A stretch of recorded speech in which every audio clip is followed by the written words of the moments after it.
ultimate ride.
like I am. Anyway, good evening, troopers. Commander on deck. Welcome, welcome. God, stop like. I've been having this persistent cough. I don't know why it won't go away. Anyway, hope y'all are doing good tonight. It is weekly debrief. We're doing it early because, like I said, I can't be here tomorrow night. But I hope you guys don't mind. Today, in terms of like drama, it was lighter, I think. Maybe I just didn't like keep my ear to the ground. There was like one big story that everyone's talking about, and we will get into it. I think you guys know the one. But the big thing that everyone wants to talk about is obviously the Game Awards and what happened. It's something.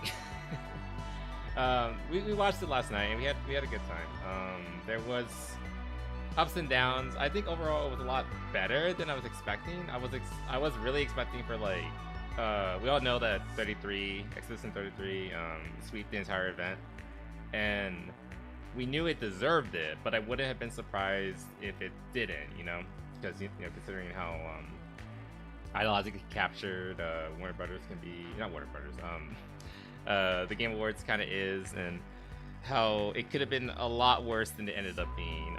There were a few like slog moments where it's like, oh my god, shut up and get on with it. But for the most part, it was a much better show than I was expecting. I would say like 80% of it, 90% of it was actually pretty solid. And there was only one real award where I was like, what the fuck? That didn't make sense. Well, two, I guess. Three. Yeah, there's like three that came to mind. I was like, that didn't make sense. But at the end of the day, it's fine. It could have been a lot worse. So yeah, I'm not too upset about everything that went down with that. Hold on while I forgot to get music ready. Because of course I did. I don't even know what we're gonna have in the background. I think we'll just...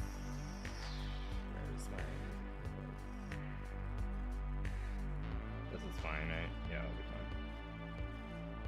fine. Oh, the song's too good though. It's gonna go over everything. Anyway, yeah. But I guess like today we'll just really just go over the we'll really just be going over like what was announced, the little snubs here and there, and then like a few of the drama things. I think there was an acquisition of Warner Brothers or Netflix got Warner Brothers, I think, or I might have misunderstood that. There was also like a drama regarding Samus, and that was interesting. It was a minor little thing, but thankfully hopefully it's not gonna go. Nah, it won't go anywhere. It's it'd be really stupid if it did. Let me see if I can find this. What was it called?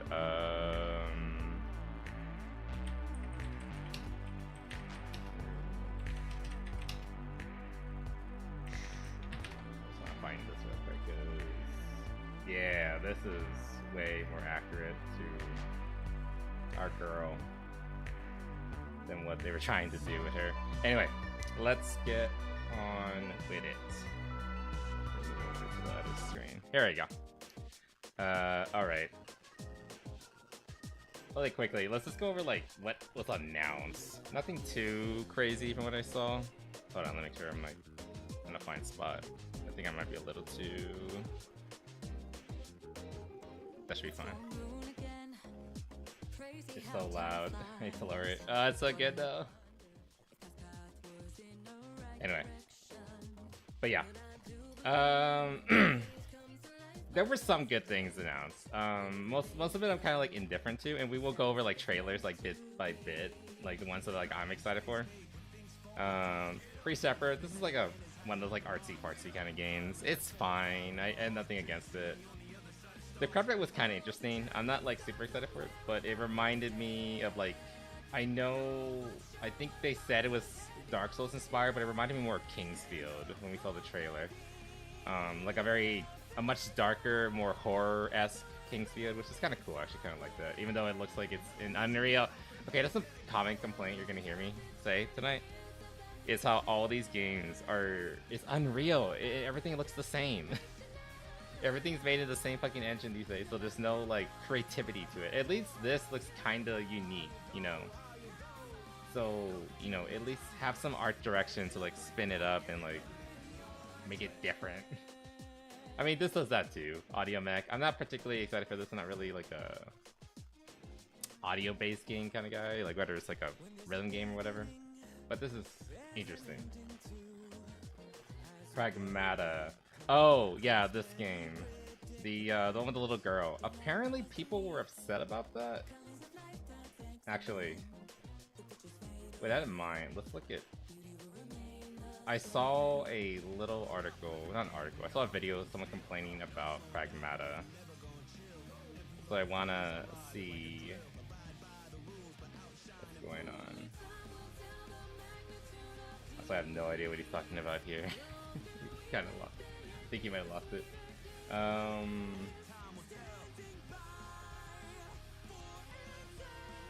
think I saw a article saying that somebody was mad about that game. Exodus. Not article, video.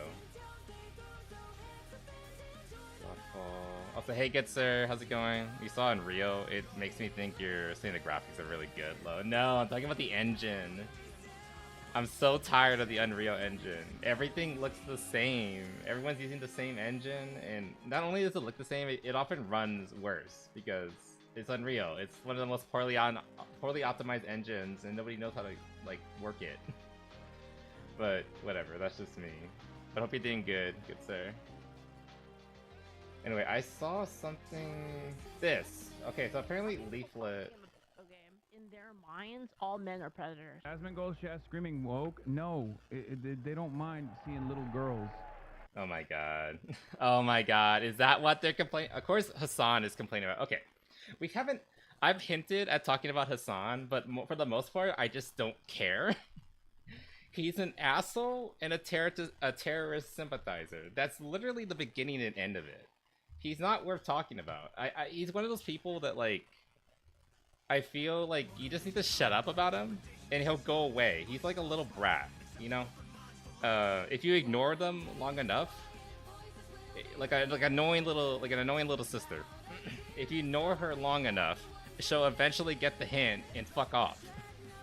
But like, I think part of the problem is a lot of people give him too much attention, you know? That being said, I understand why people talk about him, because like he actually is, for lack of a better term, problematic. So I get it, but at the same time it's just like you're kind of feeding him by like talking about him so much. But of course he's kind of like, of course he thinks that the fucking father-daughter game is actual pedophilia or something like that. It always goes back to them accusing their opponents of child predators. Being child predators, because like they have literally nothing. So they have to like jump to the extreme. We talked about this before about how like all they have are labels and they don't have any actual backing for them.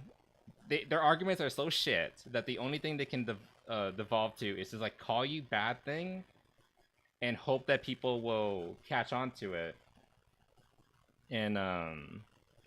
And then you get then like when that label gets attached to you, then it devolves to like your argument doesn't mean anything at all anymore. So again, it's just literally the usual bullshit. Like I can't argue your point, therefore I'm just gonna call you bad thing, and therefore I automatically win. And you know that gets potentially even worse because it goes from like, oh, you won the argument, and and eventually your opponent can get like labeled as something like really, really awful. And then that pushes to the point of up to and including having that opponent off because they're a bad thing. They're the racist, they're the sexist, they're the pedophile, whatever label they can attach to you. And if you have that label, then it's justified. They can just off you. Period. Anyway. Like, this is why, like, I need to change my rules on Twitch. Because, like, it inevitably devolves into, like, politics. Because it does bleed into, like... I want to talk about video games and shit like that. But idiots like this fucker right here drag me into the political scene. And then I have to, like, yell at them because I can't just enjoy my game. We talked about like what is woke and all that, intersectionality. And that's why politics comes in. That's why I have to talk about socialism. That's why I have to talk about communists and why they're like the scum of the earth. Because it because they drag your hobbies into their zeitgeist, and if I want to take them out, if I want to take them back, I have to like talk about them and blah blah blah blah blah. And I feel like I'm ranting like a madman right now, but at the same time, like it's true. This is just what it's like. Anyway, I haven't seen this video. The little girl What's is going on? white. Dude, how many fucking children do you think this game's gonna create? Game gonna create what? You've been to the sea before? On Earth? Of course I have.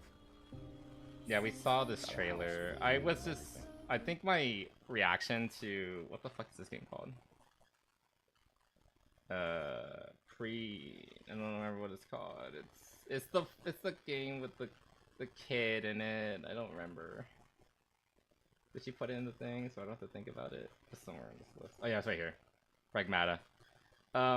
I think my thoughts about it, like initially, is just like it looks very pretty. It's another one of those father-child games, and there's a lot of those.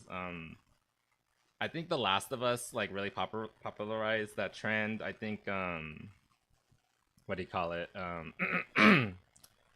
God of War, the revival God of War, kind of like further popularized it with Kratos and Boy. I don't remember his fucking name.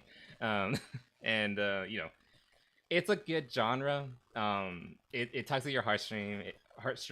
It makes you feel things. It's a good wholesome dynamic, and I'm glad that it does exist in games. It kind of has offset like the devolving slash eroding of like traditional values that have been in like a lot of like current games where like it's like, oh, you have to like like all the the socialist talking points and things like that, like you have to fight against the system and everything and blah blah blah blah blah, and part of that includes like fighting against your parents, because like it's not just that, oh, your parents might have done something bad and you have to fight them, or you have to like cut them off, like reasonable reasons to stop talking to like the people who raised you or gave you life, but like just fight them, period. Just fight them, period. Oh hey, also hey Tio, hey, welcome. Hope you're doing good tonight. All right, I'm good. I'm ranting already. We just started and I'm already ranting. My voice is already giving out. Yay. So like it is nice. I'm just talking about how like how this game is like a father-daughter adventure kind of game, and like we kind of already seen things like this with like Last of Us, God of War, Nier. The American release of the original Nier also kind of did this as well. Things like that. So again, I am kind of happy that these kind of games exist and they're very popular, because they have kind of like fought back, even if it's kind of unknowingly or unwillingly. They kind of have been pushing back against like the idea that like you have to be against your parents, you have to hate them, you have to constantly be at odds with them. No. Like it's supposed to be I don't know, partnerships. It's supposed to be a healthy relationship. There should be a healthy relationship between child and parent. So it is refreshing that there's a lot of these games that are really popular that kind of encourage that dynamic. Like I get it, there are situations where you can't have a good relationship with your parents, whether it's your mom or dad or whatever.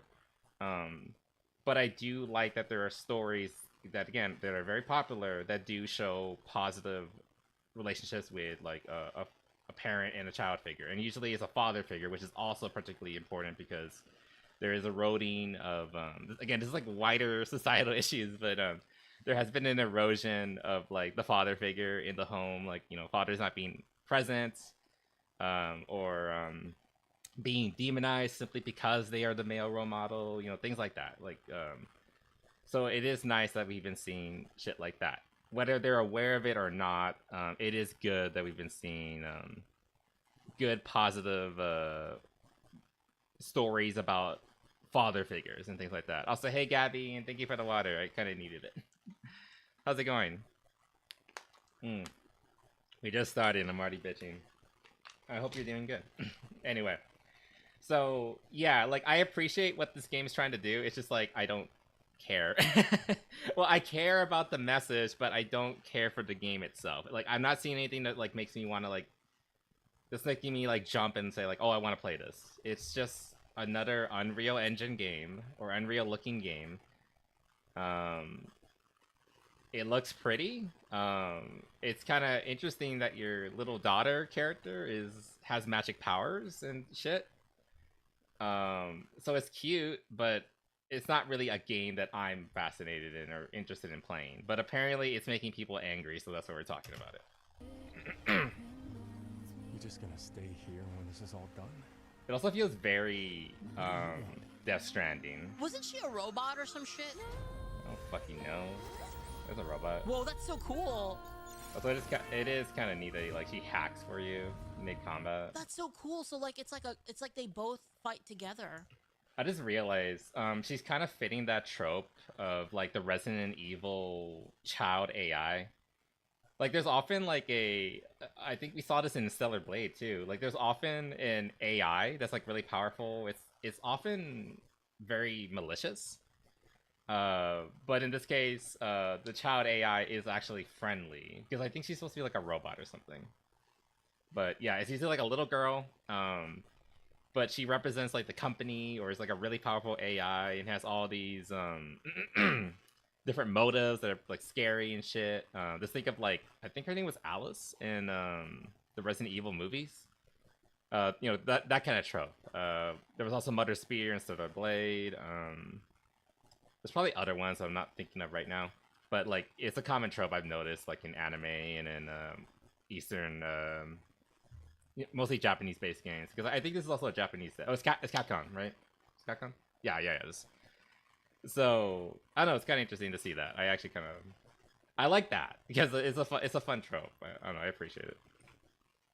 But the girl does like hacking shit. Oh, dude, I love that. That's like oh my god, that's like my favorite setup. That's my favorite setup. AI daughter. I'm reading like the mini chat. And like it's what is. This is so cute. Wait, are you telling me were people mad at this? Were people mad at this? Apparently, This I don't is so understand cool. why. Also, her hair's flickering. It's like doing something weird with the physics, which is. This is the second time I'm watching this trailer, so I'm noticing more things now. Do anything. Yeah, see, it's like flickering weirdly. Cat. Hello, unregistered guests. Your presence here is a violation of cradle security. Dude, how many? So is fucking she children identified do you think as this like a game's gonna robot? create? That's why How it's many dudes are matter. gonna be like, you know what? Fuck it. I hate this. I'm gonna go fucking make a kid. How many guys do you think Wait, what? I hate this. I'm gonna make a kid. What? How does that make sense? are gonna do that? Same with all the McDonald's commercials, says Tazuto. True. I do like the ads. That is true. I've said it before. That I like in-game advertising, like in-universe advertising, because it's just fun to see like what makes this world tick. Like, what are they interested in? What it gives you like an idea. It's good for world building. That's why I like that kind of stuff. Shinzo Like, is this a game or is it like a movie or something? Or is this like the police force maybe? Abe's last wish. Helps in the Well, immersion, the thing yeah. is this sort of thing has been actually pretty popular lately in Japan. Oh, the child parent relationship. Actually, there might be a thing behind that because you know how Japan is like kind of infamous for having like low birth rates. Maybe that's why they're doing games like this, because they want you to they want to encourage gamers to go out and have children. Okay, I see what they're saying now. I understand. God damn. Technically, a lot of first world countries are having that issue right now. Japan's just kind of like uniquely known for it. I think might have like the worst numbers as of late. I'm not sure. I have to look it up. But amazing. This is literally just like baby making propaganda of the video game. it's fine. It like for me, I don't like. It's not a game for me, but like Leaflet thinks it's cute. Like if you like it, it's great. It's just not for me. It's cute. It's cute. I'm not Dude, gonna how deny mad it. are people at this game?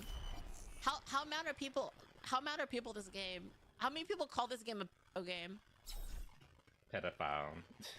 God, I hate that they can't say that word. I'll say it. I'll say that people are calling it the pedo game all day, but like, which is stupid. That is retarded. But it's just sad that like, you know, if you're big like Leaflet, you have to censor yourself because like you won't, you'll get shot down like immediately. Pragmata. It's just an anagram for pregnant. Clearly, you just squint really hard. Yeah, it's an anagram. Also, I kind of hate these skins. It's because like every new game has to have skins, you know. I mean, they look cute. I'm not gonna deny that. But that being said, it's just like, why do we need this? These are cute though. I mean, I like that she gets a costume too. That is adorable. I like how she's like a little worker and you're the robot. How many people are mad at this? There must be so many people angry. Pokemon is cute. Yeah, like the little You know why? Do you cat wanna know ears. why they think that, chat? You wanna know the reason? Yeah, like I know why. It's because like they think that people are gonna play this game because they find the little girl attractive. Because like she's like, let's be honest, she is kind of like unnaturally beautiful. You can't really see it. This is not a good shot. This actually makes it look kind of stupid. But it's because like the little girl is kind of unnaturally beautiful. So I think that's part of the whole thing because like anime just does that. You know, girls are like, their beauty is often like enhanced to like a kind of almost like ridiculous degree. But it also applies to it might be just because she's a robot, so she is like humanity perfected. You know, kind of similar to like Eve from Stellar Blade. Her and all the other characters from the colony. Lily's a good example. Compared to like the humans on the ground, like even compare her to the other women in Zion, she's unnaturally beautiful. So it's supposed to be like humanity perfected. So I kind of think that's what she is because I think she's a robot or an AI or something like that. So she's supposed to look unnatural, but in like how cute she is and all that. Daughter that you can feed Ram. Oh my god, she's gonna starve. We can't afford that. A lifeless vibe. I guess that's kind of true. Yeah. Like again, it kind of lends into the like roboticness of her. Hello, unregistered guest. The reason they think that is because in their minds all men are predators. That's why. Well, that too. That's. I mean, it's a combination of the main character, little girl, is like, you know, when I say beautiful, I mean like beautiful like in a like abstract kind of way, you know, like she's very clearly like a you know what I mean? Like so you hear people like call a baby beautiful, like, oh my god, it's such a beautiful baby. You know, she's kind of beautiful in that kind of way. And that's what I think. So people see that and they think that nobody's gonna play this game because, you know, it has the father-daughter experience. Because, like, you know, a lot of gamers are men and they probably want to feel that attachment to a character and like, hey, you're my daughter, I'm gonna protect you. No. They're gonna jump straight to no. This is my girlfriend now. Like, no. This is supposed to be. It's very clearly like a parent-child relationship.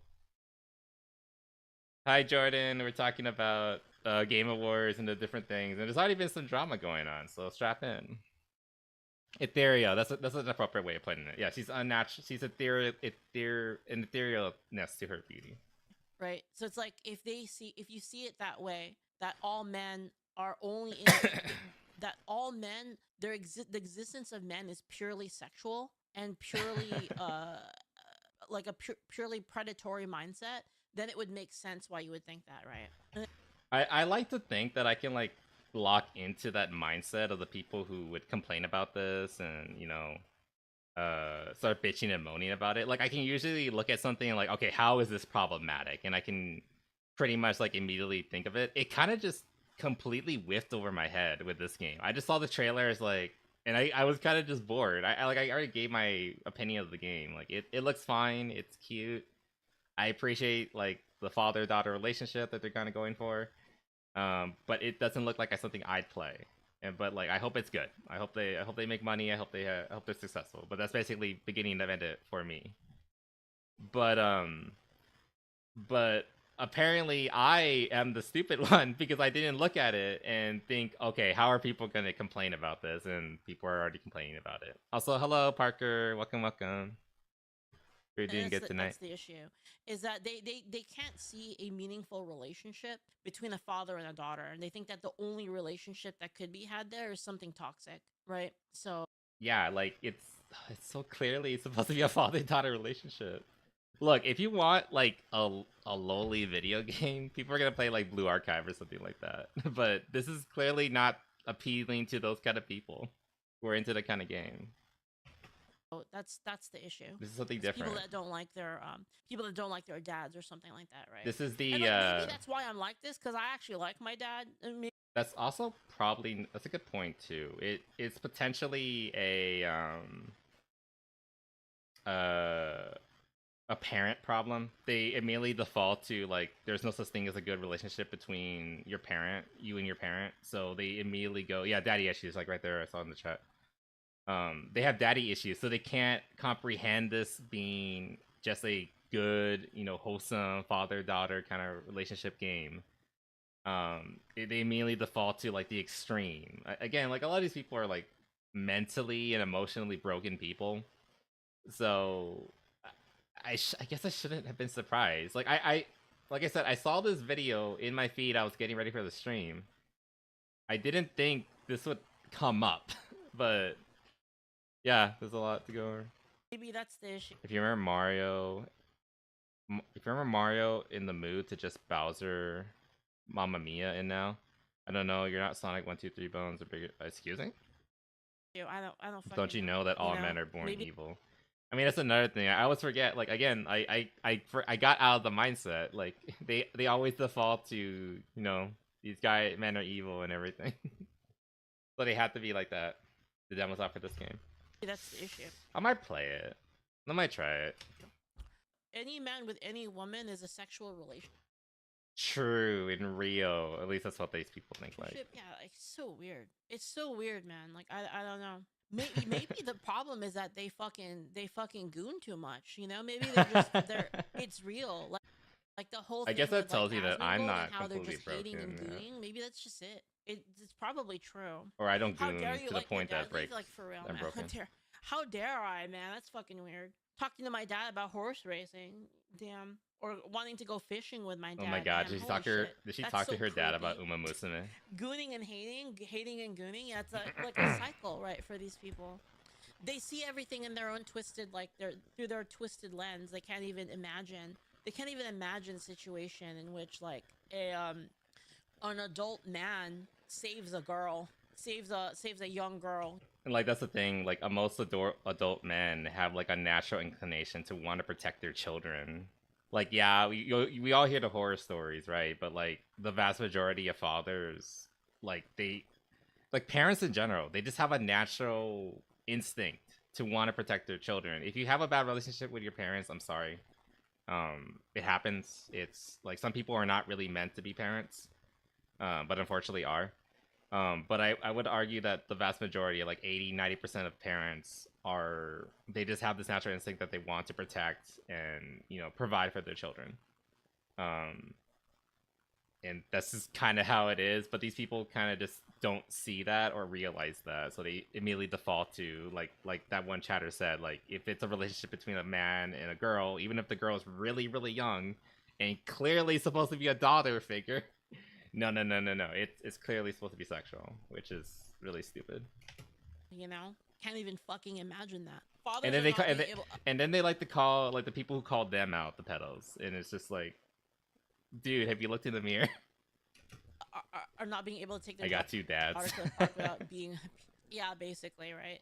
I don't know. Like, it's just so sad. Like, and I think like so this kind of game I think is appealing to a lot of people because there is an issue with relationships. There is an issue with the culture is To be really kind projection. of Yeah, right exactly. now, It's probably just the culture is projection. really anti-children. Actually, it's really anti.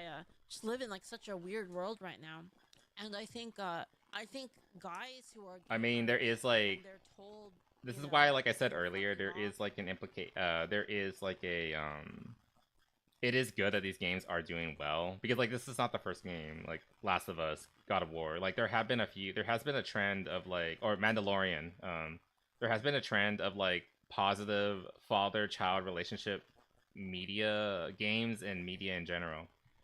Say these kind of things, right? So like I understand where Leaf is saying coming from, that it's something that should be promoted as a positive thing. At the same time, we have had a pretty decent amount of it recently. Like heck, even Avatar 2. Like I really don't like that movie. However, it had a very positive message of like family between like not just like Jake Sully as a father, but also I forgot the name of the savage girlfriend, wife, excuse me. But you know, they had a mother too. Like it was a pretty positive message of a family film. The story was bad, but it still had a really positive you know, little blue family. For all its faults. So like I don't think we're kind of like dying or thirsting for positive family media as of late. Thankfully. But that being said, there has also been a lot of other media that try to encourage, you know, or maybe not media in general, but like a lot of people in general who kind of just like look at the family unit and immediately just like despise it and want to like snuff it out. So that might end up be another aspect to why people hate this. Like their excuse is, oh, it's promoting pedophilia, but in reality, they just hate the family unit. They hate the idea of a positive relationship between father and child, and they don't want that promoted because it's a traditional value. And you have men who are like, okay, if that's the case, then fuck it, right? Then fuck it. I'm just gonna fucking play games. I don't give a shit anymore. I can make enough money to support myself. Why should I have to spend my time? That is fair. This game potentially could like cause an awakening in some like young guys who have this like checked out of society and like, I don't really care anymore. I just want to provide for myself and that's it. Like I don't want to think about potentially having a family or finding like a girlfriend or anything like that. But maybe something like this would make them realize, hey, fatherhood is actually a really beautiful thing. And maybe I shouldn't give up on that dream, even if society has been trying to push me down and make me not want to do it anymore. So that's a good thing. But again, these kind of people kind of stand against that. Again, they just don't like the family unit because it's considered a conservative value. So they would thrash on this game just because they don't like the messes that it's kind of the positive message it's trying to push. Because they don't want the family unit. They don't want good fathers. They just want everyone to be miserable. Busting my ass, working so fucking hard, for a woman who's gonna be a fucking slut anyway and is gonna fucking cheat on me. Like, why would I even do that? Like, why even care? I could instead live a relatively relaxing life. I could, do my low wage job. I can chill, play games all day, hang out with the homies, and I don't need it. I don't need it if that's. Yeah, for a lot of guys, they kind of have just like kind of defaulted to that. Just like just him and his like low rent apartment or low rent condo or low purchase condo, 1 bedroom, 1 bath. Just worry about himself and don't worry about anything but. And I feel like for a lot of like the people who would hate this kind of game, they want to keep guys in that mentality, keep them down because then they're not threats. They're not gonna bother women. They're not gonna speak out or try to vote against them. So I might be wearing a tinfoil hat right now, but like I feel like there's potential like wider implications of like why they would react so negatively to something like this. And the whole pedal thing is really just it's just them defaulting to like we gotta like fight this. So like, what can we label it as so that people will be too scared to even engage with it. Choose human male, bleed out in the snow, or protect daughter fantasy. Yeah, exactly. It's like I think we often joke, like a lot of guys often joke, like they only want two things in life: to be held and to die gloriously in battle. The third one is to die protecting the ones they love, which does include their family. And so I don't know. It's just kind of like built into guys. Like we have like an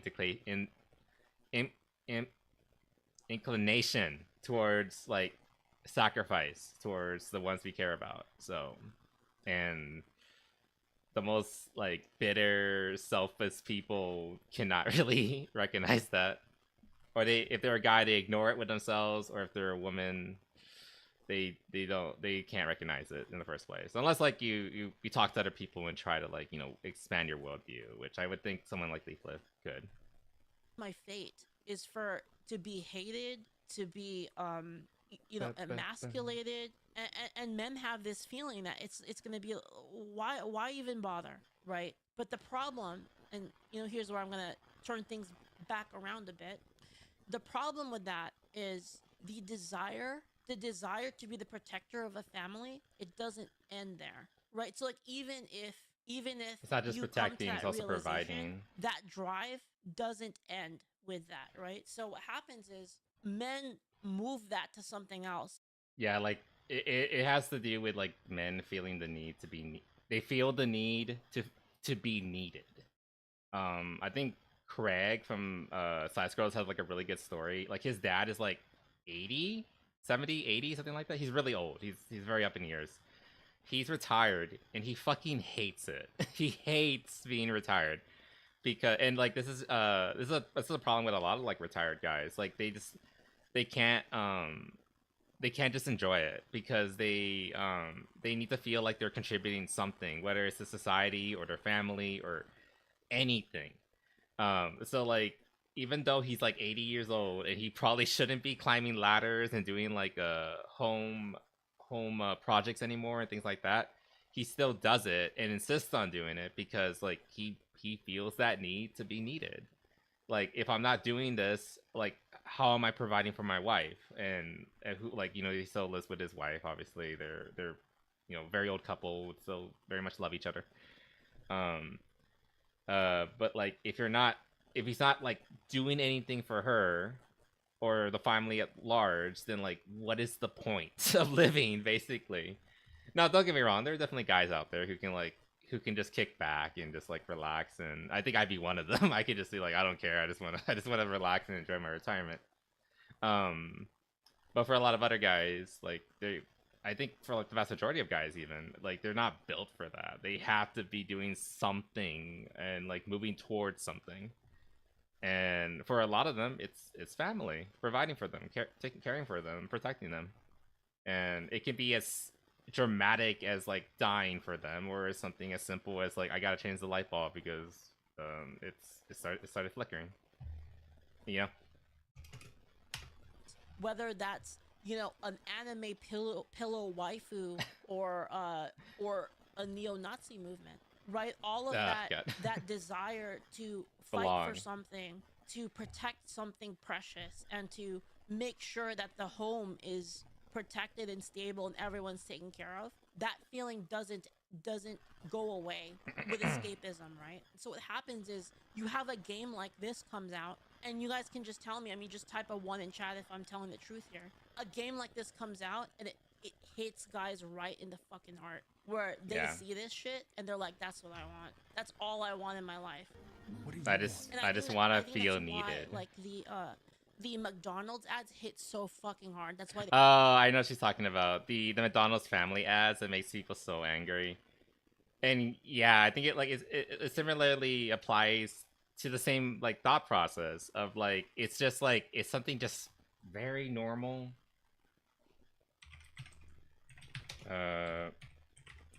McDonald's ad. We all know this one. You guys remember the drama for this thing? And how everyone collectively lost their mind because of this thing? And it was the same idea too. Like it was just showing a family, like the most normal fucking thing you could ever think of. And people collectively just lost their fucking minds over it. And they were doing the same exact. Oh god. Okay, so yeah, it does connect back to it.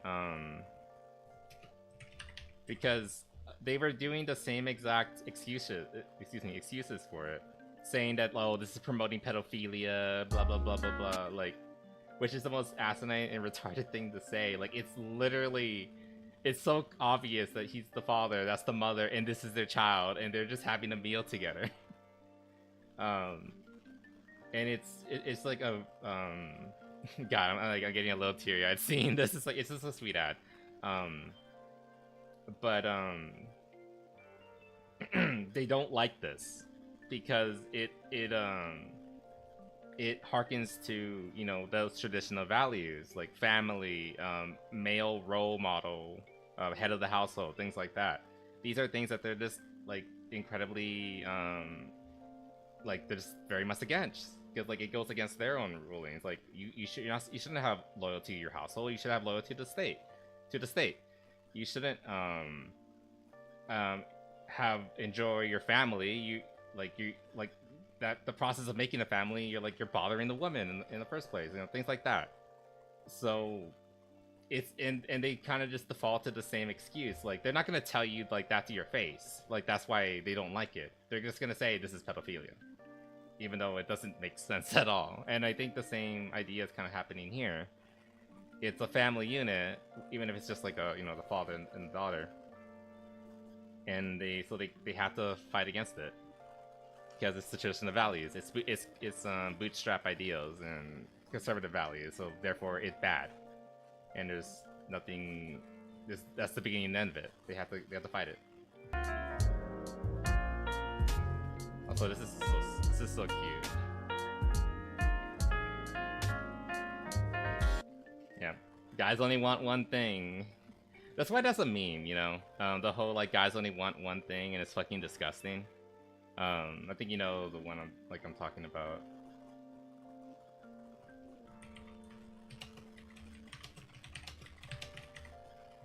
One thing meme. This whole thing. Yeah, this thing. I post this a lot, and I notice a lot of the people who are kind of leaning towards like, you know, that side of the aisle, they never really have a response to this. They kind of just ignore it when I say it. Because I usually just put it like in response to like something like wholesome like this, and because like it's retarded, because like she was obviously like alluding to like sex and shit like that, when like no, obviously not. That's, most men want this. They want a loving partner who's not gonna cheat on them or make them worry or things like that. They want a family. It's, guys are kind of boring if you think about it. They're very easy to please, but apparently that's like the hardest fucking thing in the universe for some people, well, some women, I guess, to achieve. they just can't do it. It's just not within their mental capacity to come to that conclusion. Protecting and caring for your own family should never be shamed. It's not only a traditional value, but it's an incredibly positive one. Yeah, it should be. It's just the problem that like these people have like planted their flag that they're against it, and I again, this kind of goes back to the intersectionality, wokeness and things like that. Like, it's that zero-sum game we were talking about. Like, when I said like you can't like this because you can't love your family because you have to love the state, like that wasn't a joke. That's literally how they think. How can you be a good socialist if you're gonna put your family before the state, before like your neighbors? And that's just natural. Like, you're gonna put your friends and family, the people who are like around you, closer to you, you're gonna put them first before you think about like, you know, the guy down the street. Like you're not gonna like, you don't want to like throw that guy under the bus, but if like push comes to shove, you're gonna want to like protect your wife and child first and foremost. Like, that's just natural. God, it's all, oh my god, there's so much stuff. What was it called? Map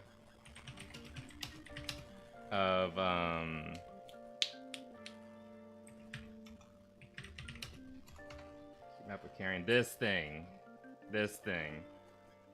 I remember this thing was like kind of this formula.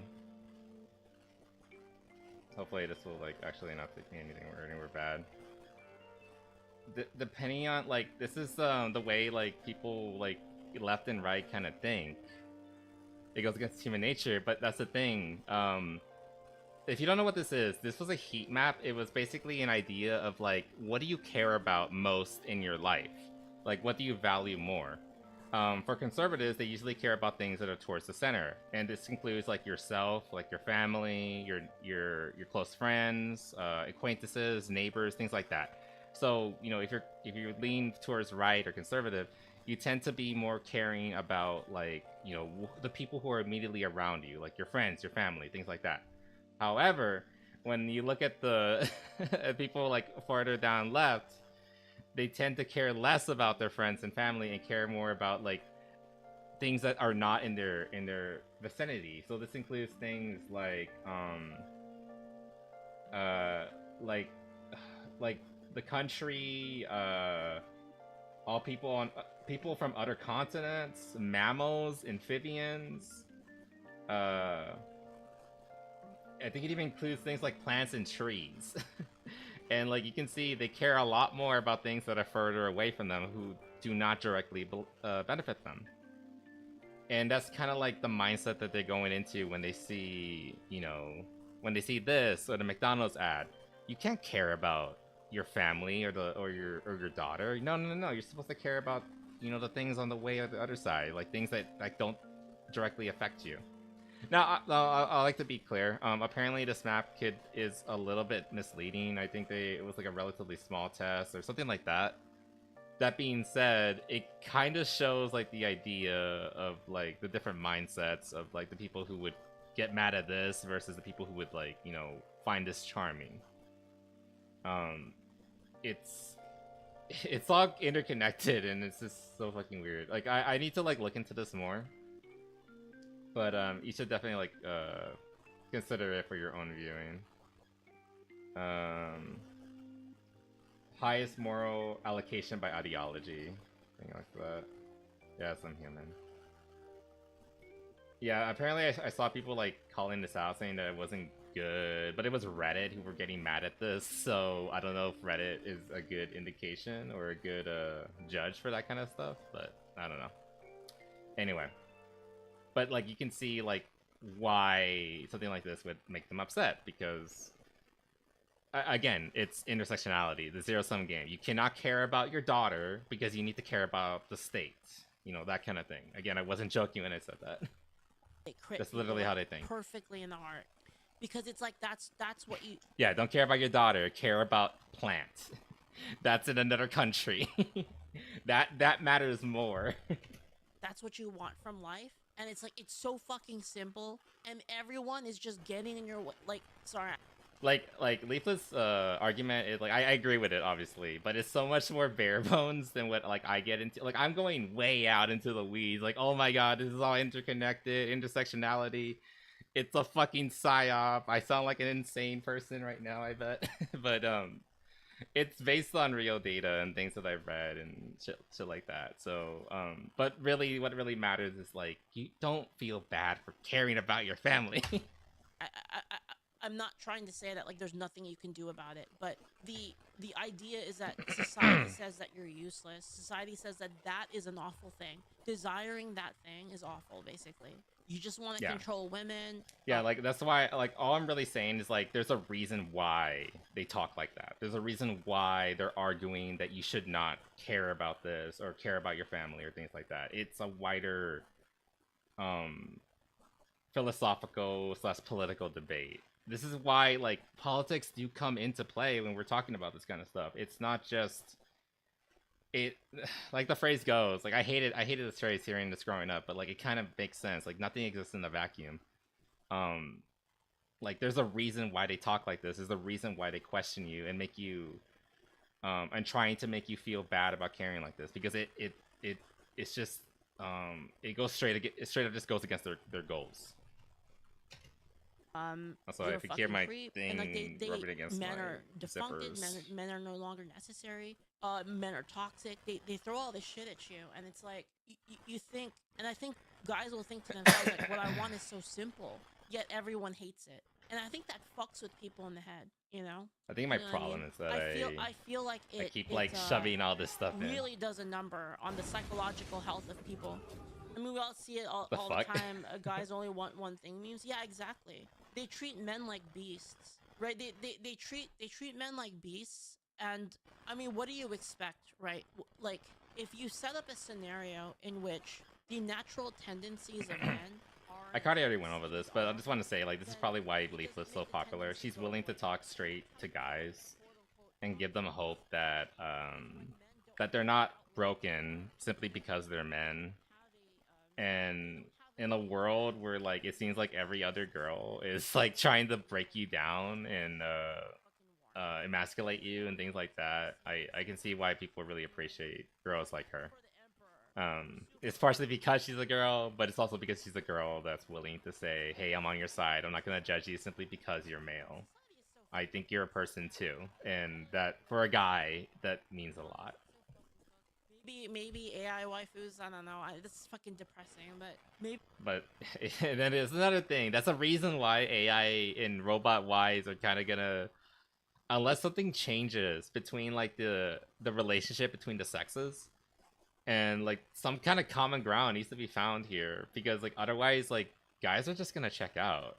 Once, like, you know, robot girlfriends are, like, freely available, and, like, and there already are people, like, checking out and, like, dating AI and things like that. Like, heck, even before, like, our current level of AI, I remember stories, like, in Japan, like, guys were marrying their idol master waifus. Like, a guy literally went to a church, he wore a tuxedo and everything, and in his hand, he was carrying, like, a Nintendo DS. Because, like, his wife was on there, and he married her. It was the saddest fucking thing I'd ever seen, but it's fucking real. And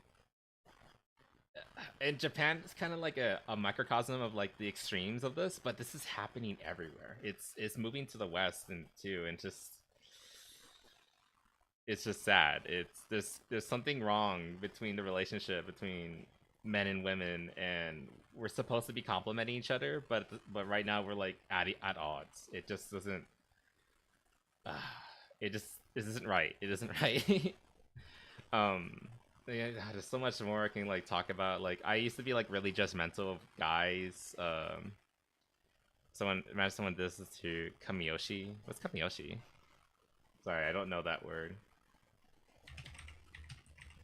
Is it something bad?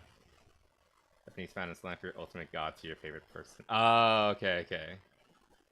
They just start coming here. Oh, so, like, they're VTuber? Oh my god, it'd be kind of sad. Like, somebody goes up and, like, has, like, a tablet and they marry Leaflet on screen.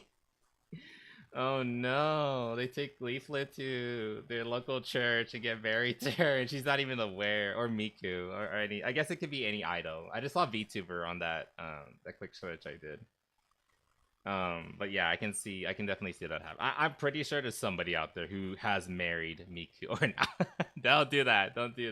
Get to know me. If you want to marry me, marry me. not me on your phone. You know, do it real. Anyway, but yeah, it's a wider issue and things like that. Like, it's just sad. And, like, it's this kind of mentality of people, like, attacking this kind of stuff that's, like, contributing to it, you know? Maybe that's the only thing you could do. I don't know anymore, man. I mean, we were kind of joking that the game is, like, make babies propaganda, but in a way it kind of is, and it kind of is necessary too, because people are giving up, guys are giving up, and girls are being indoctrinated into, like, you know, just throwing guys to the side. So, like, if we just are not gonna, like, you know, stand with each other, then we're, like, it just defaults to, like, against each other. I don't know. You know why I think this probably will hit dudes really hard too? Because Maybe I'll play this it's not game. just... Oh my god, I just realized how fucking powerful this scene is. So the thing with this scene, Yeah, like it's not just so the dude is protecting the girl. yeah, like his immediate instinct is put himself physically between the threat and his surrogate daughter. But like it's even more beautiful because her instinct is also to protect him. Right? The dude is protecting the girl, but the girl has his back too. And I think that's another thing that's fucking over in society. Right? Yeah, like see, like he even pushes her back. Like I'll deal with this. Like pushing her off so that since he's out of danger. Didn't we win for like 3 or 4 years with date market is toxic and dudes are giving up on society? I mean, I think it's been going. I think we're still in that state, and I think it's only gotten worse. I mean, maybe it's kind of coming around a little bit, but I don't know. I feel like we've been in this state for not 3-4 years. I feel like it's been like a decade plus. A lot of this is like connected. We've been talking about like the wokeification of video games and things like that. It really started back in like 2014, 2015 kind of era, like early 2010s. So it's kind of only gotten worse, but it's kind of turning around, and I'm hoping like it'll turn around for like the dating market as well. Again, like I don't know. No, but I feel like some people had just gotten to the point where just like black pill to the point like, nah, I'm just gonna play my video games and date my Uma Musumes and just give up on real girls because they've given me nothing but grief or something to that effect. Right? Yeah. Man, this is diabolical. Actually diabolical, man. But yeah, like that to just the point explains where why he they're just, so antithetical to this gave his kind of women buying bullshit. like, No, excuse me, to this kind of game Well, I because don't know, I it don't just think goes it's against easy the. that, and this is why it's so annoying. Like the entire like men versus women fucking war. Like fucking like I'm telling you, I'm like in her head, or she's in my head or something. I don't know. The point is, like everything she's saying, I've already said. we're heading towards Vandred. It's so annoying. You know, it's so fucking annoying. Because it always well, just freaks out, not noticing that they are the issue. I mean, yeah, basically, and I don't know. I feel like those kind of people who are like really mad about this are already like socially fine where they're at. Like we saw at the very beginning that apparently like Hassan is like throwing a tantrum. There it is. Look, Hassan. Okay, I already like mentioned like I fucking I despise the fucker. But like let's be real. Let's be real. Like he's not having problems getting women. He doesn't advertise it because like he's doing the whole idol thing where he has to pretend that he's available, but he has a girlfriend. And I'm pretty sure he's had several over the years. I think he even had like during his bro chat, his bro presser, whatever stupid thing that he did when he was like in his 20s. Even then, like I imagine there was some truth to it, like him like going and doing like one night stands again and again and again. How his dick hasn't fallen off, I don't know.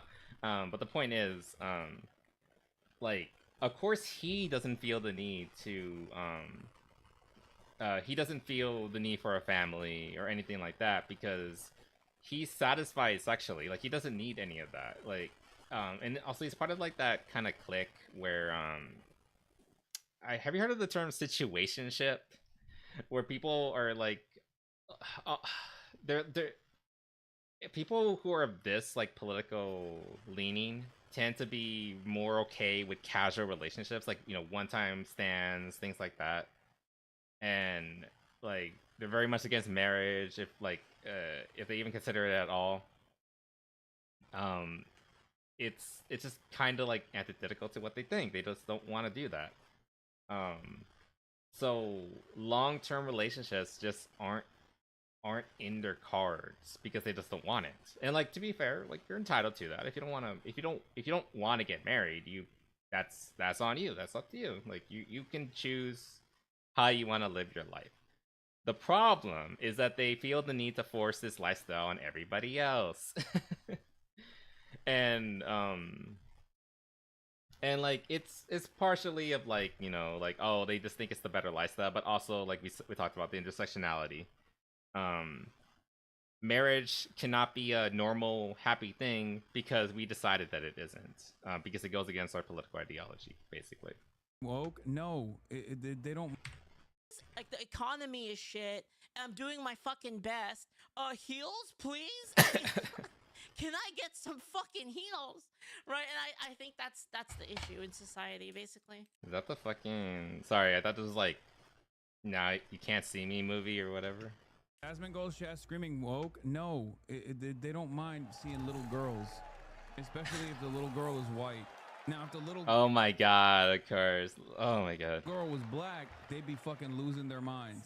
Dude, the projection is so real. Does he really think that people really care if they just if they just incidentally put in a black character Pain because it's like tackle. what makes sense for the story, or like Pain they just tackle. want to, and then like it's a place to put it? Like, do you think anybody cares? People don't care. They really think we care. Like I think my feelings, like initial feelings for the game would be exactly the same if it was like a little black girl. Like it's literally the same thing. It's just a father-daughter relationship, and it literally could have been like any ethnicity. Like that's entirely the point. It's just supposed to be the father-daughter relationship.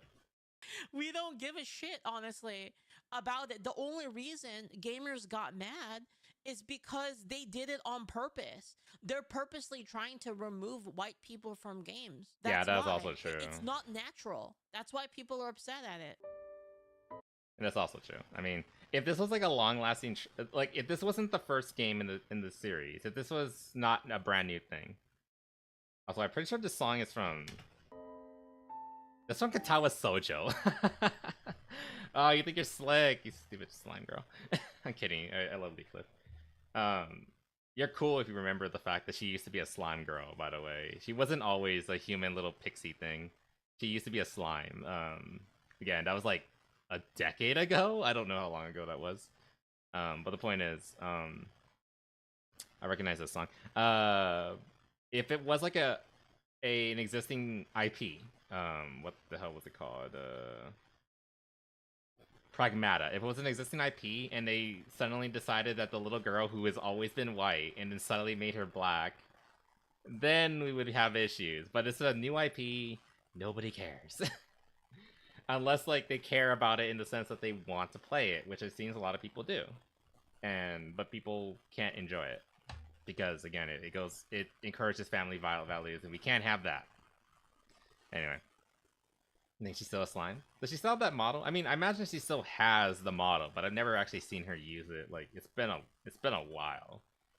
Like I became aware of Leaflet again, like in maybe the past few months. Like I'll be honest, I had completely forgotten about her. She was one of the first VTubers I ever watched, or indie VTubers.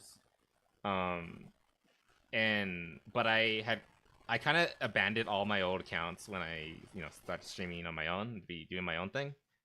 So I haven't seen her old model since she came back onto my radar. Is what I'm trying to say. And I got reacquainted with her in the past couple of months. So I don't. I assume she still has it. Like, I mean, I'm gonna upgrade this model. I'm not gonna throw it away. I'm gonna keep it. I'm gonna have like a folder for it and everything. But the point is, I haven't seen her use it. Anyway. Alright, so that was way more dramatic than I thought it was going to be. And we're already like an hour into the stream. Yay. 3D Model 2 now. Damn. I wish I was popular and had money. I wish I had a 3D model. Someday, I'll get a VR model. And once VR is already dead and everything. Blah, blah, blah, blah, blah. Anyway. That was kind of intense. I actually intended of going into the stream talking more about like more casual things. But I guess but let's now like just talk about a video game and like just as a video game. VR would be res. I mean like res is in like resistant. It'll never die. I hope not. I hope not. I do want to eventually get a VR chat model, but like I have to worry about getting the first Light 2D one first, right? Anyway. Divinity. Okay, we were talking about I just want to talk about like the games that I saw and I think are interesting. These were like my two, actually, these three were my first, or the ones that like I was like really excited for, that I kind of saw and I was like, you know what, I'm kind of like here for it. Resurrected because of the new stream. Oh yeah, because they're gonna be the new VR console. Hope that does well. We'll see what happens, but hopefully it'll do well. Anyway, let's talk about games. Let's just talk about games for the sake of games, and let's see what was announced. Divinity. This is the first thing I saw that was like really interesting to me.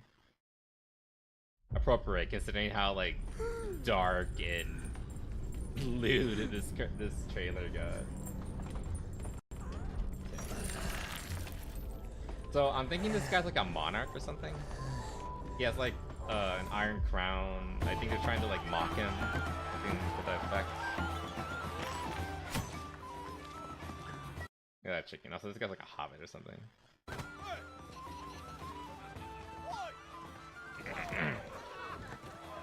This does look like it's in the... I feel like this is in the D&D universe. The big thing that kind of tells me that is like, you know, you see like elven people. They're also very diverse. You know, things like that. This woman's like Asian. There's like a black lady, again, in medieval times and yada yada. I mean, like, I'm okay with that because it's D&D. It's not supposed to be like historical Europe or anything like that. So fine, it can be a little... It can bend the rules. There's like fucking hobbits, so who cares? I think this is supposed to be like a half orc, or maybe a full orc. That's gross, but you know, kind of the point. I think this whole festival is kind of supposed to be like in excess. It's supposed to be showing, you know, the sin of like gluttony, lust, you know, those kind of stuff, that kind of thing.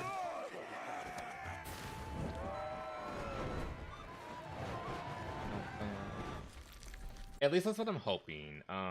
I do have some like, guys, I didn't want to get like too political regarding like things that I just want to talk about and have fun with, but we'll see what happens. You played any Divinity games before? No, I haven't, unfortunately. I know of the series. It is D&D, right? Or like the same universe. You have to like pagan idols, I think. That guy looks scary, but I like their armor. Looks really cool. Inspired by D&D. Okay. So it's kind of like Path of Pathfinder, kind of. No idea.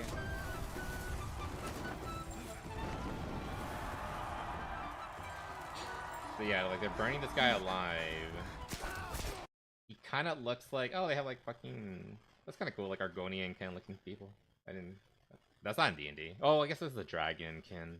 I guess I don't know. But yeah, so like it seems like they're burning their old monarch alive because bad monarch.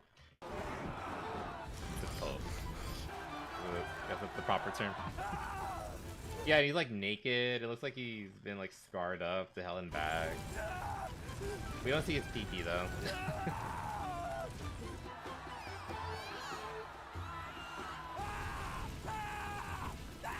Watch closely, dude. Your first burning. Yeah, like they're like flagellating themselves, and they're like doing the sex. They're doing the big sex right here. Probably shouldn't pause on that.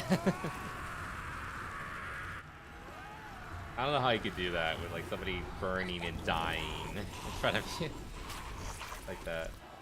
But yeah, but he's turning into like a demon though. Interesting.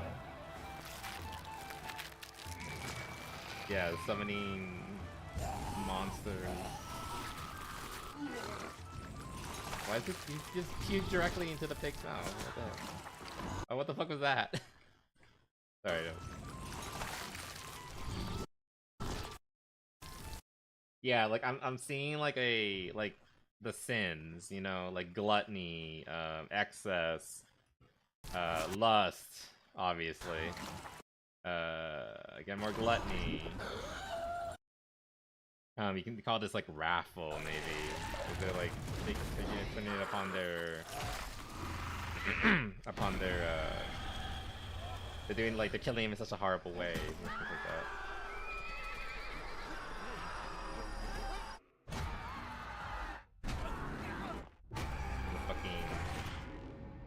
deaf ear came out or whatever.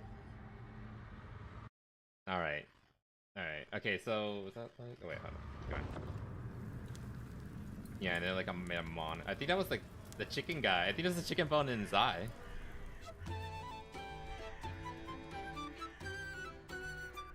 Yeah, and I guess like the monument just absorbed anybody who wasn't fast enough to get away. And it made this unholy idol kind of thing. Now,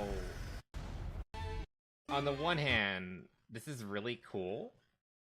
This is really fucking cool. I want to believe that it's trying to like tell a story of like, you know, don't give into depravity, things like that. Like yeah, it's like overthrow your unjust rulers, which I assume. I mean, I don't know. We don't know. Like maybe this guy was like a decent king, but they're like at the same time, like I'm not sure if the writers have like the nuance with themselves to like be able to say that. Like maybe there's such a thing as like a just ruler and something like that. Maybe simply because he's a king, he deserves to be overthrown and burnt alive. And the reason I say that is because it's Lorien. Now, Lorien is a very talented studio technically, and I will acknowledge that. Baldur's Gate 3 was a very good RPG. I'm not going to deny that. However, they are ideologically motivated. Just look at their award ceremony. Look at the fucking vampire guy and his voice actor and things like that. And if you actually play Baldur's Gate 3, I think it's one of the biggest fake outs in gaming history. Because the first act of the game is pretty like straight laced, like it's like a very decent story. But I heard that like all like the quote unquote gay propaganda or whatever you want to call it is like in the second half of the game. You know, after you played like 30, 40 hours or something like that. You know, long after the time where like you can like return the thing. So I'm not certain if Lorien has the capacity to like be able to, you know, call out both sides, so to speak. From the trailer, it kind of looks like they can, because like, you know, if we're like going with the idea that this is a tyrannical king that they overthrew, and now they're celebrating his downfall by burning him alive at a festival. A little excessive, if in my opinion. But so like maybe this guy is the bad guy, but at the same time, it's kind of showing like with all the angles of like, you know, the pigs like eating and the guy like devouring that chicken, the quick angles between like, you know, the burning and the let's see if I can find it. The burning, the gluttony, the tearing of flesh, the sex, all that. Like it's just all the worst excesses of humanity, like just like boiled together. And all of it together created a monster, a monument to evil and depravity and sin. And I want to believe that they're willing to like, again, like call out both sides. Yes, the king was evil, but that they had to burn him alive. Yes, they overthrew an oppressor, but that they have to like turn it into a fucking festival for their joy and all that. Or like did they have to give in to like dark gods, or like they threw out the monarch, but then they put in the dark gods into power. Or like you can argue like maybe they threw out the monarch and instead put these guys in charge, you know, like this holy faction that who don't look particularly nice. It seems like they worship something pretty nasty going by the monument even before it started burning. I don't know. So if it's like a story about like the excesses of humanity and like, you know, you know, the potential depravity and excess that's within all of us, then I can see it being pretty good. However, I don't know if Lorien has the capacity to be able to do it without showing favoritism. Is I guess what I'm going to try to say. Like, yes, the showing at the festival is kind of a bad thing, but I feel like they might just do like a turnout, and actually these guys were all fine. Like they're the real victims. Like they shouldn't have been hurt at all for what happened. Though I will like kind of argue that they kind of are victims, because you know they might have been like pushed into this. They didn't know what they were signing into. That kind of thing. That's called Wicker Man. Is that what the story is based on, or is that like sorry, I don't know some of these things. Oh, yeah. I haven't seen the movie, but I think I know what you're talking about. Yeah. Horror film, the type of ritual. Yeah. Okay. And yeah, it's kind of the same idea. It's like it kind of is like a pagan ritual if you think about it, where you burn somebody alive within the Wicker Man, or several prisoners alive. I think you can actually put several people inside of there. Looking at this, yeah, you would put like several people or a bunch of them at once inside the thing. So yeah, like I don't know. I acknowledge that Lorien is I acknowledge that they're a very talented studio, but I feel like they might be a little ideologically captured and unable to like discuss the nuances of this and be able to call out like, this is not good. Worshipping dark gods isn't good. Just because like it's kind of like the whole like, you know, like the fucking edgy teen thing. Like, I hate my Christian parents, therefore I need to become a Satanist. You know, that kind of stupid mentality. The feeling that like to oppose the system, I need to jump to like the complete extreme ends of the other side of the spectrum. You know, I want to hope and say that Lorien is mature enough to understand you know, moderation. And maybe like we'll be the hero that brings that moderation. Actually, as an RPG, we should be able to like pick extremes if we want to be extremes. Like maybe we want to like maybe I want to bring back the monarchy. Maybe I want to be king, because again, this is an RPG. Maybe I can, if they give you the right to do that, then I mean, they should give me the right to do that if that's like a thing that makes sense for the story. Or maybe I do want to give into the depths of depravity and do this. Or if I want to, I can pick something in the middle. You know, get rid of the evil king, but you know, don't let the people give into dark desires. Like, I don't know. I guess like you can have those. You can have like the nuance to allow me to at least make the choice. Is what I'm acting. Either way, I'm interested, but potentially concerned because of the people who are writing this story. That's all I'm saying.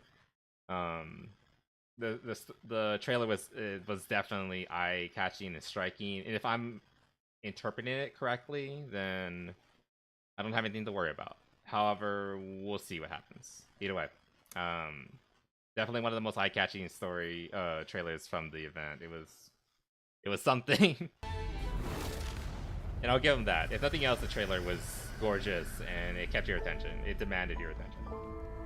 So we'll see what happens. That being said, this probably will not come out for like at least another like 2027 at the earliest.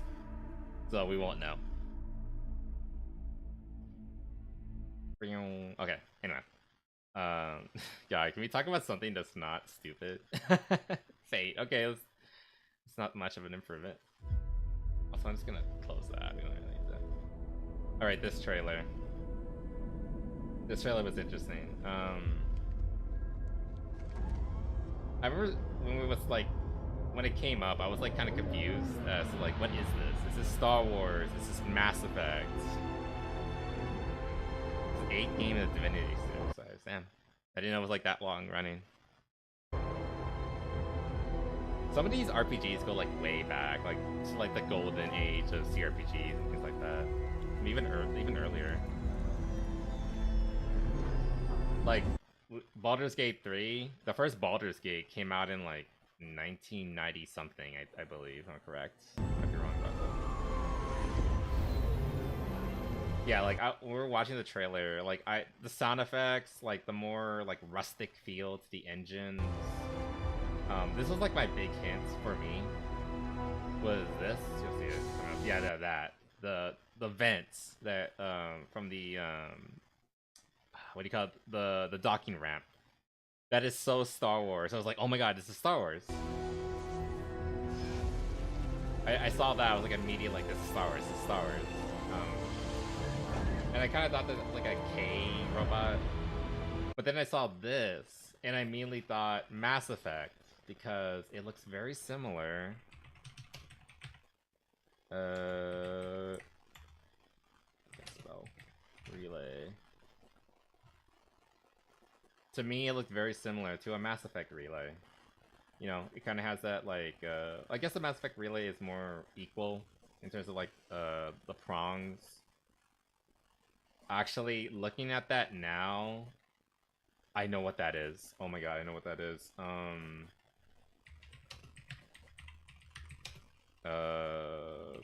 Battleship. Oh my god, where is it? I've seen that before. I know what that is. This thing. That's what this is. What is this? I think it's like a ship or fuck. Interdictor class cruiser. That's what that is. Fuck.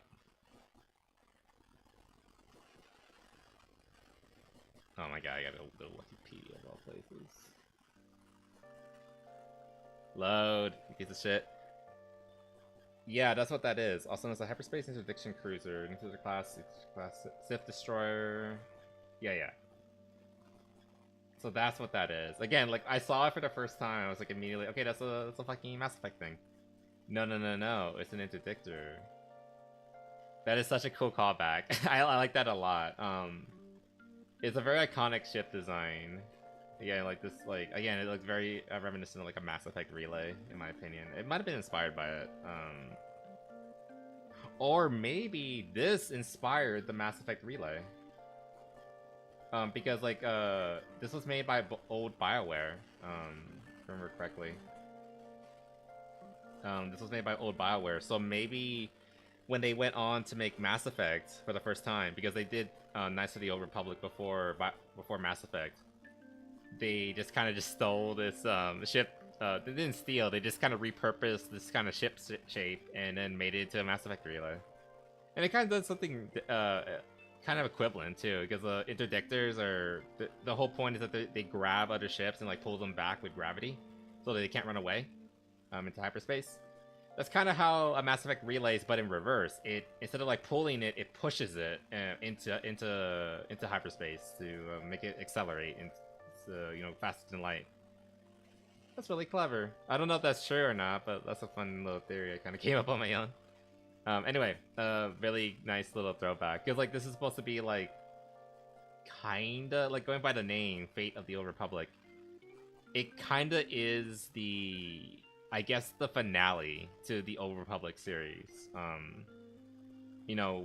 Including, like, the first two Knights of the Old Republic, as well as, the Old Republic video game, or MMO. And I'm guessing this is, like, kind of like the finale to the series. At least it kind of feels like it.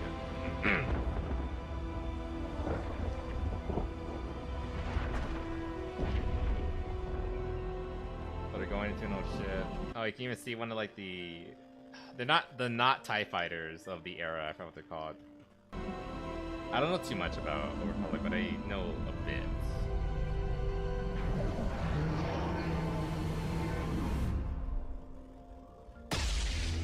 Okay. I think I might know who that is.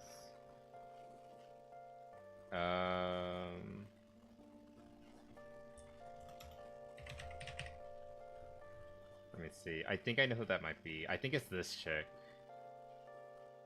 I don't know her name. I forgot. Characters. Let's see. What was her name? Not Revan. No, fuck off. Crane, Candace Ordo? No. Voiced by Raphael, no. Mission Val, Zabor, Bastion. Ah, fuck, what was her name? She's like one of the most popular... Jalal? No. It's not voiced by... Johnny. Is it Johnny? No, fuck. Won't let me. No, that's not her. Fuck. Okay, I need to like see the actual characters. I hate wiki sites because they often have like the worst formats. I can't tell what I'm looking at. She's like your love interest, like your main love interest if you play as like a guy. I remember when you were allowed to. Remember when like love interests were primarily like male and female. Let's see. Was it Brianna? No, I don't think this is her. No, hell no, that's not definitely not her. Is it Dia? The chick on the cover art. Oh my god, what is her name? This one. But she has a blue sword, or like a yellow sword.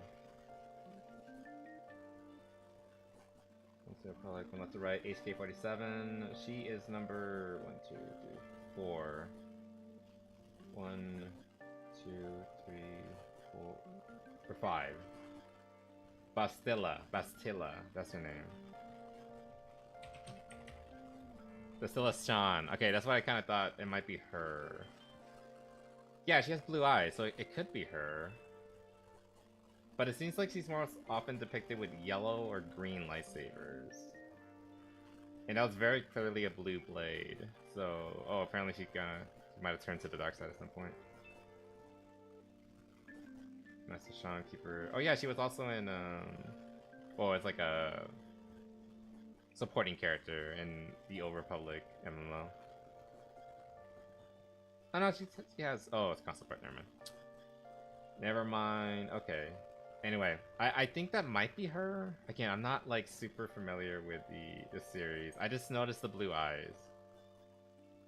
This could just be Revan, or it could just be like a generic character that's supposed to be like our stand-in for you know the player character, and she doesn't even necessarily need to be a she. It could be a guy character. It's just they went for a girl for this for the trailer. But I don't know. I guess we'll find out. Anyway, this was like a big surprise. The biggest like kind of like we don't really learn anything except from like the name and the also like the fact that they're going to an interdictor cruiser kind of implies that that this is like kind of like a closing for the series. Like whether or not like this is the actual final. Well, it kind of feels like it's gonna be the final saga for the wider Old Republic series. I know that there's comics that take place in actually it takes place in the High Republic. Never mind, it's a different series. But Old Republic. It seems like this might be the final hurrah of the Old Republic. It seems like the original writer came back, which is a good thing. He's no longer with Bioware. This is apparently a completely new studio, from what I understand. Yeah, led by Casey Hudson, game director of the original Knights of the Republic, which is good because it was a good game. And it's a new studio, Arcanaut Studios. Here's the thing. It was brought to my attention that apparently this is all they have. Like literally this is all they have. Maybe they have like a basic outline for a script or storyboard or whatever. But the studio is so new. Like it was literally formed this year. From like what people have found out, looked into records and things like that. And I'm gonna probably do my own research because I want to find out the proclivities or like the preferences, I guess, of like the people who are involved, like at least like the leads on the project, including Casey. You know, I want to see if it's really sad that I had to like dig into like their political history or feel the need to, because in a perfect world, you know, artists, directors, creatives, like people who make video games and movies and all that, in a perfect world, they would just like leave their politics at the door and come into work and make a good game. But I can't. This isn't a perfect world. So I have to be questioning a little bit, because we saw what the original studio that made the Knights of the Old Republic became. It was BioWare. BioWare is not BioWare anymore. The last thing that BioWare made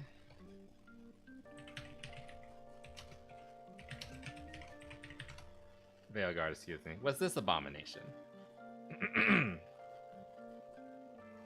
They made this abomination. Yeah, here's another one. It's a better picture. I don't think it's a better picture. It's whatever. So there has been changes within the video game space. So they just started and are making a game that's supposed to be a grand finale of a huge saga. Yeah, it's kind of weird. I mean, to be fair, it is based on. Apparently, the director is the original writer of the first game. Well, it's the same guy, so you know it's more like a continuation rather than like a completely new studio. But the point is, I'm trying to make here is that there has been a change with a lot of these old studios, and clearly they have a different idea as to what makes a quality product, even if it keeps failing again and again and again.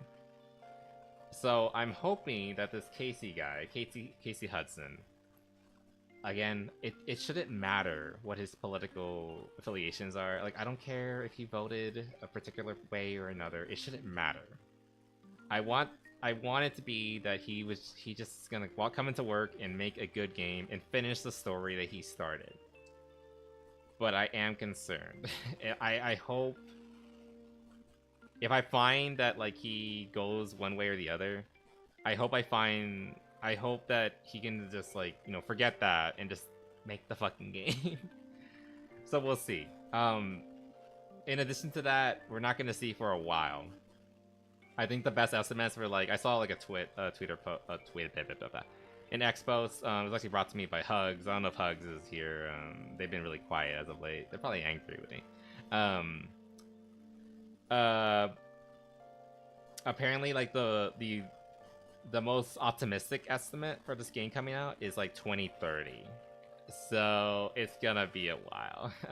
We'll see. I think they announced that they're gonna have like more details next year, around summer, I think. Or I might be thinking of a different game. I'm not sure. The point is, it's gonna. We're not gonna know for a while, so we kind of just gotta like sit tight and hope for the best. Maybe we'll get something good, maybe not. We'll see. I'm just hoping we don't get something like this, because yeah. Basically, I'm non-binary. Son of a bitch.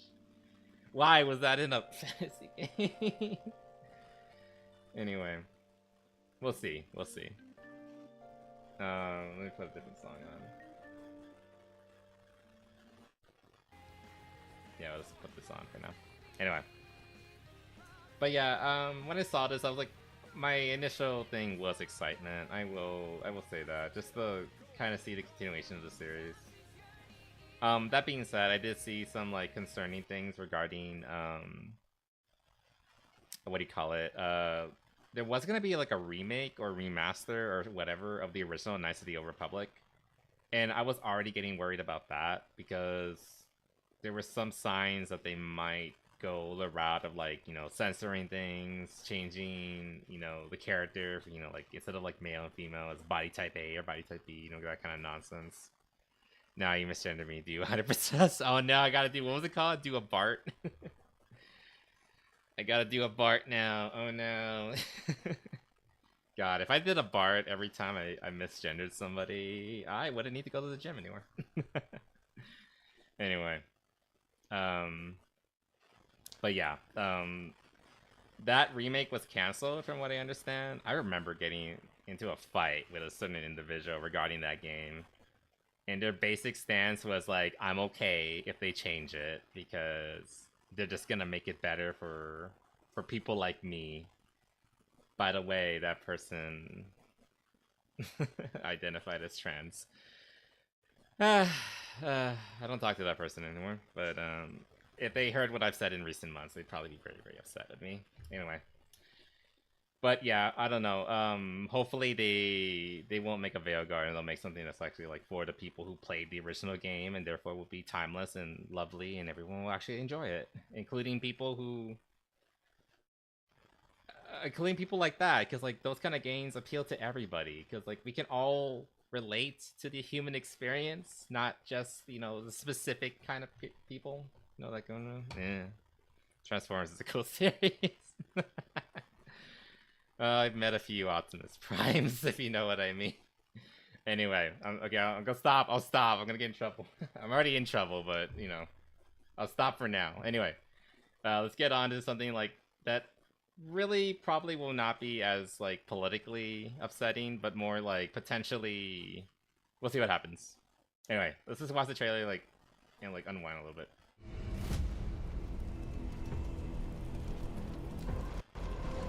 In the grim darkness of the far future, every soul's survival hangs by a thread. My Ultramarines. Actually, wait, I want to take a quick peek at that. Wow, it's the same. It is the grenade launcher from Space Marine 2. That's actually a pretty cool little feature. Like, go, female custodies. Oh no. Please, God, no. Oh god. Also, that's a standard bolt pistol. Like, the shots are on point. So. Mankind is beset by endless Even though nobody in Space Marine 2 uses the standard bolt pistol. tides of aliens, traitors, and demons. Oh my god, I just had a thought. If I really hope that this, it's obviously like a woman voiceover. It's a lady. I really hope they're not gonna be like, oh, by the way, that was a Custodes doing the intro. That's pretty cool. I like the effect of the plasma. Pretty Eldari. Unfortunately, they're not in the trailer itself. They're just like in the promotional art. Across countless worlds, battles rage.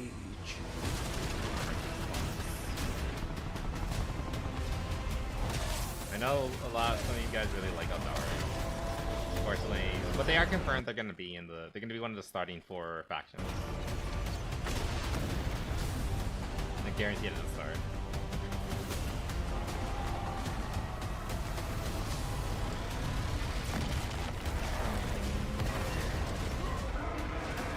We can play as Blood Ravens in the game. I think we can. You'll see. Hold on. Lead your armies. Conquer I think that guy's supposed to be like a captain. worlds.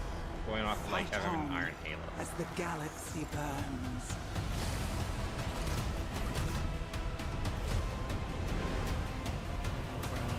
For there is no peace amongst the stars. There is only war.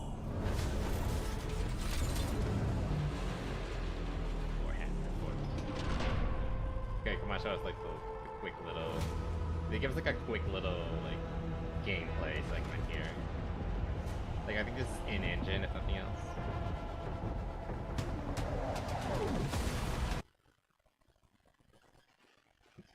412. Okay. It could be more. We got Chaplain.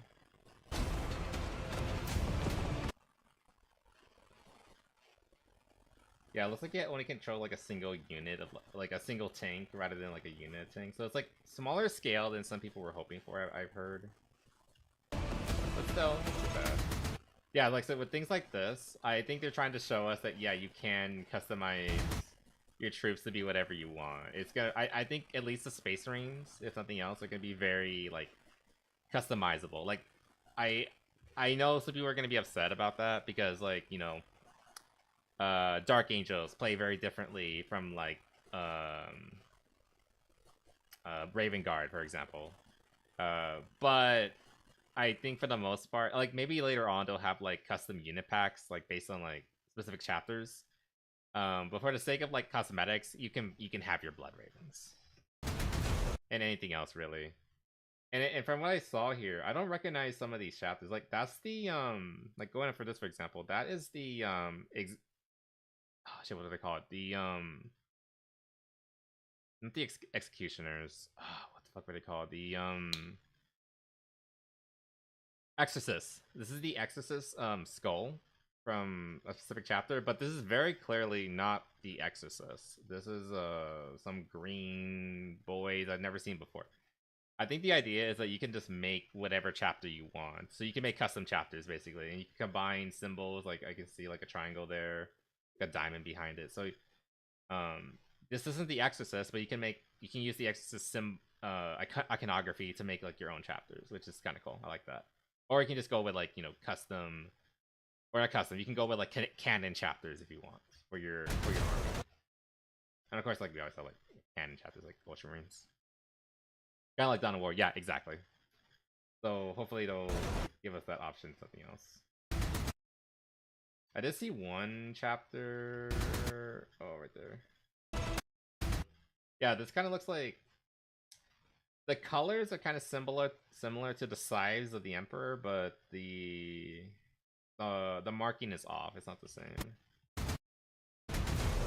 But yeah, you know, you can do whatever.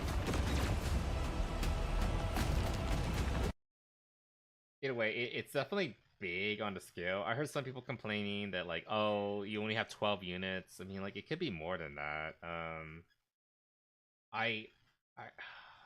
Let's pull the band-aid off. Let me find this. Where is this? I probably shouldn't be showing my Twitter feed because you might see something spicy, but hopefully we won't. See. Oh god, don't look at that. That's a fucking femboy wearing nothing. Okay, let me go here and let me see if we can find this. Let's go. Shut up. We can't look at that. I'm getting in trouble. Yeah,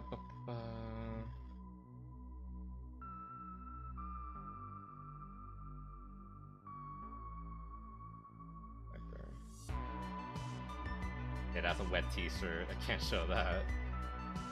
Holy! Oh god. You look at the size of them. No, shut up. You didn't see anything. You didn't see how big it was. Office suit, male gay, but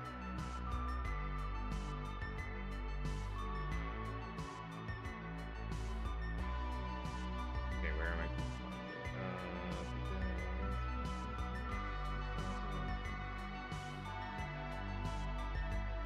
Interesting.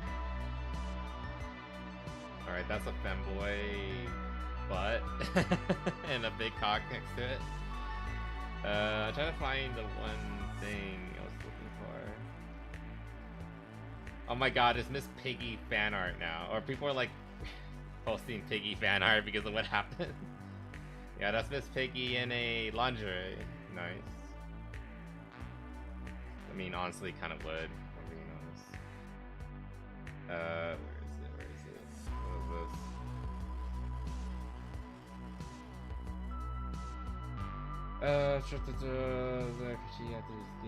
Sweet, wait, what? Jeremy, the packing femboy. No. It was like a femboy, but the femboy wasn't packing. It was a different character. I just trying to find this thing regarding the game we're supposed to be talking about. That was weird.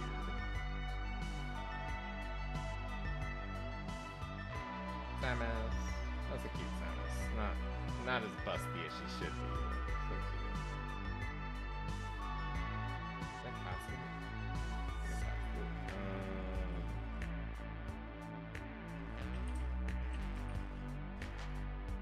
Alright, here it is. Let's see. Here we go. Alright, I really respect Arch, but okay, let's just like go into like I think Arch is a good example of like potential misgivings people might have about the game. So let's just like kind of go through like his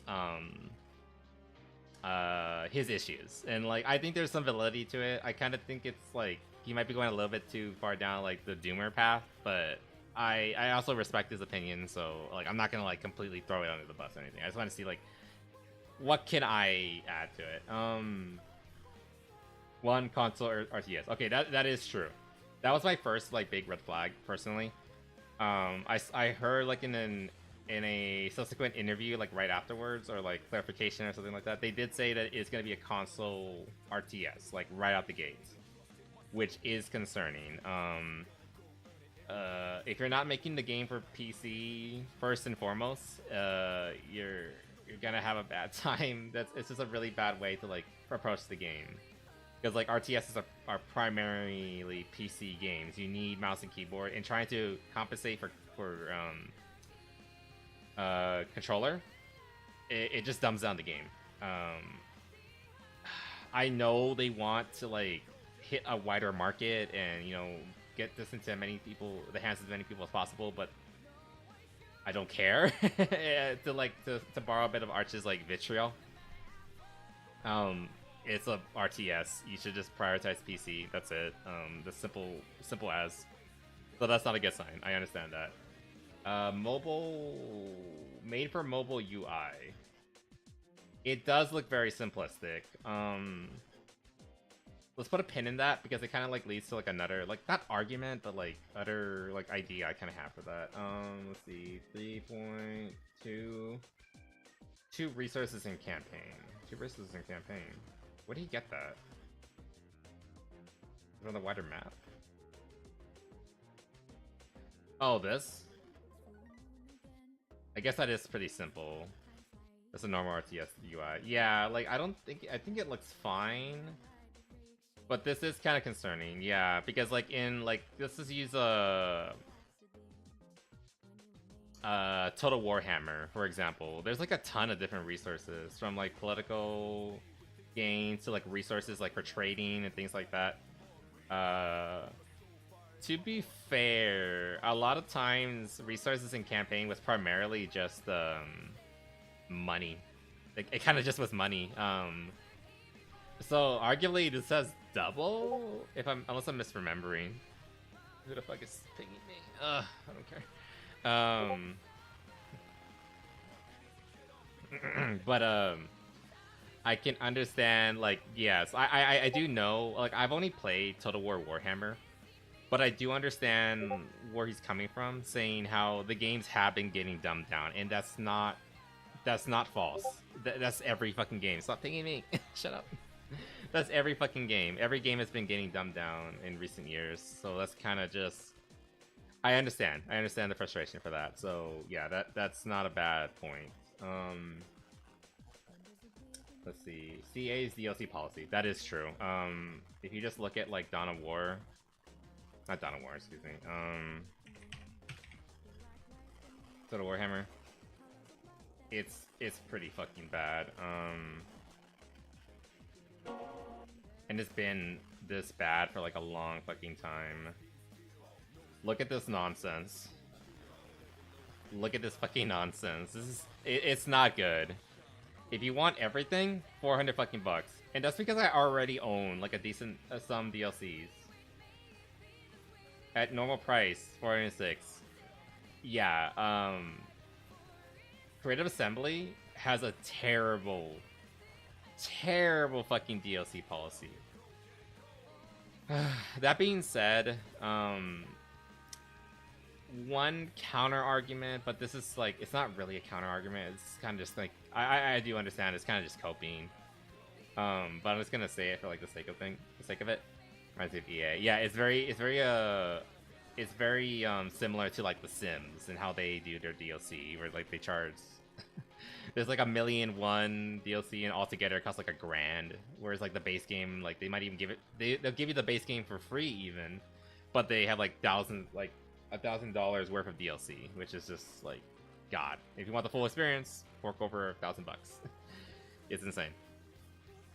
But anyway, in terms of like my cope, and I've like, this isn't my argument. I've heard this like to throw somebody under the bus. Mandalore, the game reviewer, his argument against this, and I kind of agree with him, kind of don't. You don't have to buy all the DLC. If you only care about one specific faction, like say, like I don't really care about Dark Elves or Elves in general, so I don't buy any of the Elf packs, like things like I mean, even that one was a good idea. Oh fuck, go back. Just want to find like an elf one. Oh, here we go. Twisted in the Twilight. This one involves like it's kind of a bad example because I kind of want it for the Skaven, but I don't give a fuck about the elves, right? So I don't have to buy this pack if I don't care about the leader or like the mechanics he brings to the game or the character. It's still really, really bad. However, you can pick and choose. If you don't want to play a certain army, you don't have to buy that. It's still bad, but you don't have to buy this all. Like, if you don't care about elves, don't buy elves. If you don't care about ogre kingdoms, don't buy ogre kingdoms. Like, it's kind of that simple. But that being said, it's still like a bad precedent. If I want the full experience, I have to fork over $500+, and that's not okay. That's just not fucking okay. And also the tendency, like, this is Total Warhammer 3. They treated each game like a new game. They want you to pay $60 for this. This came out in 2022. It's gonna be over 4 years now. And they want you to pay a full price for it instead of like doing an expansion. That what they could have done was like an expansion like they did in the old days. And Arch is like a big proponent of this, and I understand why. I wasn't around there, but he was. He's pretty old. But he remembers like big expansion packs for like old games, like old Total War games too, where you bought the base game for like whatever retail price is. Let's pretend it was like $50 or $60, whatever. 70 if you want to play around with modern prices. $70, right? But then like every couple of years, okay, we got like Total Warhammer 2, right? Instead of paying an additional $60, maybe pay $40. And then you're promised all the DLC that comes with that version of the game. So like say it would give you like this one all the way down to this one. And you would have all of it. It's all yours. You can play every faction, every character, just a flat $40. Everything. And then say we got to, okay, we upgraded the engine again. We're now at the version 3.0. Okay, instead of like selling it again as a full price game, charge an additional $40, and then you get like all the DLC as part of it. Like, that would be a good, fair way of doing it, but they're just greedy assholes, so they're not going to do that. Heck, charge $60, but again, you get all the DLC with it. But they want to, like, nickel and dime you and make you pay for everything. So I understand where he's coming from, where, like, they're going to just do what they did with Total Warhammer, the Total Warhammer series, which isn't really a series. It's just one game that they kept upgrading over the course of, like, what was the first game when it came out? Where's number 1? I know it's here. Do even have it? Didn't work on a fair price. Do not mix together. I mean, you're not wrong about that.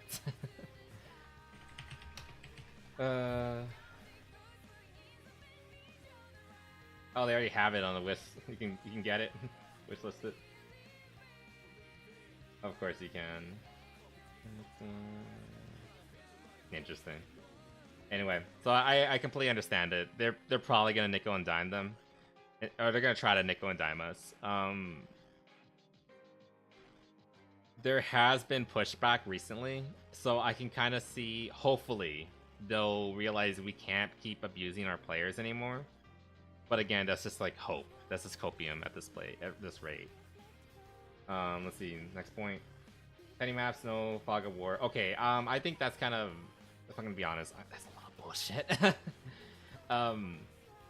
Comments like that don't make sense in my opinion. Anything related to like things that like we don't know about. Okay, console RTS, sure, I get it. Made for mobile UI, I can kind of understand that. But there's a reason why I don't entirely fall for that either. Resources in campaign, okay, I understand that. That's a little unfortunate. Yeah, the game has been dumbed down. It's been getting dumbed down. I understand that. That's fair. 12 unit army cap at the moment. Yeah. Okay, so like he's acknowledging that at the moment, all we know for certain is what they've shown so far. So like 12 unit army cap. In, by the way, if you don't know, in Warhammer Total War, Warhammer, you get 20 unit army cap. 19 units plus one, at least one leader unit. Which I guess in this one would probably be this guy, maybe? That kind of looks like a force commander, or maybe the chaplain, one or the other. The point is, they're showing 12 here, but it could easily just be a placeholder. That's the thing. All of this could just be a placeholder, which is why I think these are like kind of stupid complaints. Like like I said, I get some of them, and I'm with him on that. Tiny maps, no fog of war. Okay, you are kind of right about that. I don't know about the tiny map though. This map looks pretty big. It looks like a settlement map. At the very least, the size of a settlement map in like Total War Warhammer. And I don't know, maybe that's too small for him. I don't know. Maybe Arch likes it really big. I don't fucking know. I don't know the guy. I just watch his stuff. But I don't know. It looks about as big as a settlement battle in Total War Warhammer, which I thought was fine. There's a lot of problems with the settlements, like regarding like defense and the way it works. But that aside, I don't think size is the problem here. Again, maybe Arch is a size queen. I don't fucking know. 12 unit army cap at the moment, which again, no fog of war. I feel like the fog of war thing is just like they just want to show you. They want to show you the game, so they didn't put fog of war. Dude, calm down. Calm down. We don't know anything about the game. And strong black Cadian woman. Where is that? That was the one thing I was like, what are you talking about? I don't remember seeing any Cadian woman. We saw some Imperial Guard, but I don't remember seeing a single face of an Imperial Guard.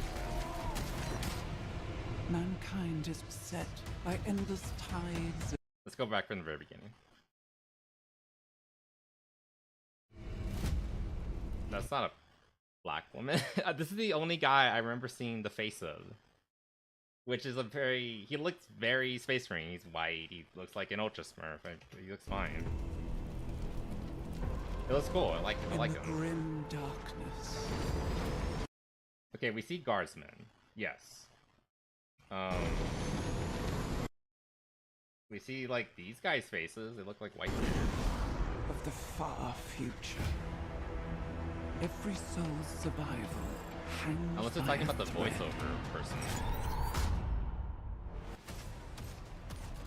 Sorry, it's like really loud. Fine. Again, we're not seeing any faces. We're seeing orcs get their faces blown off. That's kind of cool. Mankind is beset by endless tides of aliens, traitors, and demons. That was pretty funny though. I like how like the orcs are so nonchalant. They're just willing to like roll over each other. Literally. Okay, another Cadian. It just looks like another generic guy.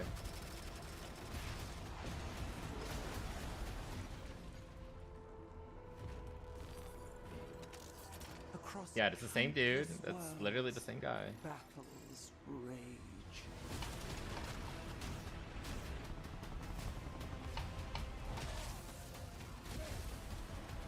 I feel like how he uses like a pocket hammer. Not a full-blown thunder hammer, but just like a mini one. I find that neat. You don't really see like one-handed blunt weapons very often, unless it's being used like by a Terminator. Then it's like one-handed. Lead your armies. A lot of dead guardsmen. Conquer worlds. Fight on. He didn't mention Primaris. I know he doesn't like Primaris, which is like fair. Like I get it. He doesn't like Primaris. Fine. But he's also said like he's like kind of just accepted it at this point. We'll complain about it, but There is only I mean I guess he didn't bring it up, so you know. Like I said, I'm not trying to pick on him or anything. I just like using him as like a good like a baseline kinda.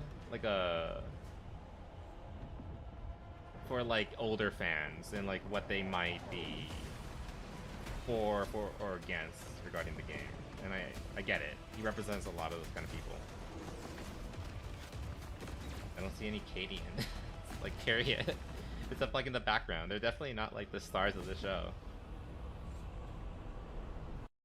Yeah. Where is he getting the Cadian girl? Let me see. Total Warhammer 40k. Just look at images.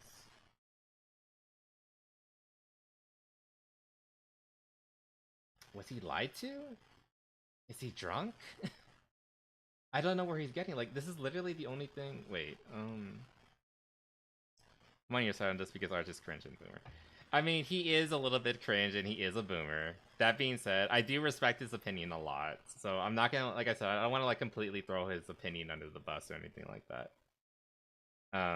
He's a good baseline for like older fans, and I think older fans, their opinions should be considered because they matter. They're the ones who are kind of fighting to keep the game, excuse me, the universe like more towards the original, because it is kind of getting dumbed down and pussified and, you know, woke and all that. So I'm just not entirely on his side on this one.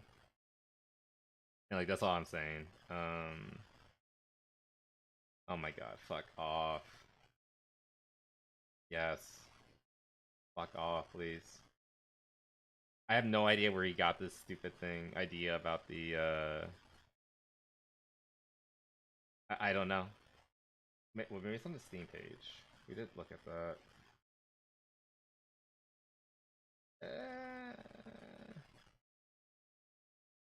It's literally just screenshots from the trailer. Unless it's another. No, it's just the same trailer. Let's check the forum. I assume there already is a forum, right?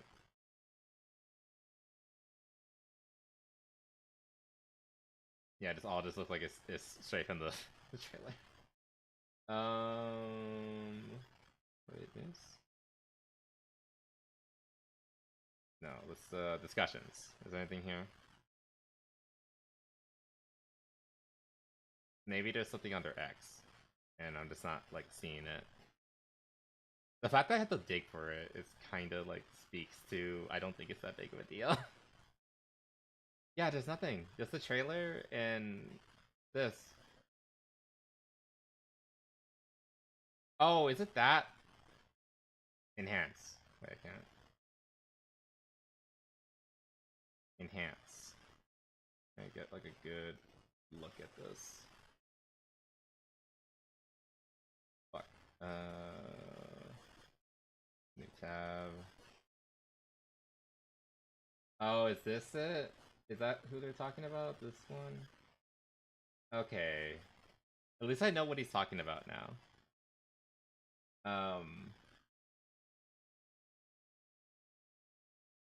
That is a little concerning. I'm not gonna deny that. Okay, I couldn't see it in like his posts. Okay. That's who he's talking about. Strong black Cadian woman. Okay. I kind of understand now. Sorry, it's not the biggest problem. The Cadian population is near entirely militarized, including women, but they gender segregated restaurants, and unless they are shipping in new black people regularly. Oh, I didn't know that. That's actually a good point if that's true. There's not gonna be a lot of black people in Cadia. Let's see. Okay, like I assuming that is a woman. She's blended in so well, I couldn't really see it. Okay, okay. Yeah, to be honest, me too. Wargaming Red Dragon.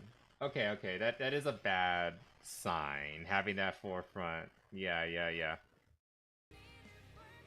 Okay, yeah, yeah. I get that, I get that. Okay. It is concerning. It is concerning. It's not just it's not just something you can just wave away either. Like, if this was like a normal, if it wasn't current year and we haven't seen everything we've seen in the past like 10 plus years, we could just see this and be like, whatever, just roll our eyes and like, okay, you're being stupid. But no, there is a precedent. This is a bad sign, and it's sad that this is a bad sign. We can't just look at it. Loreful, literally everyone Cadia is trained from the earliest. Yeah, I didn't know that about Cadia. I don't know much about Cadia, to be honest. They're probably one of my least favorite guardsman regiments, but Arch actually is a lore master, so if anybody knows, it would be him. Okay, okay, I understand it. Like I said, I'm not against him on this. Like a lot of these, like console, made for mobile, resource, CA being like that. I get it. I get that there are concerning things. So I get there's nothing wrong with being cautious. Especially with something regarding like a CA product, because CA, I think like this is a big red flag, but I think CA in general, Creative Assembly, are a big red flag in of themselves. They're just not, they're not reliable. They've just been kind of shitting the bed the past like however long Total War Warhammer has been, especially recently. Like basically. They've been having like issues with the game, like it's super buggy right now, and mod offers have literally come forward and said, hey, we'll fix your game for free, we'll do it in our free time, and then they just ghosted them. And then like when they actually released the mod to like fix the, like patch the game, then they almost inevitably like release another mod, a new version of the game that makes the mod invalid, and therefore the game is now buggy and broken again, because they're not willing to communicate with the community, and they kind of just treat the community like shit. CA in general is a pretty bad fucking company. And that's just kind of like, that's the reality of it. I say that alone is reason to be concerned for the game. That being said, this is something like a lot of people have wanted. I think Arch wants it too. He loves Total War. He loves Warhammer. He loves 40k. I can understand him being very pessimistic, but at the same time, like I get what he's trying to say. He's like really just calling out like people who are saying he should be uncritical and just be happy and excited. That's, you should never have that. You should never have that approach. If I'm being honest, like I think I said it like even last night. I don't buy games day one anymore, like period, unless like it's a really cheap like $20 game. Like Silk Song was probably the last game I did that, like bought it day one. I still haven't played it, by the way, but I know it was a good purchase because like it's Silk Song and Teen Cherry have a good reputation and things like that. I usually like wait like a week or two and wait for like reviews and things like that. Even the good games, I always do that. Just give the same product and get excited for next product. Exactly. So it's not wrong that he is pessimistic. I don't know. I saw this tweet and I don't know. I just felt like an anger from it. I don't know. Maybe he was having a bad day or something. Or maybe people were like, maybe there's like some validity to this. Maybe people were coming up to him and asking his opinion, and he just gave his honest opinion, and they were kind of just surprised that he wasn't just like, you know, happy. And so he kind of just got fed up and just like he just put the post out, and like that's why there's like an anger I feel behind it. Maybe I'm reading too much into it. But I can understand. This is why like I I would say Gabi, don't just throw him under the bus and say like, oh, he's just an angry boomer. No, sometimes the angry boomers are often right, and Arch is often right. I mean, my opinion hasn't really changed from the moment I saw this to now. It's really just like cautiously optimistic. I want it to be good. Like, I legitimately want it to be good, and I think Arch wants it to be good too. But if it's not, I don't think anyone's going to be surprised. I think CA, Creative Assembly, is aware that they are on shaky ground right now. Whether it's like the Warhammer community or the what do you call it? The or just like the Total War community at large. I think they're aware that they are kind of under a microscope right now. That being said, they do something like this, and it's just kind of like tone deaf. Or maybe it's intentional. Maybe they're like trying to be like, oh, like, haha, we snuck in a strong black female. To make the gamers angry, you know, something like that. But I mean, if they want to, if this is the worst that it's gonna get, fine.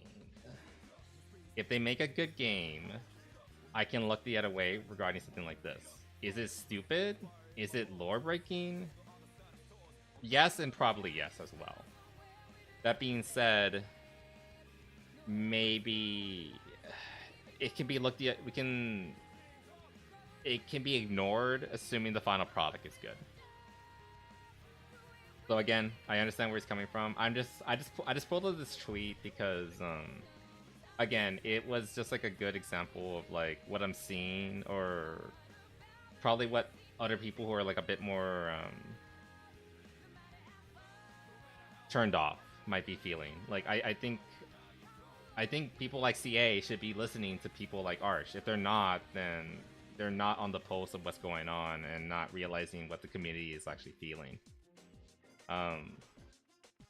Arch himself actually made a really good video the other day regarding like the how like toxic positive creators are kind of killing 40k in Warhammer and GW products at large, because they're basically the puppets to GW, and they're just like parodying like everything's fine, everything's great, oh my god, like you said, just consume product and get excited for a new product. These people are literally that. And I'm talking like, I'll say their fucking names. These people like Chapter Master Varag, people like Bricky, people like oh, it was another really bad one. I only remember those two for off the top of my head. Yeah, Bricky and Chapter Master Varag. These guys are like fucking morons. They're the kind of people who like are unironically 100% on board for like female custodies and female space marines and things like that, because partially because like it's appropriate for their political agenda, like they politically believe in it, but also partially because they are their lapdogs. Simple as. They want access, they want money, and this franchise is their cash cow. Now Arch is unique, and this is why like I really value people like him, and it's because he isn't on the payroll. He has his own opinions, and he says them loudly and clearly, and he'll be put on blacklists, he'll be ostracized, he'll be called a Nazi, yada yada yada. But he still says what he believes in, which is like, I don't think this is going to be good. Like, here's why I'm concerned about it. Now, I just went through his list, like, here's why I think he might be jumping the gun a little bit, but I also agree with him on these things, yada yada yada. So, like, we can still have a conversation about it. But the point is, he was willing to openly say, I don't like it because of X. And a lot of the people, a lot of the big creators in the 40k space simply won't do that. They're just gonna see this and make the Wojak face and be like, oh my god, guys, it's happening, let's go, let's fucking do it. And they won't be critical of it at all. Whether it's like a good product, whether it breaks lore, anything like that. They just want to, like I said, they're the lapdogs of GW. And that's why, again, like people like Arch, their opinion really matters, because they're willing to, despite the hate, despite the blacklisting, speak up and just say, no, here's why. And why, this is why, like, I encourage, you know, people to, like, look into the opinions of people like this. I don't know if I've said it before, like, somebody who has no affiliation with the parent company who's making the product, their opinion matters to me, at least, so much more than somebody who always gets the latest deals, or always getting the sponsorships, or anything like that. Because they don't have that monetary incentive. They're doing it because they like the thing, they like the universe, they like the series, whatever. They're not doing it because of money, they're doing it for the love of it. And so when they say, I don't think this is good, I can genuinely believe it. Whereas those other people will often just constantly keep praising and licking the ass of parent company, in this case GW. Because they want the access, they want the appeal. They're basically the modern media, or access media. But instead of being like official companies, they're sponsored not VTubers, you know, YouTubers. I guess some of them might be VTubers too. Who knows? So yeah, that's pretty much it. Thank you for coming, reading my essay. Hope you enjoyed it, reading it as much as I did writing it. But yeah, it's just I don't know. It's just a good idea to be cautious, kind of these things, because you never know. And like, the proof that he's like authentic, he has been a lot more positive regarding Dawn of War 4, for example. He has some misgivings, but he's been gentler with that. Again, this is like the first time, this is like the first thing I've seen him like talk about regarding Total War 40k.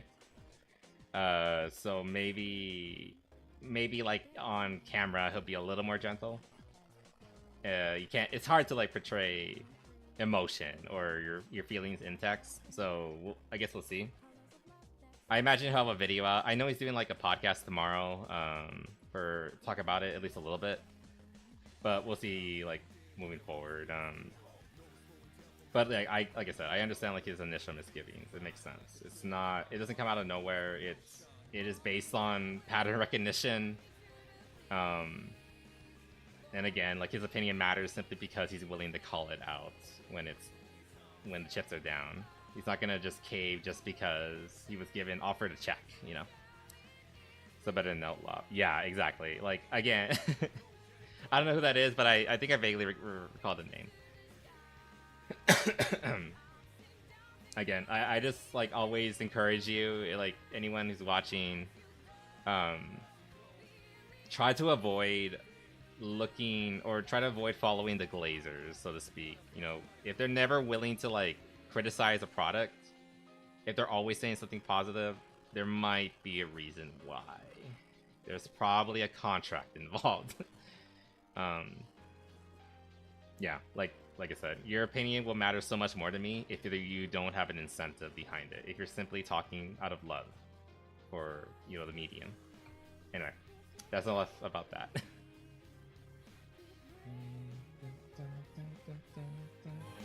Sorry, I love this song so much. Anyway.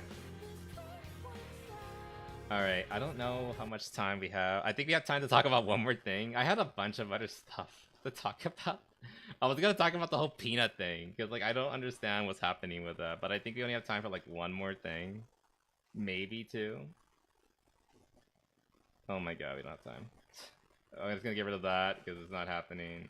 This was fun. I wanted to talk about this. I was gonna get in trouble for it too. We don't have time to talk about this. Again, like, he's critical of like Warhammer or Dawn of War 4 too. But it's more like a criticism of the wider Warhammer ecosystem rather than simply the game itself. He actually said he's like kind of happy how they're handling the inclusion of the lion. Basically, it's just like a single power unit for like specific situations throughout the campaign. He's kind of just there just to be a wrecking ball. He's not going to be in skirmishes or online play. He's just there for the character to have like a power fantasy for like a couple of minutes, and then they take him away. He's literally just there to just be I think the way he described it, so the player can go wee for like a couple of minutes, and then you're done. You've had your fun. give him back. You can't use him in like serious play or like competition or things like that because he's just way too powerful. Understandable. This was more like a conversation. This video was more like a conversation about like the overall writing of 40K and like where it's going, which I think is valid. I do recommend you watching it. But I was more concerned about like the game itself. So that's basically the beginning and end of it. So whatever. I really want to talk about this because I love Samus. I love her so much, but I hate the way some people insist on interpreting her. And this is not new. This is not new at all. Anyway, let's get on to. I think this is gonna just be like the post game awards. So we're just gonna talk about like what happened there. So okay, one more game that was like I'm kind of, oh my god. I didn't see the the dislike bar. Oh no. I knew it was bad. I didn't think it was this bad though. Okay, interesting. Anyway, okay, so this is the final thing that was announced at the Game Awards. Yeah, 17K dislikes. Interesting. We're gonna talk about like why this is being so badly received. Let's watch the trailer again, real quick. Into lands uncharted, dangers untold. Again, my initial reactions when I first saw this was like, this is just another Unreal game. It looks so much like everything else. I venture without fear.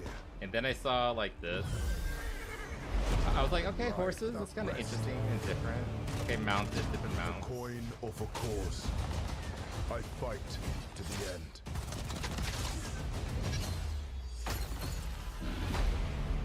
Wildlife Entertainment.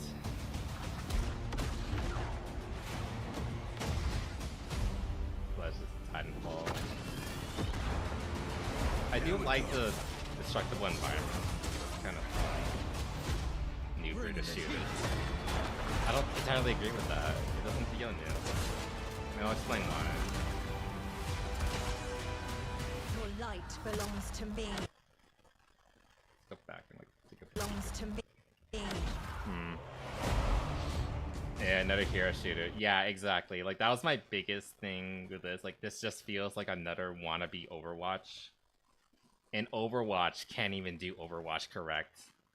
It's losing. Like the big name on the block right now is Marvel Rivals. And this is literally just another version of that. Now, I think there might be a like I was disagreeing with Arch earlier. I kind of disagree with some of the like takes regarding this one. We'll go over that. Shield breaker forming. It looks so much like Conquest of the gameplay though.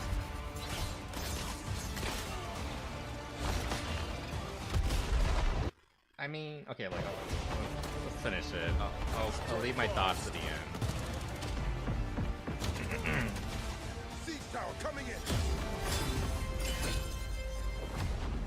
It's kind of lame. You think like the sword would be cool and it just no, it's a key. The enemy is off gate.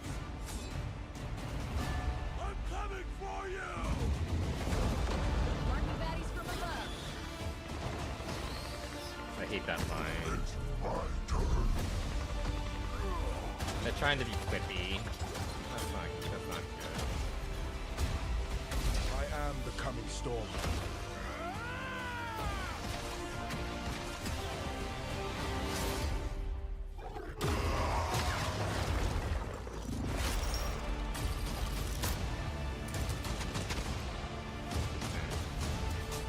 It's intense. I'll give it that. Hunger went so bad and people already have Mavo. Exactly, like...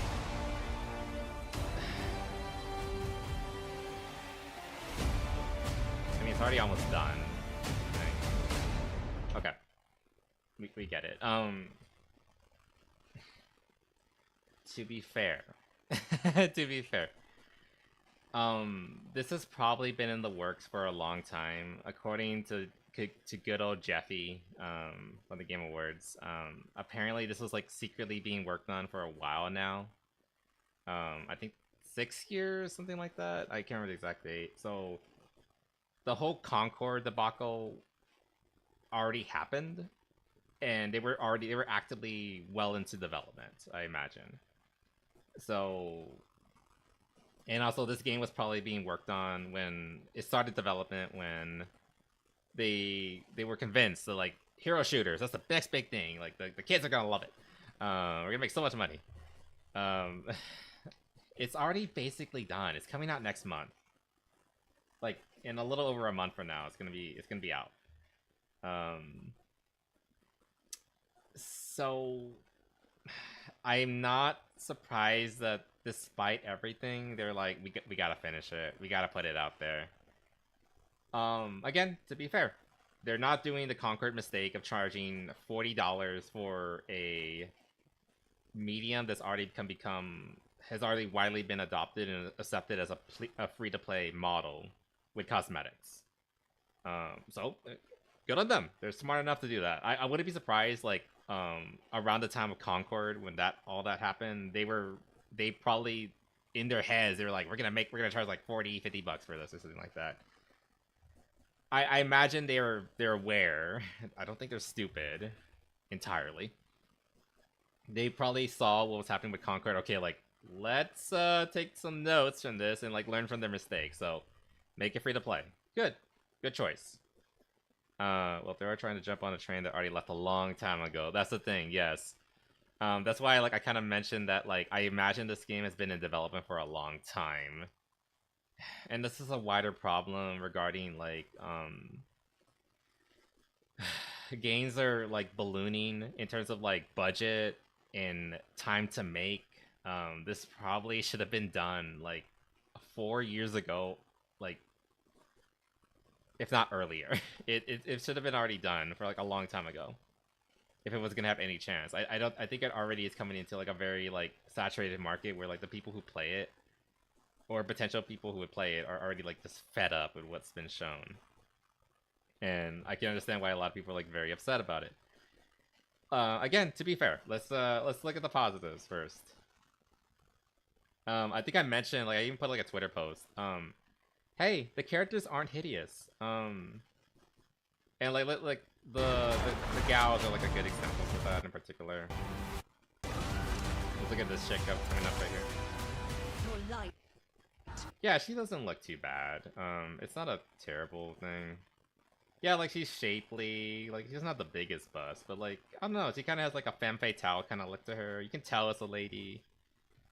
It's not, like, Marvel levels of Gooner, which they probably should have gone down that path, if I'm being honest. Like, that's like a really easy way to get people on your side, like, right away. But hey, she doesn't look terrible. I'll give her that much. What does that mean? So she looks all right. She looks all right. And then we got to, like, this character. There we go. Back. Like, yeah, she's, like, really buff, but, you know, I mean, she has, like, you know, believable level of abs. She's not, like, roided out, you know, like really disgustingly muscled, and she looks pretty. Blonde hair. She seems like she might be blue-eyed too. She kind of gives off those vibes of, like, those you know those, like, old, like, fantasy art paintings where it's, like, the barbarians, like, both the guy and the girl are, like, borderline naked, just, like, a loincloth, and for the girl, like, just, like, a chainmail bikini, things like that. She kind of gives off that vibe, especially, like, with this pose and everything. You know, even back then, the gal was muscled, but, like, not to, like, a grotesque degree, like a lot of people like to do nowadays. Like, she doesn't look like this, for example, you know? Like He-Man, yeah. Like, that kind of level of muscle. Like, she doesn't look like this. You can tell this is a girl. You can tell it's a fairly attractive lady, you know? So, a lot of people are, like, saying, compared to Concord, I don't think it's like that in this regard. I think they were smart enough to be like, okay, let's make the characters not hideous, at the very least. So, you know, they're smart enough to do that. That being said, like, it's still it's just another hero shooter. These armpit people are eating good.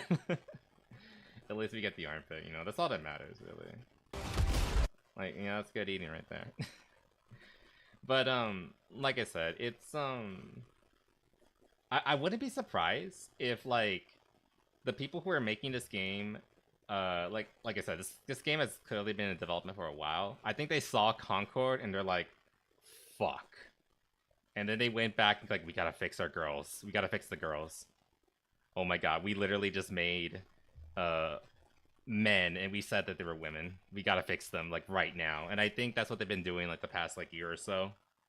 It was about a year ago, right, when Concord happened. Like they didn't go like Marvel Rivals levels of feminine and, you know, bootylicious and all that. But I think they realized like we cannot get away with ugly femme characters anymore. It's not gonna work.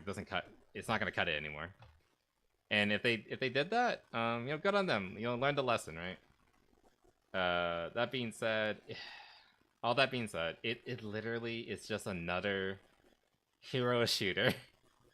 And like you said, Gabby, it's something that's already been done dozens of times now, and we're kind of fed up with it. We don't need another one of these. Like you said, the train left a month ago. No, not even a month ago. It left years ago.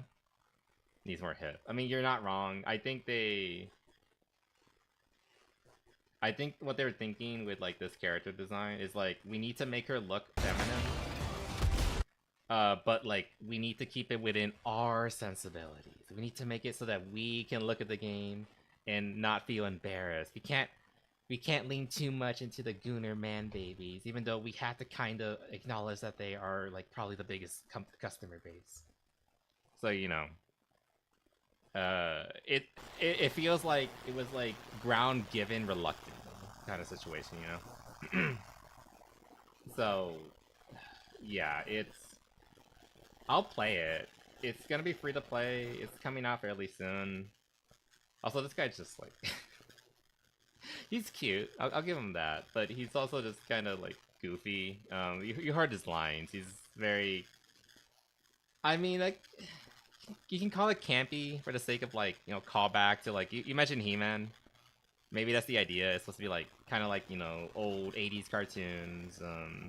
The campiness of it, like ultra over the top heroes, that kind of feel. But it just feels like another generic hero shooter inserted with diverse casts. TM. We've seen it before. I'm not seeing anything that particularly makes it more interesting, beyond like the aesthetic of it. Like, oh, it's guns, but you know, fantasy aesthetic. Anyway, I want to watch this video. While it was amazing to see Expedition 33, because like this is a good point. Some good points that Vera brought up. Every game, yeah, the Magic plus Test Fantasy. There's so many games like this. Like, I didn't even realize that. It's like, oh wait, you're right. There's so many games that are coming out that look exactly like this. It's not even just like the Unreal thing, engine that I keep complaining about. It's just like the aesthetic itself is also just unoriginal, and it's just again and again. This is like example number 48, and everything's starting to blend together and not be unique or interesting at all. we dominate at the Game Awards 2020.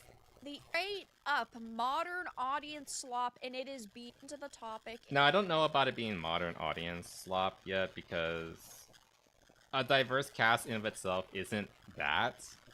Like I said, I think the characters look fairly attractive. They're not like, again, they're not Marvel Rivals levels, but like they didn't make a Concord 2, you know?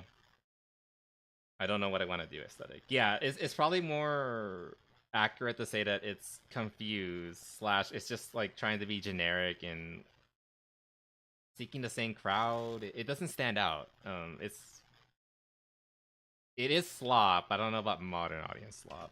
If you enjoy the content I create, Yeah. Patreon, Yes. Total War 40K looked really freaking cool. We You saw liked it? a title that had a very like 80s Ghibli nostalgic anime. Age of the Old Republic, which I'm definitely skeptical about, but there Talked were about some that. interesting announcements in there, though. The finale, the large final reveal, was a game called Highguard that looks worse the more you look at it, because initially I said, wow, this really doesn't look that good. Yeah, like that kind of was just my initial reaction, just like, like I don't see what's like the big deal about it. This is gonna be a game that's gonna be dead a month after release, but the more I see this, yeah, I am so unimpressed. I mean, it's doing some things unique, like the mounts. I like the mounts. Riding a giant bear, that's kind of cool. And clearly, I'm not alone. This title looks like they threw everything at the wall and hoped something would stick. Not I'm wrong. fine with a high fantasy magitech type of title, but I don't think that it works here. And even though these developers have made some... Oh yeah, I know what she's going with this. I watched this video already. But it's just like the whole thing is like, knowing who the devs are, they formerly worked on Apex. Allegedly, they worked on Titanfall too. Yeah, right here in Titanfall. Why didn't you just make another Titanfall? And if it's like an issue with like copyright, why didn't you make a successor to Titanfall? You know, something different. Why did you have to do what everybody else is doing? And like even worse, why are you doing what everybody is doing 5 years ago? Some good games in the past, like I really like Titanfall. I've played a lot of Apex Legends. I do think that Respawn has a lot going for them. It doesn't seem like with this game. I hate Apex. By the way, for the record, I hate Apex Legends. I understand a lot really like it. I think those people are stupid. They wanted to make something unique, and they just wanted to make a new esports game. It feels like Apex. It feels like... No, that's not a bad opinion. Or no, that's not a bad thought. That they kind of slipped the first time I watched this. Like, yeah, it does kind of feel like they're trying... this was a thing back in like the mid-2010s, too, where everyone was trying to make the next esports game. It started with like RTSs, but then it caught into like the Counter-Strikes and the Valorants and things like that. I mean, to be fair, Valorant succeeded. It is played on a professional level. That being said, who actually watches that shit? Esports just isn't really popular. I mean, there's some people who really like it. Like, I'm not going to deny that. But it's never gonna get to the heights that people want. Or the people that promote it want it to be. Overwatch. It feels like Valorant. It feels like way too many things crammed into each other. And really, it just looks like modern audience slop. None of these characters look cool. The environments don't look that great. Overall, it just looks... I saw this, actually reminded me of something else. In like the 2010s as well, there was like a media craze where every poster had that orange-blue filter.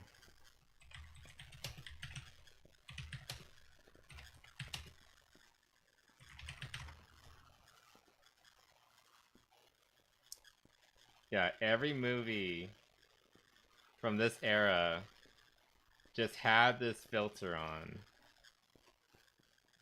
Oh shit, can I just like see the full thing? Every movie from the era just looked exactly the same. Every movie poster had this orange and blue contrast. It's like 2010s or late 2000s kind of era. It kind of feels like the same thing is happening with this. Like regarding this, the Magitech thing. They all look the same, and they even have like the same lighting and everything. This one's at least kind of different, where it has like, you know, reds, so it's a little more stand out. They even have the same colored font. Like the font's different, but it's all gold. Because like they believe that it's gonna be the next big thing. It's gonna be the gold standard. We're gonna be the new guys. Everything is the same.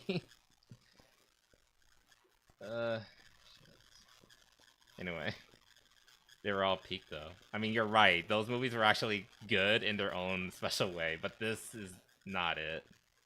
Looks like...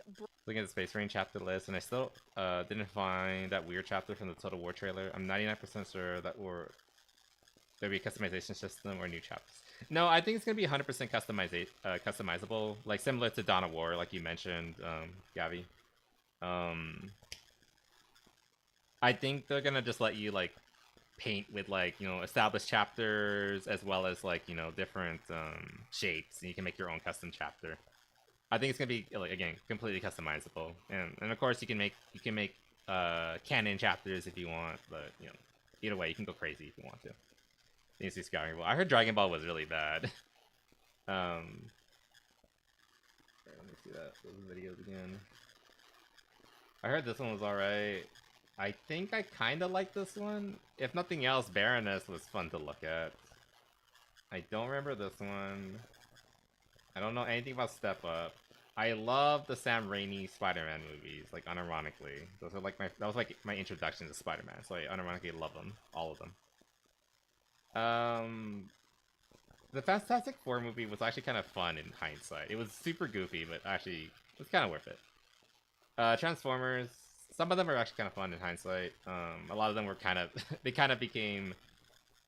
became what Marvel is today, but when they first started out, it was actually pretty quaint and, you know, lovingly made. And Night of the Museum I actually really liked. I enjoyed it. So, but I heard Dragon Ball was really bad. I've seen a review of it, so it didn't look good. Well, I'll give you. Anyway, getting off topic.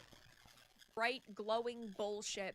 And I'm not alone in that thought. Enough of this sci-fi, fantasy, high-tech, magitech, glowing bullshit. This sucks, and I am speaking for everyone when I say that we are all tired of it. Stop it. Godfall initially looked like it might have had potential. Came out, absolutely flopped. Immortals of Avium, I did not finish it. I did stream it a couple of times on the channel. Wow, was that extremely mediocre and forgettable. If you asked me what the main character's name was, I wouldn't be able to even tell you. And Highguard looks like it is going to be more of the same, and they are getting brutally.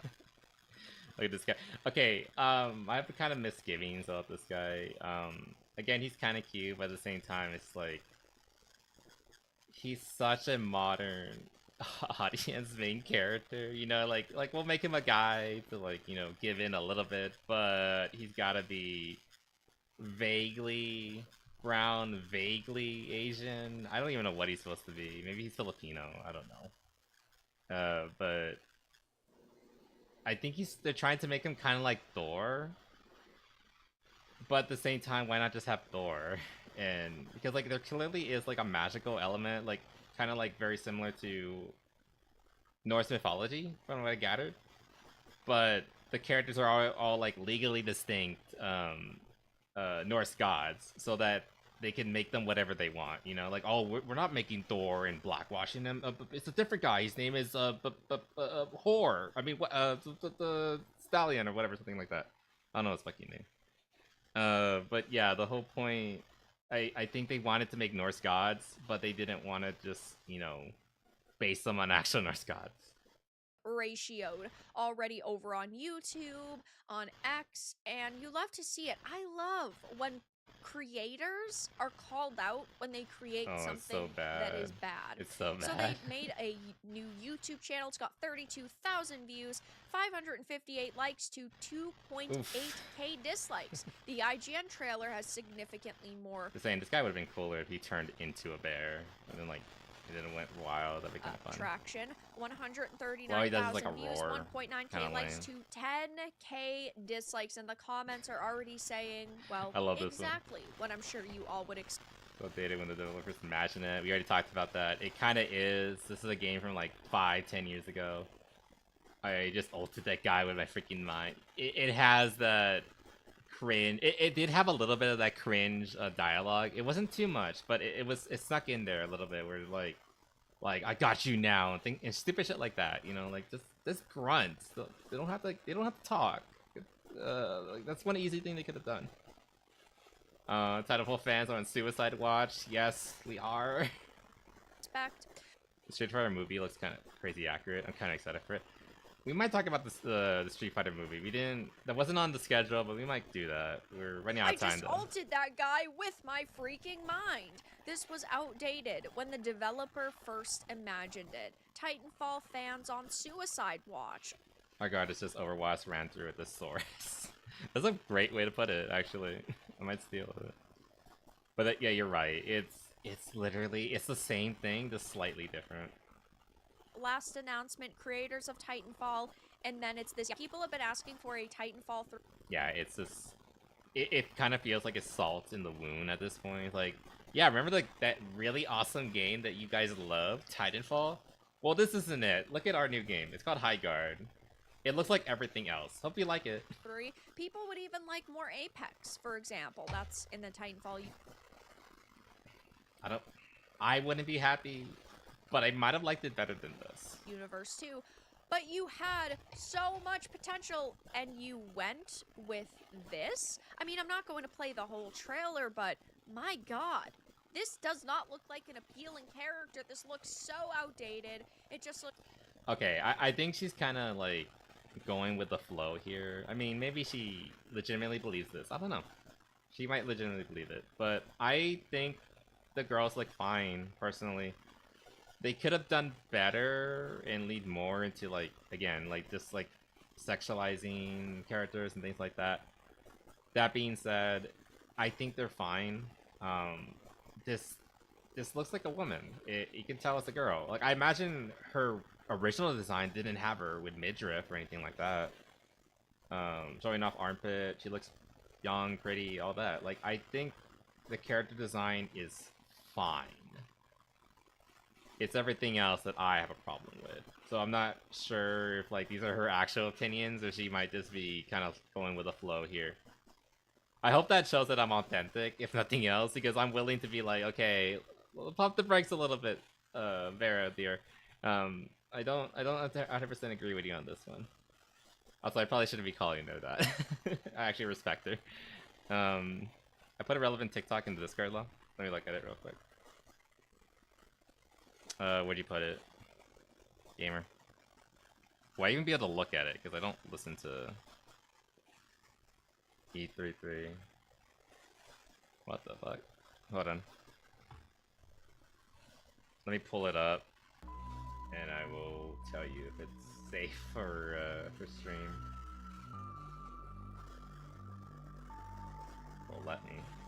Here we go.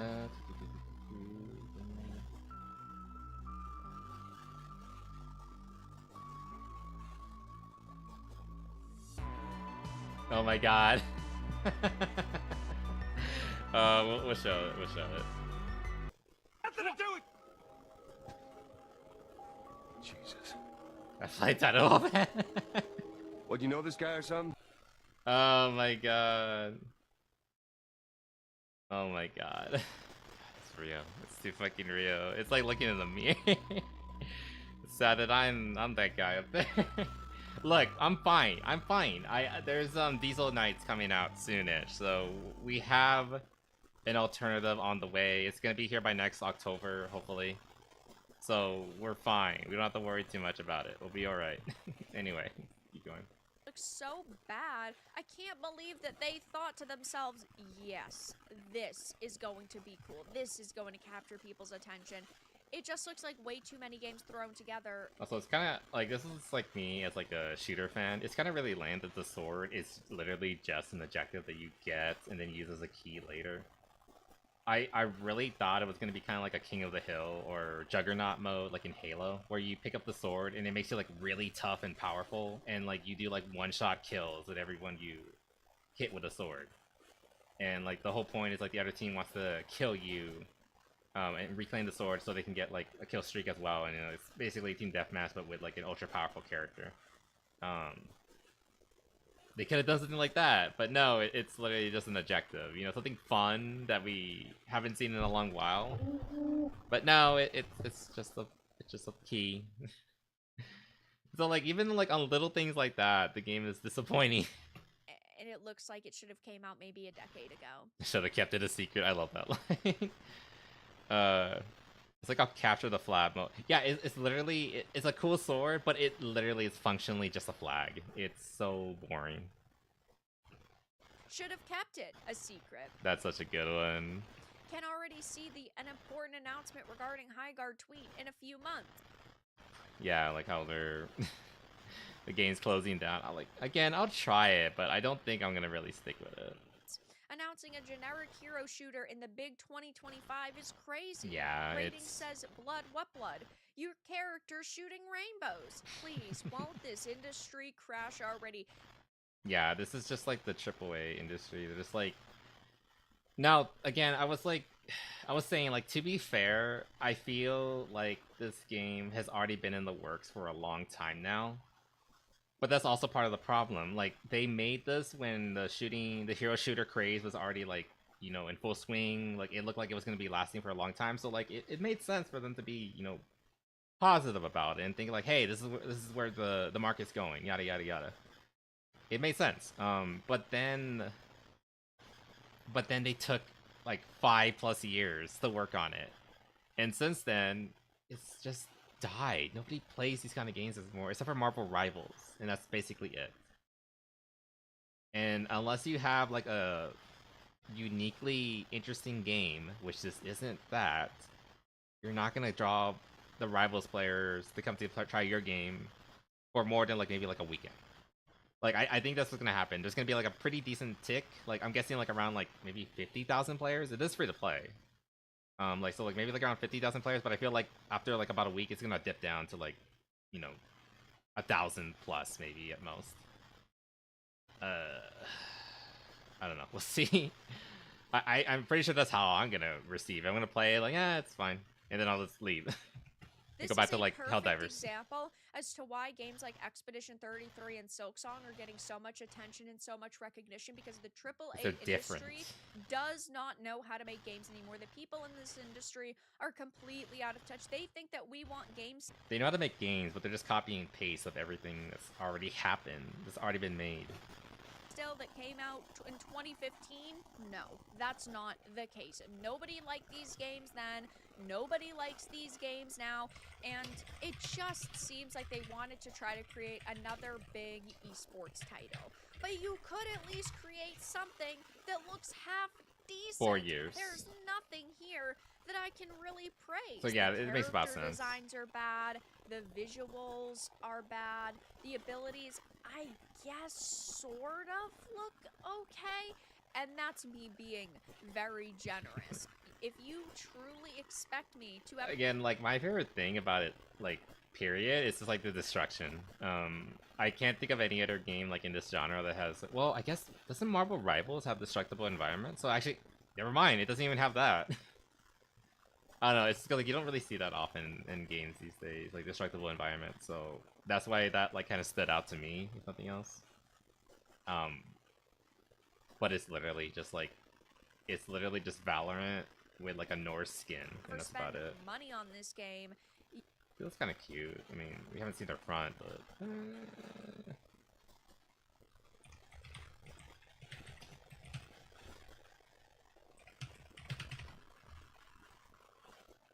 we know any of the characters? Oh no, not that. No, not Starscream.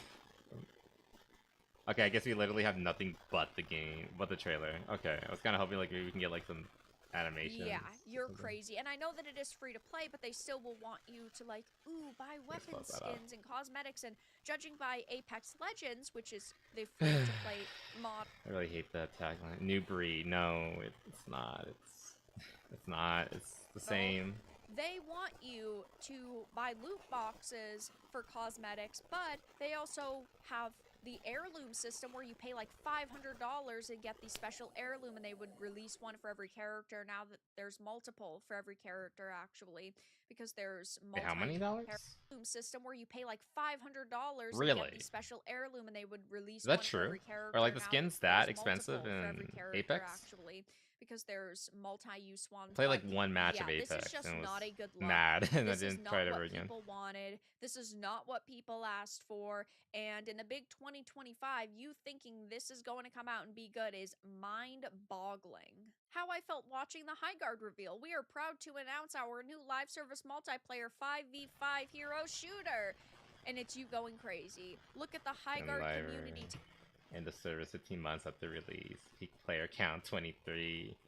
Probably like 23k, something like that. What a joke. It's like Conquer 2, but on mobile. Again, like I feel like some of these are a little too harsh because again, at least the characters are okay looking, and also not most of the skins. I hope not. That sounds pretty bad. Cab, what a joke. This looks like Concord 2, but on mobile. End of service, 15 months if they dock me, but who Conquer 2.0, and based on the recession, I don't think this one's making it very far past the gate. knows? Highguard genuine.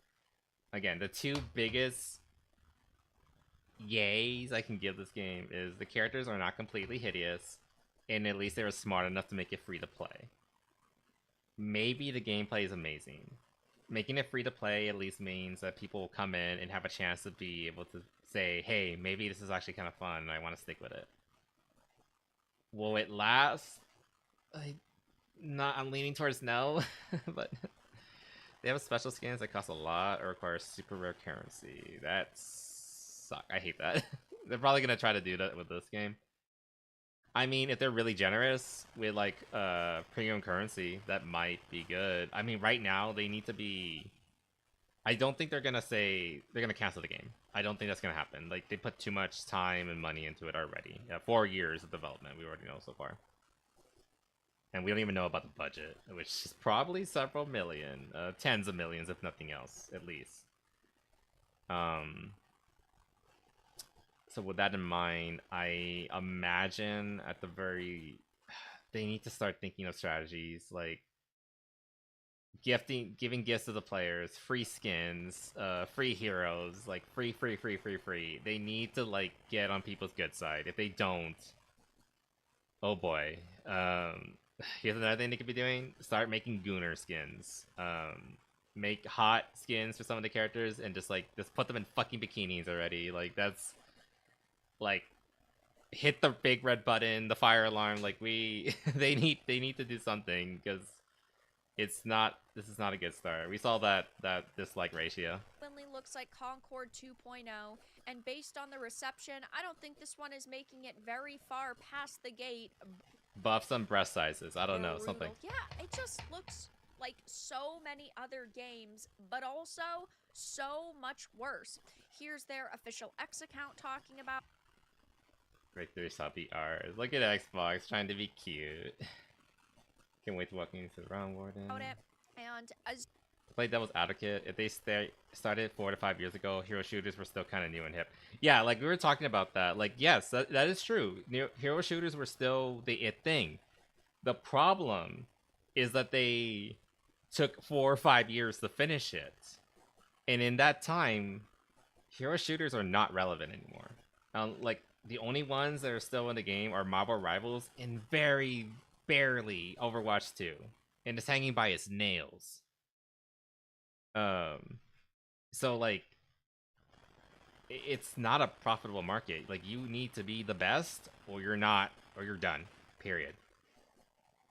So like that's the best thing they can do at this point. They need, like you said, like they need to go full Gooner.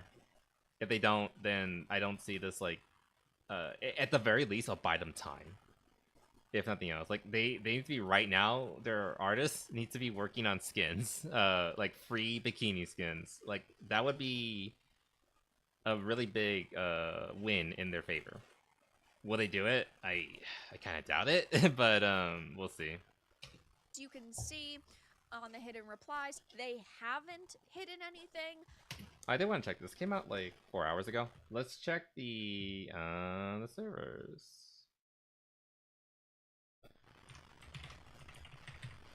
Let's see the I want to see the discussion board. Oh, Mizu wants to play it. I think it's all online, but he does want to try it. But let's see. Have they locked down any? I feel for the devs. Excited for Concord 2. Dead on Arrival. This game looks neato. Got a Chuz decomposing in the discussion. Give me my high guard or I shall die. Come on, dude. Why you glazing? Think it looks cool too. Thank you for agreeing with me too. I have temporary expectations, but it's good. I'll definitely play it. When it releases. Hello. How did the fail guard turn out? Shadows? Turned out to be a success. No, it didn't. You're fucking lying. Why did they cancel their DLC? Why weren't they even really mentioned in the Game Awards? Barely. Sorry, Chug. Go woke, go rich if you want. This guy's just a troll. Yeah, this account was probably made like today. This is a burner account. Still making some trash to dead in 6 months to pursue the story in games. Story? What? Okay, yeah, there's not gonna be any fucking story. For Spoken into Squad, especially Dustborn shared your sentiment. Yeah. Also, Shadows just failed, like, period. It's Overwatch style, secure boots, and TPM. 2.0, not detective. Titanfall's good. Apex sucks though. If it does, I think it looks slop. Damn, I thought Conqueror was shut down. You want me to mess with my BIOS to play your games? Wait, really? I mean, I don't know if they said that yet, but they might. Conquer 2, Fantasy Boogaloo. Yeah, this doesn't look like it's going very well for them. Add Russian language, free to play. It's like that's eating my only meal. I'm sorry, it's okay, Callie. Welcome, welcome. I don't know how long we're gonna go. I guess I still have some stuff I want to talk about, but we'll see. But I hope you're doing good. Welcome, welcome. Mortars of Avium to remove the secure boot bug. This game looks like 2 PvE. Wait, is it really only 25 gigs?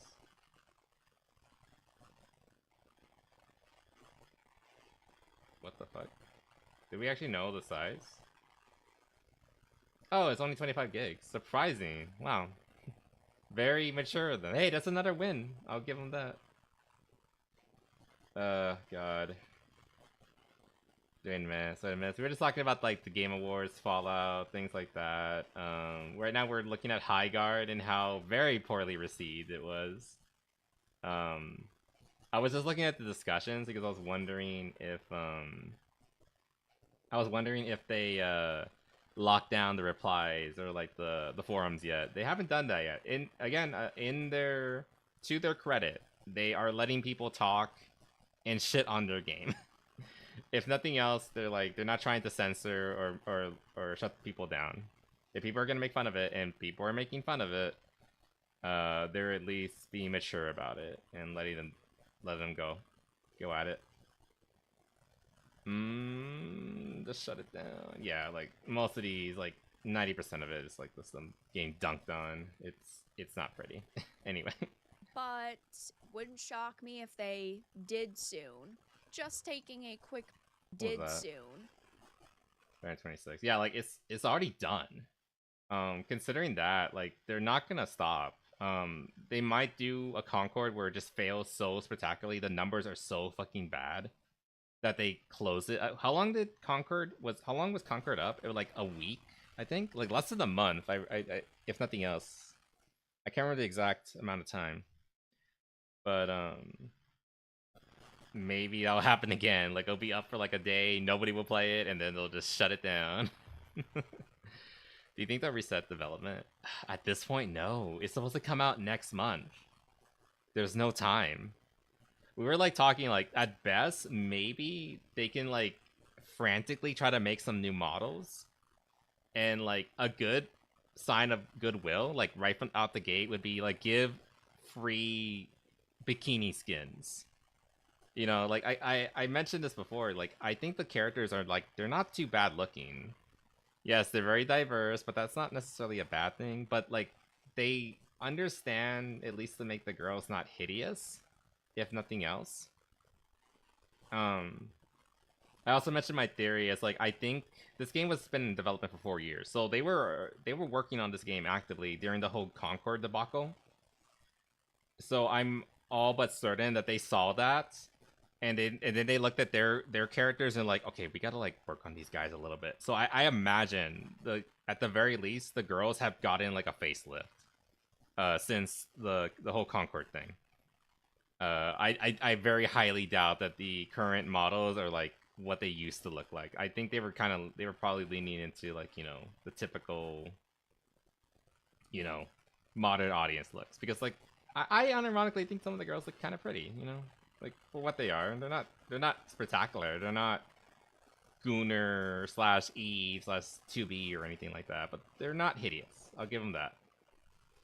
But so they have potential. That's what I'm saying. So like if they give like free bikini skins that would give them a ton of goodwill, like right out the gate. So if I were them, if I was like the director, I'd be like, I would go to my artists, like, double time it, bikini skins, a summer theme, do it now. we'll give you double pay, whatever you guys need. Just fucking get it out the door now. And I think that's like their best chance at this point. We'll see. Probably only getting this much hate since TARs were coping for Half-Life 3. Like, I guess I'm one of those tards because I was hoping for Half-Life 3, but I also was like kind of aware that it wasn't gonna happen. Half-Life 3 was not gonna happen. Like the people that I look to for Tyler McKenzie, whatever his name is, like he's the guy that I go to. He's the one who's been saying like Half-Life 3 is gonna happen soon. Even he said it's not happening tonight, guys. Like we're gonna watch the Game Awards so I can prove that it's not gonna happen tonight. And it didn't happen, so, you know, like, I was hoping that, like, he was going to be wrong about this one, at least, but, you know, it didn't happen. I'm still kind of leaning towards, yes, it is going to happen within the next month or two.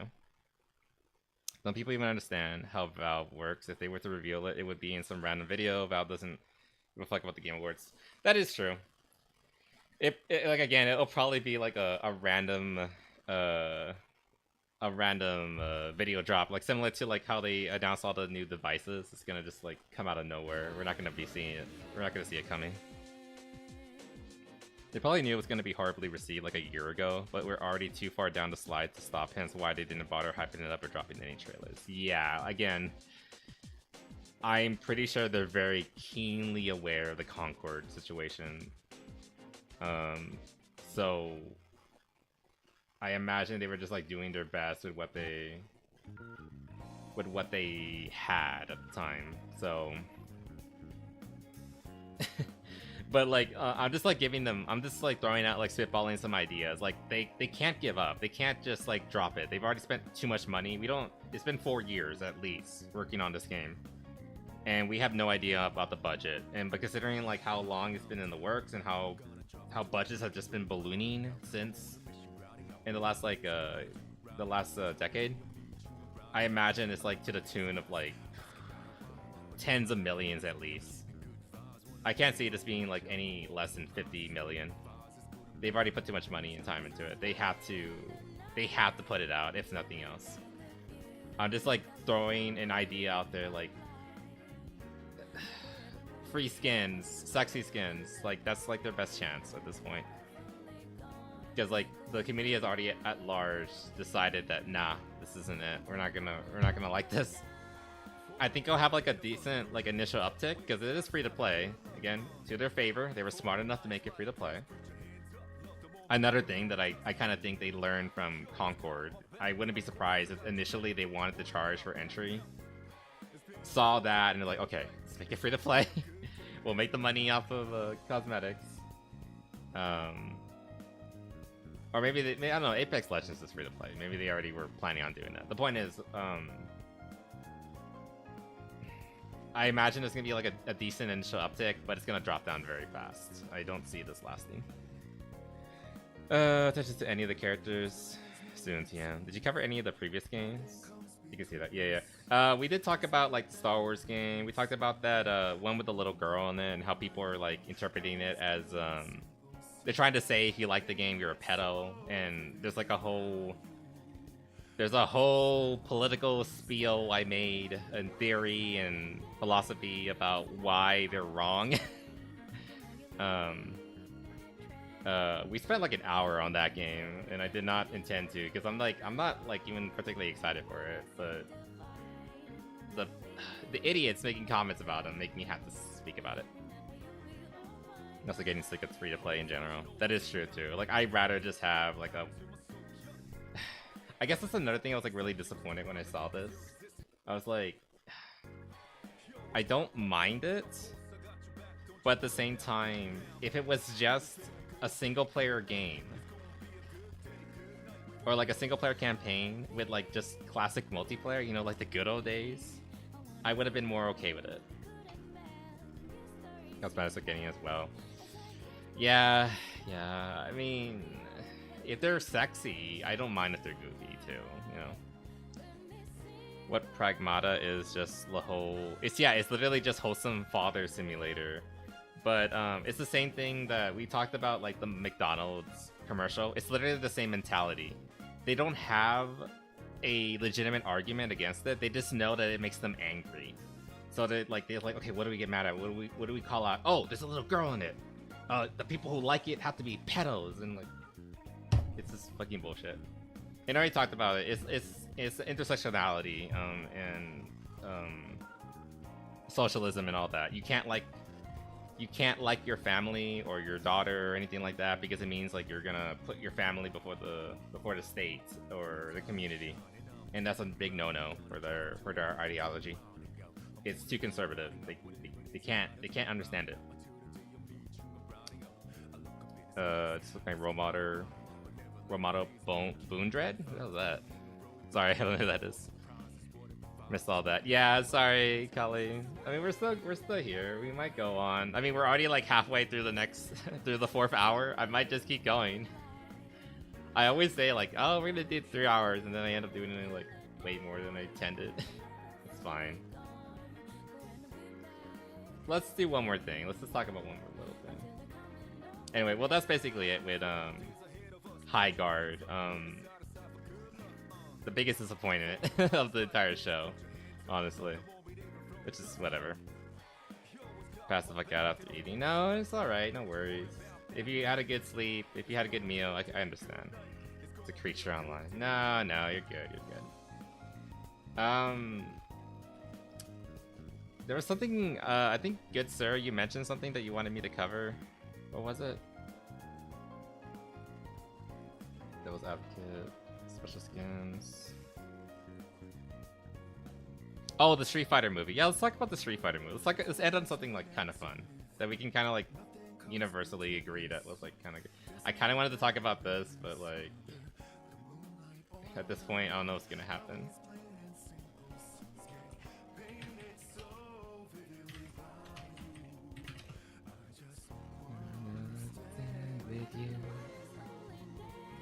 Tiger looks terrible. Like, let's be real, it does look really bad. Alright, let's take a peek at this trailer again.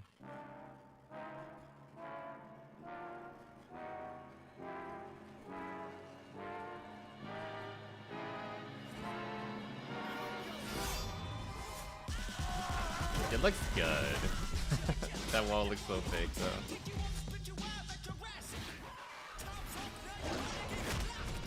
Is that a crotch kick? Or punch?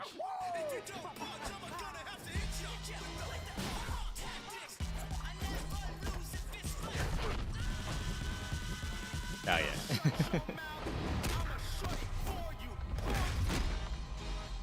So it looks high quality, at least production wise. I knew this was I knew this was in the works, but I'm actually kind of like excited for it now. I didn't really care about the Mortal Kombat movie, though I know a lot of people were excited for that too.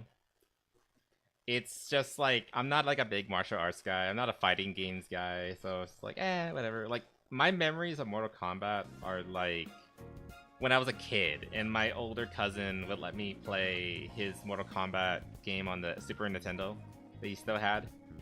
And like me and my younger cousin would play that, and we were just like very well adjusted small children, and we liked to throw people into the spike pit and rip people's spines off because, you know, we were like very well adjusted like 3-year-olds. But you know, we're whatever. That's all I really know about Mortal Kombat. Like, you know, like just like trying to get like the death kills. I never played the games. I really just watched my cousins play it. I wasn't really part of it. I just like to see the kills. But Street Fighter though, I have a little bit more experience with it. I played a few of the games. I have Street Fighter 4 Super. I love Jiri. I'm kind of disappointed that I don't think she's in this game or this movie, because I adore Jiri. I can fix her.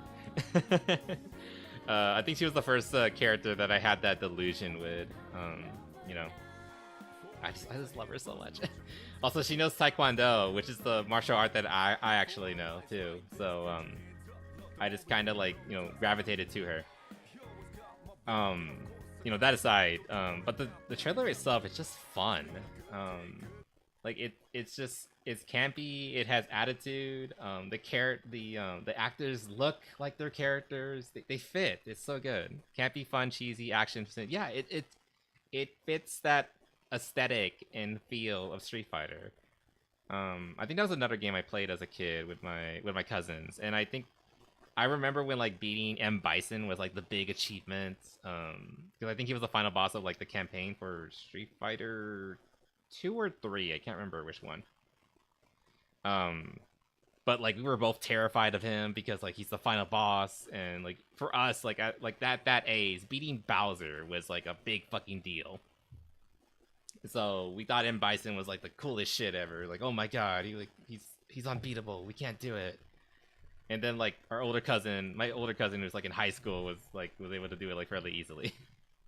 But yeah, it's so yeah, like I have like more fond memories with like Street Fighter, even though I never really got properly into it. Like I suck at fighting games. I'll be real with you guys. The best fighting game that I'm good at is like Smash Bros. And I'm not even really good at that, and a lot of people don't even consider that a fighting game. So it's a party game if you depending on who you ask. The point is, I don't know. I can feel like more nostalgia coming from this, and again, oh fuck, it just looks cool, and like you just look at the characters, like Chun-Li. I don't know the actors' names. I'm sorry, so I can't say her name, but it's probably something in Chinese that I can't pronounce. But she looks gorgeous. He looks fucking ripped as hell and super cool. I thought his name is Senyata. Is that the character? But he looks the part. He fits it. Big Russian dude. But if I understand, he's actually kind of wholesome too. I only really know him from Wreck-It Ralph. I don't really play a whole lot of fighting games. It's weird they have to get the whole cast up on the... I thought it was a pretty fun flex, actually. Just having everybody there. That was actually kind of fun and cute. And they were all like campy and playing with each other. I remember one of the guys actually slapped his ass as they were leaving during the show. I don't remember who it was, but it was just fun. Like it seems like they have like good chemistry with each other, and that's just like really... That's nice. It's nice to see. Like even offset, they're like goofing around with each other. I have no idea who this character is. I'm sorry. I remember him. Lola, you don't remember that? Let me see if I can find it. What was it called? Wars. I saw somebody. Did he just slap his ass? Yeah. Familiar with it, but Yeah, right here. why did he just slap his ass? Hold up. Go back. Right here. This guy slapped... You can't just be doing that to people. Yeah, see, he slapped his ass right there. What are you doing, man? What's Buddy doing? Yeah, and then they look back at each other, and he's like, they're Hey, he's playing cool with each with it. other. Yeah, they're just playing with each other. That's what like guys do, like in the locker room, or like when they're on the sports team together, like football. Like I was in football. I saw guys slap each other's ass all the time. There wasn't anything gay about it. It was just them playing around with each other. It's just what guys do. We fuck around with each other. And I don't know, like I said, it just shows camaraderie, and like again, they're friends beyond just like, you know, co-actors. I don't know who that guy is. I know who that is, but I can't remember his name. Sir, I'm small and petite. You can do that to me. Don't worry, guys. Look, you all belong to me. You should know this. Anyway, also Cammy looks fucking gorgeous too. Isn't Cammy supposed to be British though? She kind of looks Asian to me. I might be wrong about that, but I'm not sure. And then fucking Guile looks funny, but like it also just looks appropriate. Ryu looks appropriate. M Bison, I feel like the guy who plays M Bison isn't tall enough, but you know, it's fine. Huh? What? What'd I say? I don't know who that is. I don't know who this is either.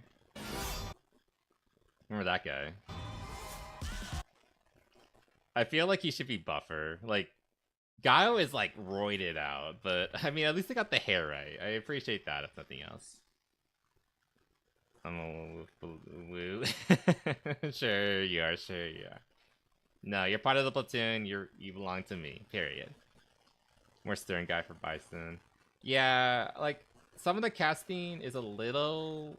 I'm a little conflicted on. Like it's more for me. It's more like he's too short. If you actually see him alongside the other cast members, he kind of felt. Actually, let's pull it up. I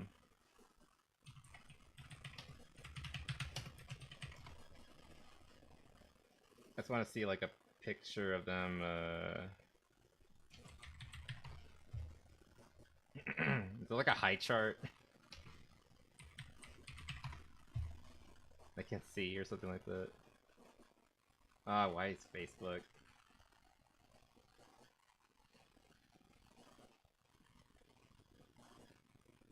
I mean, he looks good. I'm not gonna deny that. I wish he was like I wish he was whiter, but like he's doing it right. The fucking hair thing. I love Guile. If I were to play Street Fighter today, if I were to get into it, my mains would probably be Guile and Jury. Because I love his like army aesthetic. He basically does like Marine Corps CQC, which is like super cool. Plus he has like a stupid hairstyle, and his theme is super sick. So, alright, let me see. Street Fighter movie cast award. There has to be a picture of them all together. Yeah, here we go. I just want to see them together. Like, I want something like equivalent to like a height chart, or like the best we can get. Which one is? I think that's him, Bison. I think that's him. I don't know. He's a little on the tall side, but he's not the tallest. Obviously, I mean, Zenyatta should be the tallest, yeah, for sure. But he should be like the second tallest, in my opinion. At least, like, that's how M. Bison always felt. Like, he was the final boss of, like, I can't remember which game, 2 or 3. So he should be big and intimidating.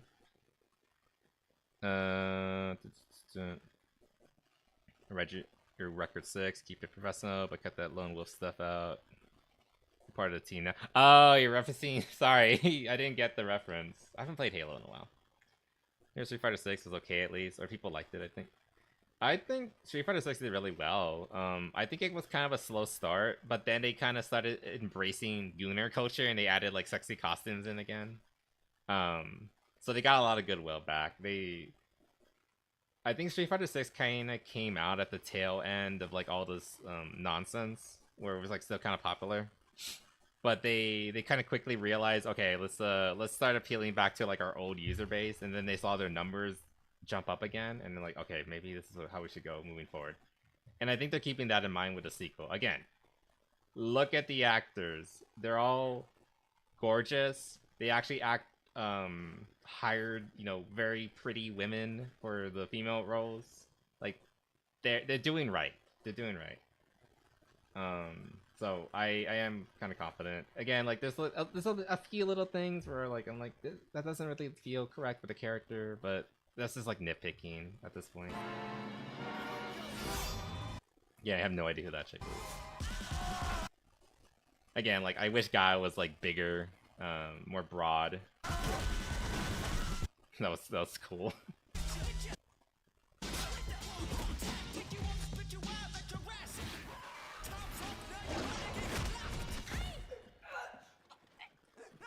Also, I'm also like that they're not too afraid to like have the girls in like cute outfits. Like she's wearing a very short skirt here.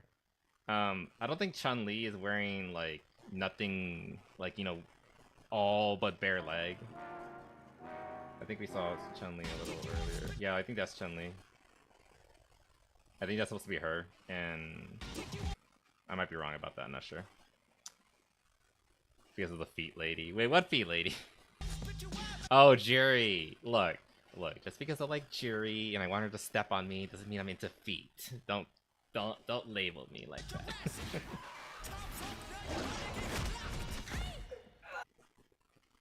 Oh yeah, that is Chun-Li.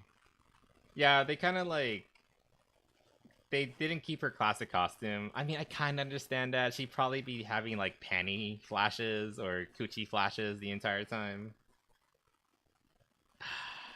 I'll allow it. I'll allow it. But like for the other characters, they're kind of like, you know, they're sticking to like their more classic kind of like sexy outfits. And we saw Cammy earlier, right? I mean, look at that. Like that's bare leg right there. Like, we're not seeing her backside like where she basically has a wedgie the entire time, but it looks like they're kind of leaning towards that. And there was like another shot that I was like really impressed by regarding costume. That looks like Chris Andrew. No, what's his name? The one guy from that one comedian. What was his name? The one who's like in the Let Me In meme. He kind of looks like that guy. In the men's speedos. I can't think of anyone's. Oh, the green guy wears a speedo, right? Look, and they have her like in a like an office lady kind of suit. I think that's supposed to be Chun-Li.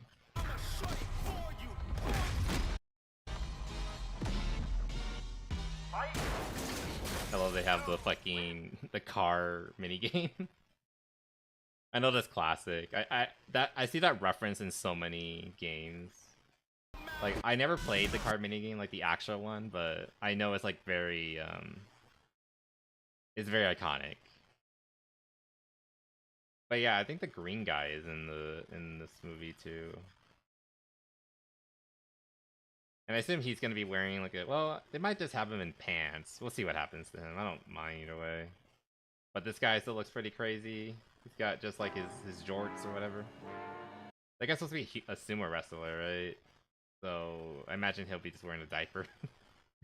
Which is appropriate again for the character. But yeah, overall, I'm pretty satisfied with the costumes. There are some changes here and there, but like they're not terrible ones. Like they're not trying to sex it down because modern audience or current year. They're sexing it down because like look at Chun-Li's original outfit. Like I love Chun-Li's original outfit.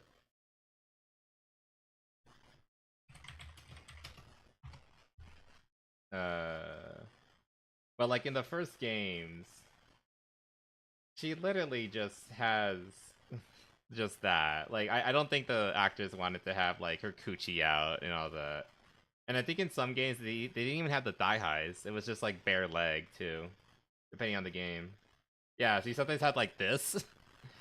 And don't get me wrong, this is really, really hot, but I don't think the actress wanted to do that. That's basically borderline porn. She's not wearing anything there, unless it's like a really linear panties.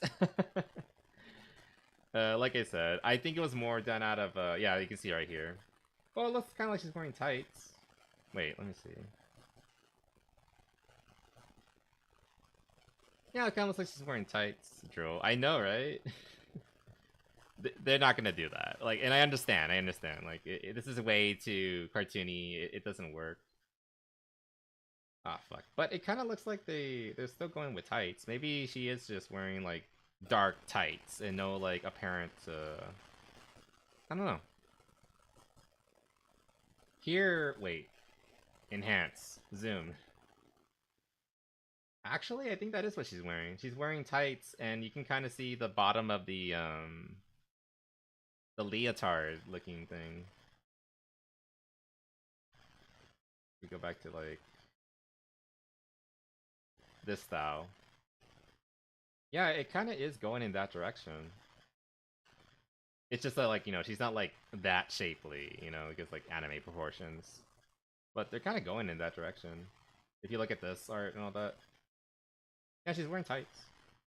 Never mind. I think they're doing really good with her outfit. Like, again, like, within, like, physical realism. Also, I forgot about this one. Jackie Chan and the Chun-Li outfit, which was amazing. Yeah, I really appreciate what they're doing. They're not altering the outfits to try to make them, you know, for current year. They're altering them because, like, the actors have to wear them. So like they don't want to make this into like a softcore porn thing. They have to give them like some realism to the outfits. But like, look, even Cammy, she's wearing the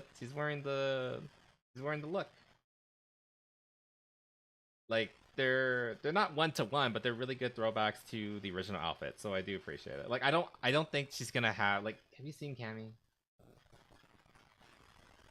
Let's look at Cammy. Cammy literally has a fucking let's try to find good art of her back. She's literally wearing what do you call it? A thong. She's literally wearing a leotard with a thong attachment, basically. I don't think they're gonna ask the actress to wear that. It's fine. It's within reason. So I'm actually pretty okay with it. And she's supposed to be British, right? It's not very good. Whatever. Can only do so much, so a certain audience will get mad if they do. Well, it's not even that. I think it's like literally like they're trying to stay like physically capable of what the character can do. It's not that they care about what that audience. I don't think people are paying attention to that audience anymore. Like at the very least, I don't think this studio, the director, the creators behind this movie care about that anymore. I think they're just like adjusting the outfits so that they can fight in them. You know, they don't want like a coochie flash or anything like that. They're just like altering it so that it can be as close to the original as possible, while allowing them to like fight in it. You know. I think it's within reason. I think this is perfectly fine. I mean, she still looks great. Like, I still love what they're doing here. And I feel bad for whoever this is. I have no idea who that character is. Again, I obviously recognize Cammy and Chun-Li, but I'm not the biggest Street Fighter guy, so I don't recognize all the other ones. But, so, movie even gave us in mind. Yeah, exactly. Paramount's working on this? Yeah. And Legendary. Movie with activists in mind. Movie with activists in mind. What was the worst? What was the last really big SJW flop, or you know what I mean? Wookie flop. She's good. She's good for the role. And I don't know what else to say. Kalina Liang. That's her name. I mean, it makes sense. She is Chinese. I should know this guy. Last of Us show. Oh, that's a good example, yeah. I was kind of thinking, like, what movie was, like, a big flop recently. But I can't really go. They had a second game bit. Yep, pretty much. I heard that the people who liked the second game, even they hated the second season. So that just tells you how bad it was. Like, even the people who usually fight for this kind of stuff just had nothing good to say about it. Anyway, either way, I'm excited for this. I actually kind of want to watch it. Similar to the I'm gonna go watch the new Mario movie. I just kind of have to, because I did enjoy the first one. It wasn't like media brilliance, but I'm interested, so I'm probably gonna go watch it, and I'm probably gonna watch this too. Because it just looks fun. Also, I haven't seen like a good martial arts movie in a long time, so I feel like this would be a good place to get back into it. I'll love that. No, I'll be with my brother. Don't worry. Thank you though. Thank you for the offer. That's what you're making.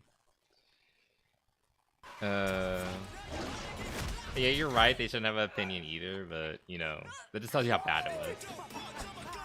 Even the people who defended garbage still thought it was garbage, so that just tells you how low it was.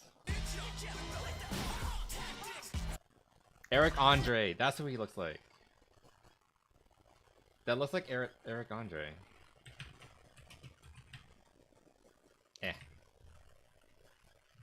Yeah, this guy from all the skits. God, he looks like he looks like an insane man. But that's why I thought this was him. But I have no idea who that is, like, in the Street Fighter universe.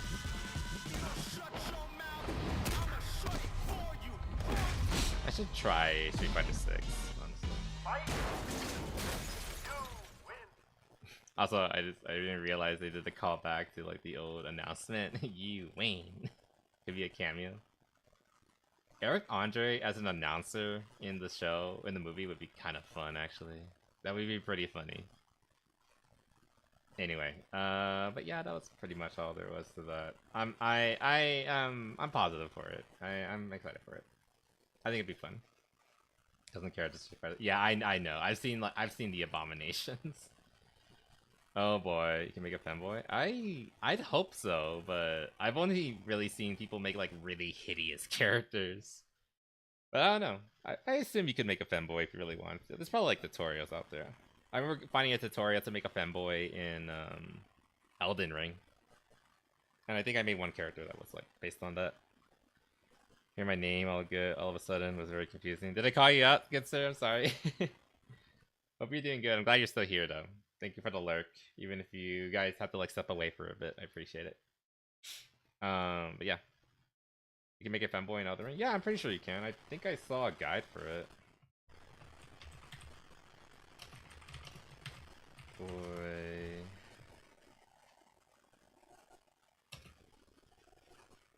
Character creation. I think I've seen some people make some femboys. Yeah, you can kind of make a femboy. Yeah. It's as good as you can get. It's not like amazing, but it's pretty solid. And apparently there's a video to it too. Eating dinner. No, it's good. Oh my god, he's got his crotch out. He's taking out his cock. It's okay, good sir. Enjoy your dinner. And you can't Dragon's Dogma. Interesting.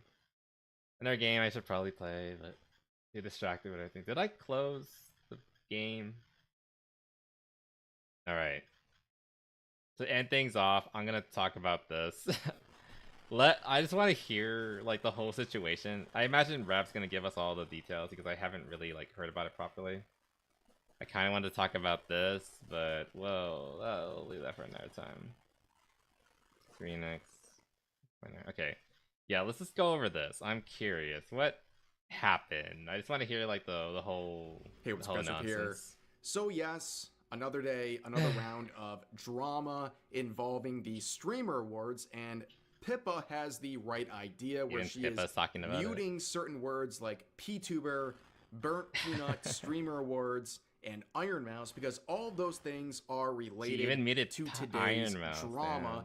damn. Now, for those who are not aware of this completely ridiculous and stupid award ceremony, the best VTuber award went to the Burnt Peanuts, who is an individual who has made it very clear he doesn't want to identify as a VTuber. He doesn't like VTubing culture, so on and so forth. And yeah, like that's like what I understand is that he doesn't even like VTubers. He also like actively is hostile towards them, from what I understand. So that's why it's kind of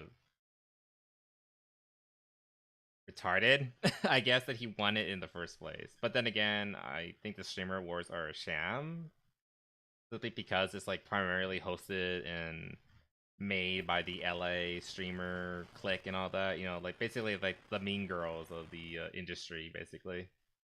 So their opinion shouldn't matter in the first place, but everyone's talking about it. Response to some of the do I care? criticism Do you guys even want to talk saying, about hey, this?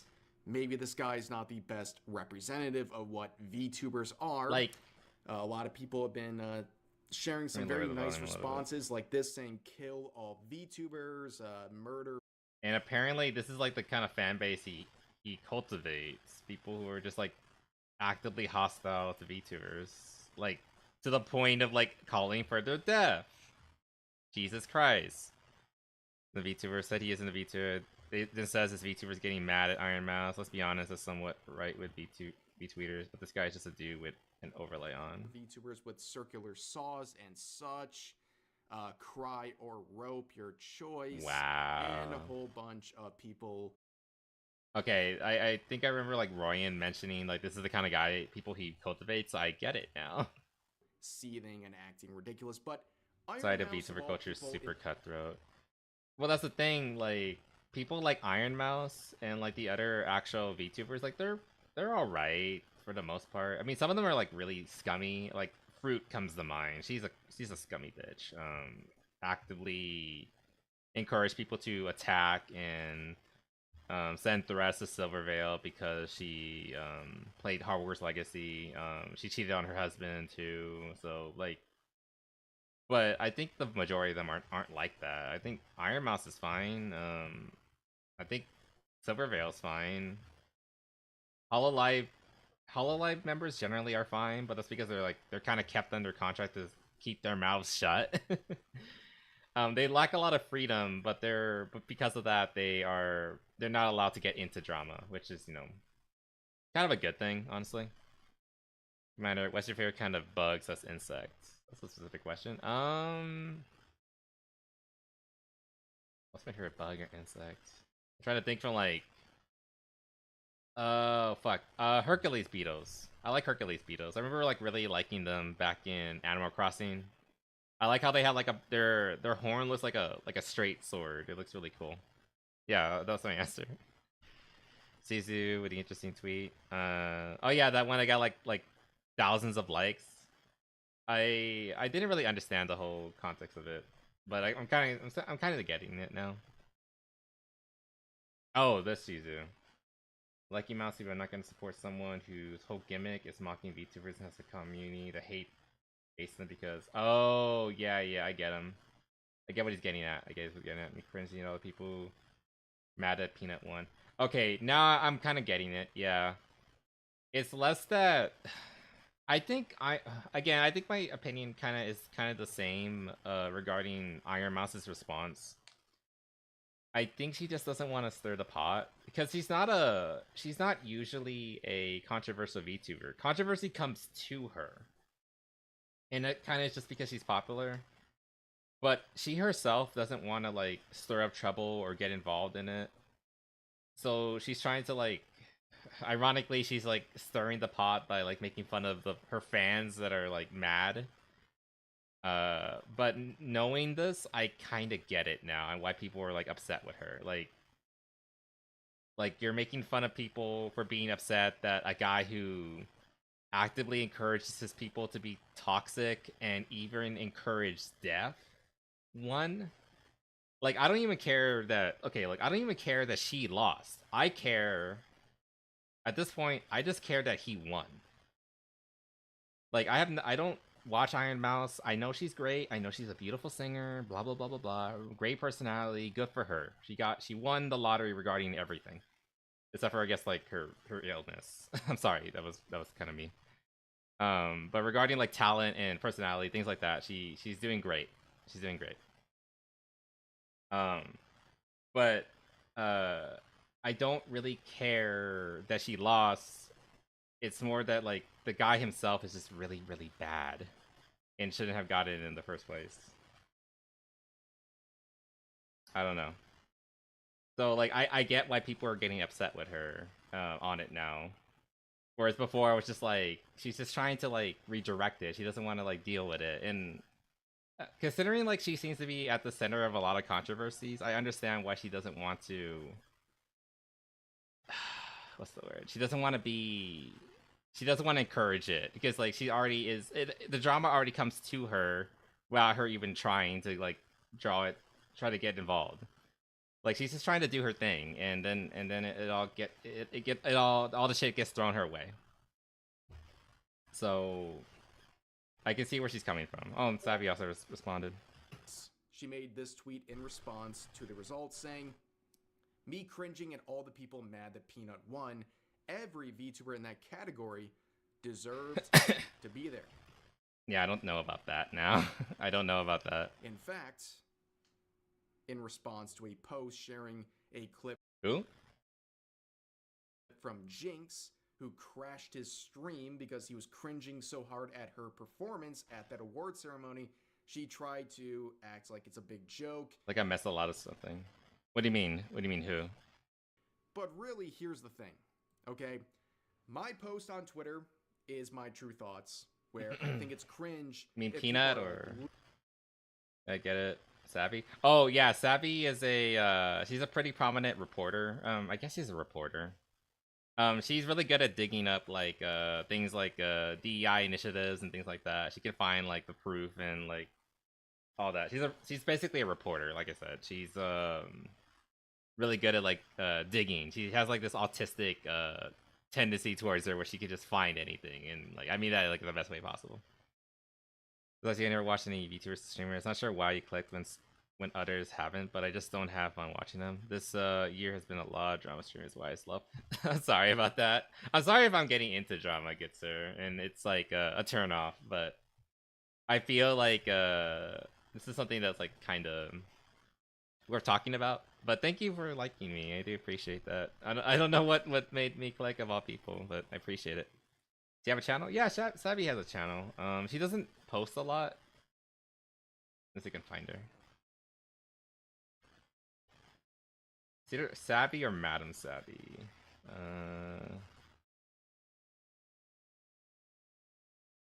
I know she has a YouTube channel though. She's mostly active on Twitter though.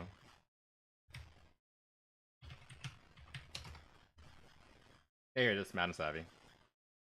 Again, she's kind of a VTuber, but not really. Yeah, the last time she did anything was like 2 weeks ago. Oh no, she did a stream like earlier today. I don't know what she was talking about. New webcam show. Yeah, she just talks about random shit too. Not nearly as long as I do. I talk forever. Damn. Literally crashing out and being like, about. God, Rev, your fucking head. Get it out of the way. I can't see. Steam Awards are cringe. But VTubers who are using this opportunity to bootlick community that absolutely hate them are also cringe. That is true. Yeah, exactly. Like, I didn't understand. I think Mizu and Royan were trying to explain it to me, and I just didn't get it, but I get it now.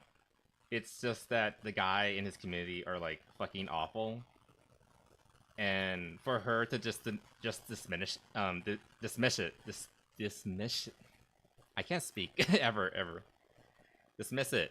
For her to just dismiss it, it's frustrating. It's frustrating. Because she's not willing to call it out because she just doesn't want to, like, again, she doesn't want to stir the pot. And I understand that. She doesn't want to be a drama VTuber. And I get it. Like, I wish I wasn't a drama VTuber. But at the same time, it comes to her, period, whether she wants it or not. And for her to just, like, hand wave the concerns of her fans, it's just kind of, I don't know if it's disingenuous, but it's unfair. And or at the very least, like, the fans perceive it as unfair. And again, I think it's less that they're sad that she lost, and they're just more mad that he won. Again, she's great. She probably deserved it. She probably should have won. But it's less that she lost, and more that an asshole won. And that's where the complaints and all that's coming from.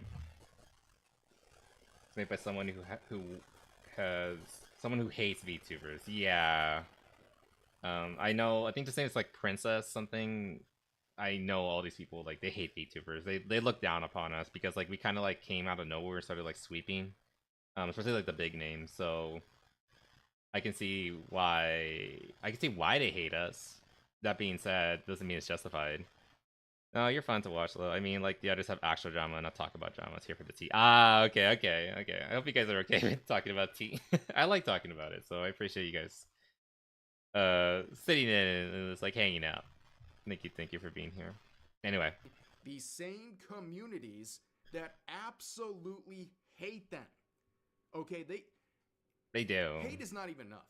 Okay, they trying to deuce. Super excited to present this next award. Yeah, I didn't even see this. I was like, she's gonna actively make fun of VTubers while she's doing it, isn't she? 5 VTubers in this category worked hard at mastering peak kawaii and ada aura farming. Here are the nominees for best VTuber. So basically, here's the thing. And it wasn't even like a tongue-in-cheek kind of like, oh, I'm just playing with him. It was literally she's exasperated that she has to be up here and acknowledge people that she hates. And it's just this is why like the streamer awards are fucking cringe and they don't matter and those people are all fake ass losers. It's because of shit like that. It's because of sluts. I'm gonna say it. It's sluts like this. That's why. Because I don't even know who the fuck this person is, but I don't like her. I think it's Princess something. That might be a different person I'm thinking about. I heard that name be thrown around. They look down upon us. They don't treat us. And I said it. I said it. I called her a slut. I wouldn't be surprised. I don't know what her past is. Look, as a man whore, I'm allowed to call her a whore. Just saying. Before the year prior, I would only browse and stream for like a few minutes, but since then I've had a couple that I actually like. And you wanna? Oh, thank you, Kelly. I appreciate it. Anyway, it's okay to VTuber. So basically, here's the thing, right? Okay.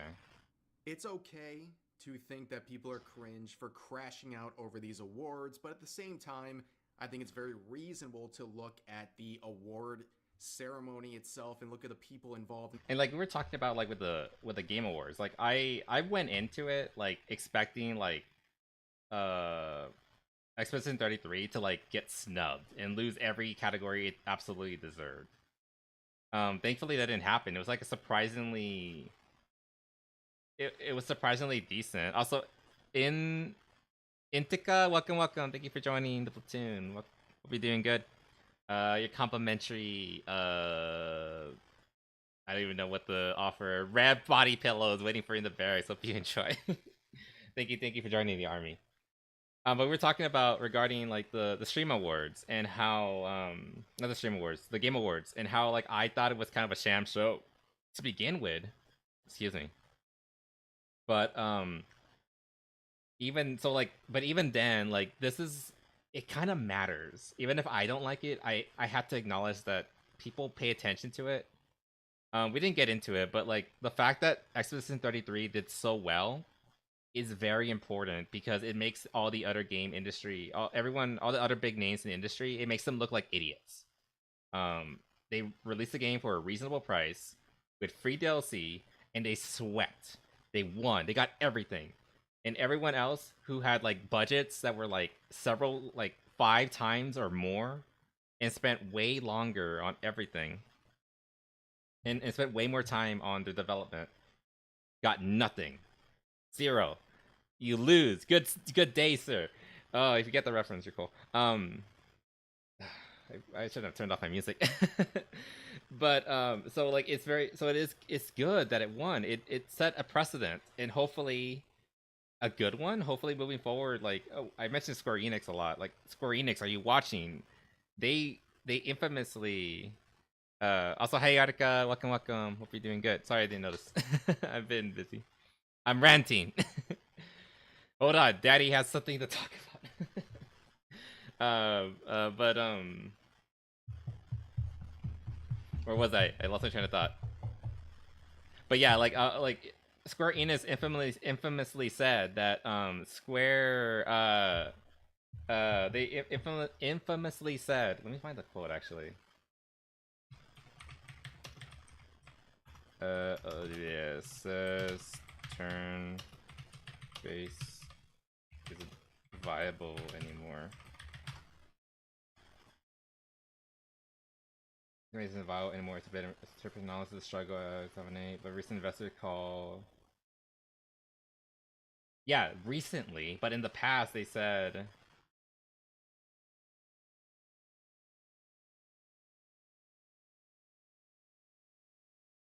Yeah, that was in the past, but I remember them saying, like, maybe like a year or two ago before Expedition 33, they said, like, we're not gonna make God, AI is kind of stupid. Like, literally everything is just like something post. All of these are like post Expedition 33. A lot of them stuff. Whatever. I know this is true. I can't find it right now. But they did say in the past, like, turn-based isn't viable anymore. And and X-Citizen 33 just like knocked it out of the park and just proved that not only is it viable, not only does it make tons of fucking money, but it earns like nearly a dozen awards. I think it walked away with like 9 awards, something like that. Light mode. I'm sorry, I don't have it. I keep it in light mode so I can distinguish which of my accounts are which. Sorry about that, guys. Anyway, but so like these awards, but all that preamble is basically this is why this stuff matters and why we have to pay attention to it, even if I find it insufferable. And say, wow, they do not have the best interests And of yes, Daddy. VTubers at heart. And overall, the reaction to this has been interesting. A lot of VTubers who are praising the Burnt Peanut despite his dissatisfaction with the VTubing scene in general, and they're doing their best to simp for him and his. I think they're just trying to chase clout at this point, because he's popular and because he won an award. Communities. Meanwhile, those communities probably hate them intrinsically because they are a VTuber. Yeah. Basically, what I'm saying is there are some people that are I don't get what the reference being a little is bit here. too gullible and naive, and they're cloud chasing. You know who I'm talking about. That's right.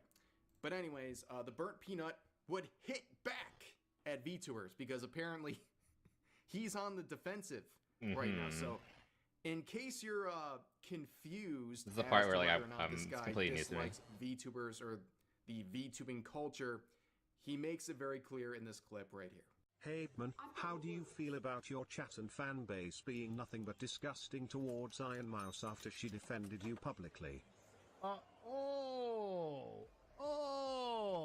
No, good sir, no.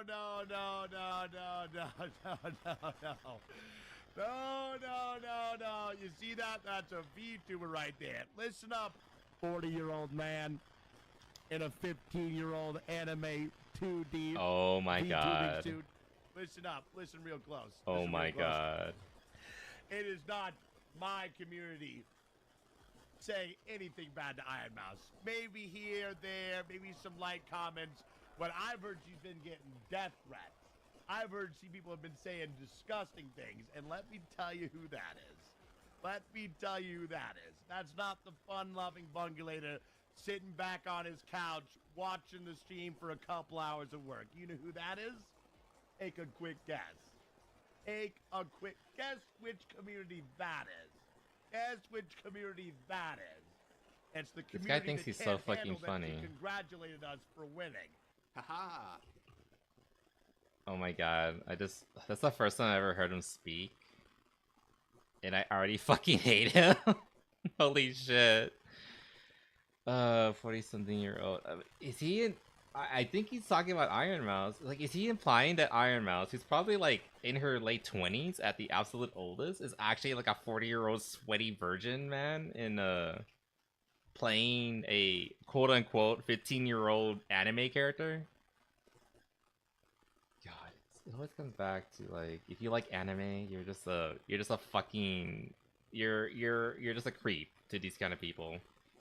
And then this guy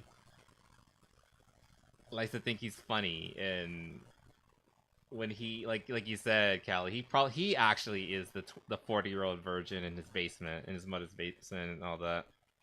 Her community has determinedly online members. I mean, that's true. Here's the thing. At the very least, he could have said like, I don't think it's my community. However, if it's any of you guys doing that, don't do that. I disavow it. Simple as. Easy. You don't have to fucking say more than that. Just say, I don't think it's you guys, but if you are, stop it. How hard would it have been to say that? But no, you have to be a big fucking dick on campus. And you have to like pretend that you're like, oh no, my guys would never do that. It's just the creep anime fans who are doing it, clearly. What a fucking chode. It's appropriate that he's a peanut, because God, I imagine this was between the legs there too. Jesus Christ, guy. He's talking about iron. He's not talking about iron. I think he was talking about the chatter. You know, God. Okay. At least like he has.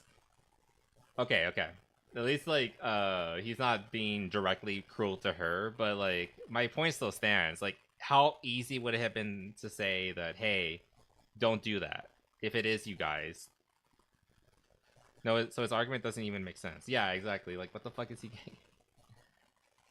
And yeah, his voice is so fucking annoying too. And I don't even like my own voice, but I'm fucking Angel compared to him. Another joke about VTubers being 40-year-old men cosplaying as 15-year-old anime girls. Excuse me, I'm a 120-year-old man cosplaying as a 120-year-old bunny. How original. I'm so glad that some of the biggest faces in VTubing are trying to simp and appease these communities that absolutely hate them. Now, here's one of the responses to that tweet I just shared. Oh my god. Where this person said, no, this is entirely deserved. The VTuber community has been such an awful place for so long, especially on here. Oh my god. Someone needs to tell you how it is sometimes, especially when people like Rev and I need to watch some Nux videos. They're just mad that okay, VTuber Space flags in bio. VTuber Space has kind of been a safe place for these kind of people, and they're just mad that people like Rev and again Nux are kind of coming around, and I guess technically people like me are coming around and starting to be like, hey, y'all are fucking cringe. And we actually don't want people like this who probably send death threats on the regular. Let's be honest. I think it's funny, but that clip was lame. I wonder if that's just fatigue after being bombarded, though. I mean, that's the only thing I've ever seen of him, and I already don't like him. Maybe he is funny, but I'm just saying doubt as of right now. It's very soothing. Peanut literally ruined the ARC player base by hyping up and encouraging PvP. What the fuck? I really hate it when big name streamers kind of go into communities and just like change the meta. Simply because like they have the clout that they can kind of force everybody, or like they can kind of like force their community to change it, and the community's big enough that they can just, you know, push that way. Like that would be like me going into like Helldivers and say I had like a big following and being like, oh, guys, we should all just like meme on people and only use like shitty weapons. Like everyone has to only use like, I don't know, what's a bad weapon? Arc throwers, and that's it. Don't play with anything else. It'd be so funny, guys. What if we did all that? It'd be kind of like that. Why do that? Just play the game and have fun. Like encourage people to play it and then play it how they want to play it. And if you want to be a meme, like do it in your own drops. Like if you're playing with me, like hey, let's play a meme run. Like we all use the same weapon or something like that. But like if you're playing by yourself and like I'm not there, like play the game however you want to play it. Exist. And don't force like your style on other people. Let's check out their account. Like arc throwers. I mean, arc throwers are fun, but I was just saying like I was giving like a random example. I would disagree on the arc thing. I've seen less PvP from specifically the bungalators. Plus, it's a PvP game. I mean, it is a PvP game, but it's also a. I've noticed that the arc community is actually pretty wholesome. Like most of the time, if you have a mic and if you just like openly say like, hey, don't shoot, most people will like oblige. But he's actively encouraging people to like actively hunt each other and be, you know, and like brief each other and shit like that. You know, when they're just trying to do like their dailies or whatever. And I actually kind of like that. Like it's kind of a game where people have kind of like fell into this mentality of like, you know, live and let live. I just think it's kind of unique. You don't really see that in a lot of games. But he actively wants people to like hunt each other down. I get that it's PvP, but like I feel like that should be more like a. I mean, it should be an option, obviously, but I don't think it should be encouraged to be like the only way that people should be playing it. Gracious. And ladies and gentlemen, Also, I don't know what bungulator is. Never heard of that. It's not that bad, but during this peak of the bungulator thing, you would see a lot of them ratting and teaming on solos just to hunt people not wearing the outfit. Yeah, like that's kind of cringe and lame. Like, what are you doing? You're just picking on people just because they're not part of the meme group. We're talking about arc raiders, I think. It's kind of fun though. I love seeing people player-based factions kind of build up. Yeah, to an extent, but like, is there like a counter faction? Otherwise, it's just like people shitting on people. Right. Peanuts be very cool with me, so I disagree. I mean, sure. Bunglers is people. Oh, Peanuts people. Okay, okay. I mean, if you're fine with that. I better not mess up this take because Wait, what? we only got one shot at this. Let's reload. Oh my god, it's all of them. It's all of them. Oh, their page. Got him. Ah, damn. Yep. We took the trash out, ladies and gentlemen. But of course, Wow, that was Iron fast. Mouse would have a response to. But some this of just the seems like backlash rage bait. People involving should just stop the paying attention to streamer. him. Yeah, I think he's just being an ass regarding this at least. Like, I don't know about his other stuff, and like maybe I can't comment on that. Maybe that's not fair. I don't really even play a lot of Arc Raiders, so it's not really like I can make a comment. But that being said, he's being an ass regarding this at the very least. There's several other streamer groups in Arc Raider.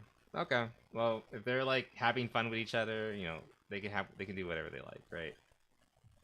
Words. Now, she is taking some. I'm just not much of a PvP guy, so maybe I don't understand.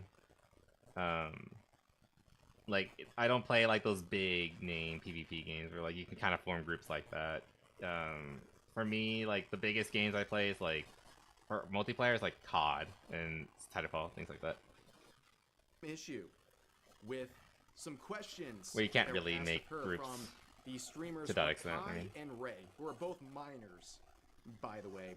So I'm gonna show the clip in question where Asking they're asking her what she looks like, and says the entire in real life. interactor left and her then I'm gonna show shaking. Iron Mouse's response, where she believes that, well, their questions made her feel uncomfortable. Yeah, I know. Oh, is that that's Iron Mouse. What's the word? Oh, what's the word? Hey, Iron Mouse. How you doing? Post me. Oh, wait, where you at? What? Where you at? I'm in my house. Oh, okay. Iron Mouse, you are a legend. Yo! Haha! What's up? Why are they so annoying? What's up? Wait, quick question. It's kind of dying out. What's dying out? Arc Raiders? Never mind, I don't give me. Yeah, never mind. no questions out of you today. Yeah. No questions out of you. Yeah. Okay, bet. Okay, I got a question. How you look in real life? Whoa. That is I don't look everything? in real life. Yeah. Oh, ugly. That's why I'm a VTuber, duh. You're right.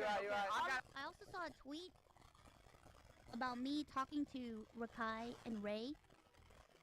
And a lot of people Played it once, but once you have everything upgraded, there's only like 5 masks and one major boss. I heard that the end game was kinda dead. Oh shit, don't do that. said. Well, not dead, but you know what I mean. Like kinda limited. I think PvP actually is the end game. A lot of people were saying that. But I don't know much. Basically trying to appeal to people, appease people, fit in with people. That I'm trying to, I'm bending over backwards for people, which that is so untrue. You have no idea. You have no idea what I went through in that moment. So let me explain. I just to think you. that those guys And just I'm are here with annoying. Rob, They and stay. we're walking, getting ready to go to our seats, and I get rushed by Rakai and Ray. The end game is PvP. It's I a game will centered tell around you PvP. 100%. All right, fair enough. I was very uncomfortable to the point where I was shaking. Oh my god, she has the fucking. I actually really love these. The what do you call them? Ribbon piercings. I always thought those were like really cool. Because I already knew that I was gonna get asked something terrible. Is raiding How with a is free this kit going? and trying to kill someone else. Not well. In fact, there are many viral tweets. I'm just saying, like, these guys just seem like assholes. They remind me of like not the drama streamers. What were they called? Like the Johnny Somali kind of guys, you know? Like their whole thing is just to go up to people in public and just be obnoxious and annoying. That's what they remind me of.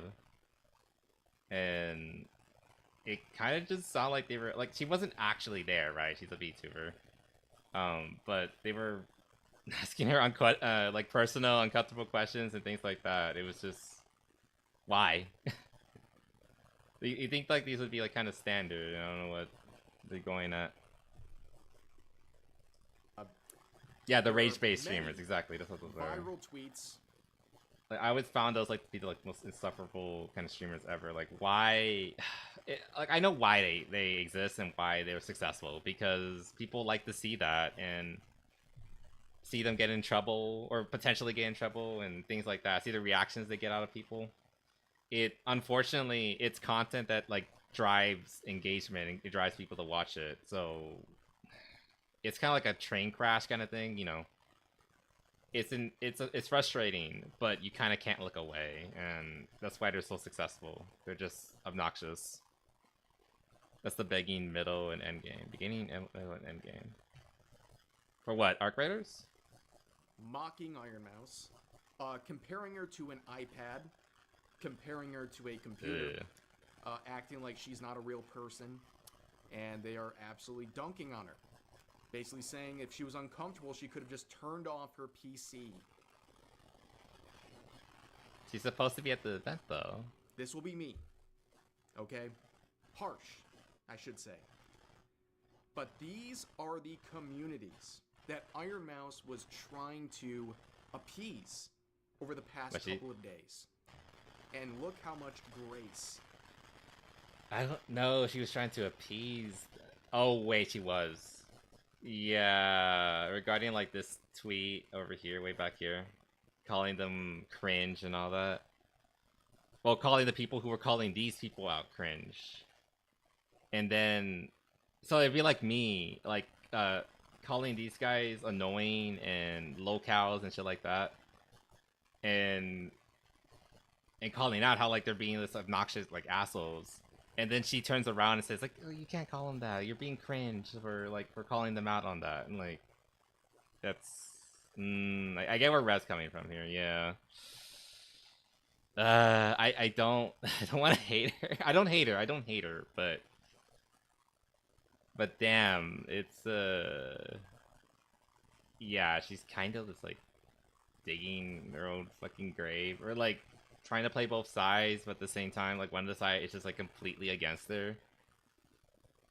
Simply because of what she is, which is a VTuber. And it's just... I don't know. They have for her. She says she's uncomfortable with a line of questioning from these streamers, and guess what? People immediately dehumanize her. I've had questions like that, by the way. Some, like, jerks come into the chat, like they only come in once. I think they're kind of like these sort of people, like the Peanuts, these like obnoxious guys. They come in just to like ask the VTuber personal questions, like what do you look like, or where are you from, and things like that, or like where are you right now, like really personal, like inappropriate questions like that, just to see if they can kind of trick you to get an answer. And then once they can't get anything, they just call you faggot and then like run off. And that's basically it. Like I've gotten a few of those like that. Even like someone as small as me. But anyways, here's an example of one of those people, XQC, who's been very mad about VTubers for a very long time. He used this opportunity to take shots at Iron Mouse. It is not my community. Let's be honest. Most VTubers use VTubing as an excuse not show themselves because they are fucking disgusting. I'm not being weird or discriminating. The vast majority of VTubers would love to be on camera, but they're fucking disgusting. And that's okay. It's okay. That's You're not so pretty. You're not so good looking yourself, buddy. Jeez. Fine. But it's come on, bro. You know what I mean? Hey, hold on, shut up. Hold on, shut up. Oh, the disgusting. This is you. Oh my god, I didn't know.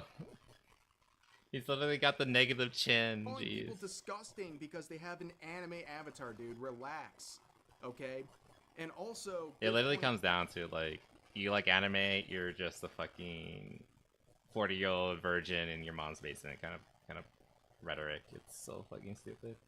Here, do not forget that XQC and Shroud, as some of the biggest people going after VTubers, When the Ghoul himself is especially crazy. during I don't even know who this guy Peanut is, fiasco, but I just... they are A lot of mad these people are new to me, by the way. I'm just giving you like my initial reactions to them. So I'm sorry if I don't understand arc raiders or anything like that. It's just I get that it's a PvP game and all that. I just think that I'm just giving you my initial reactions, just being honest. I just think that from what I'm seeing, these are pretty terrible narcissistic people. So I don't know, maybe they're okay normally, but as of right now, this is not, these aren't good first impressions. Because they got mogged by a VTuber. In fact, Dokibird absolutely dog-walked them in a tournament. Do not forget this. XQC I didn't even know and that. Shroud are seething over Dokibird to this day. Whenever Do not they like see or a care, VTuber, Iron they Mouse. literally have Yeah, I'm almost like Vietnam neutral about her, of the but time right they now got I think she's absolutely being, dog-walked if by nothing a else, at least VTuber silly. in a game. I believe it was Marvel Rivals. Bao and Shy right? Lily. Okay, but anyways. Bao. Oh, I don't know who yeah, Shy Lily is, but I know who people are- Bao is. I just remember Bao being like incredibly misandrous, but that's about it. So I don't like her. I don't dislike Iron Mouse. I just think that she's being she's being stupid right now. I guess that's the kindest way I can put it. Trying to appease like people who actively hate her. And I don't know anything about Shy Lily. I don't think I even heard the name before. Kind of issues in the background. I have no idea who that is, so I really, won't know. going the extra distance to say that Iron Mouse is a cartoon, that she's not a real person. Some more clips where this dude saying, WTF, am I even watching Iron has a right kid? now? I didn't know that. You can sit here and hate farming these To be N-word fair, if she doesn't want you talking about her kid, I think that's fine. She's entitled to keep her life as private as she wants, and I think a big problem is that it's starting to slip out, and I feel like she's on the defensive and trying to like get friends so she can get like support and protection, basically. I'm just like kind of psychoanalyzing, and like I'm not an expert or anything like that. I don't know anything about her life, and I don't want to know. It's none of my business. But that being said, I kind of feel if that's true, I don't think she's in the wrong for trying to keep people like don't talk about like her children. If I don't know, Callie's telling me if that's true. I mean, good for her. I hope she's a good mother. I hope I hope her mom's drama doesn't get involved in the child's life. for asking That's not what you fair. look like. I've seen some like IRL streamers who are parents, and they're like terrible parents. So I think it is for the best that she separates her family life from her streaming life as much as possible. Like, this is her job. And like with any job really, you shouldn't bring it home if at all possible. So if she wants to separate it, I think she's perfectly in the rights for that. It's just I don't really, so that's my opinion on that. But regarding this whole mess, I think she's being stupid. Demon Dice in high school and was shocked to hear that she didn't make music because she became a VTuber. That's kind of weird. I don't know who that is, but I figured like becoming a VTuber would be a great opportunity to make more music. This is So, crazy. Interesting. There's no.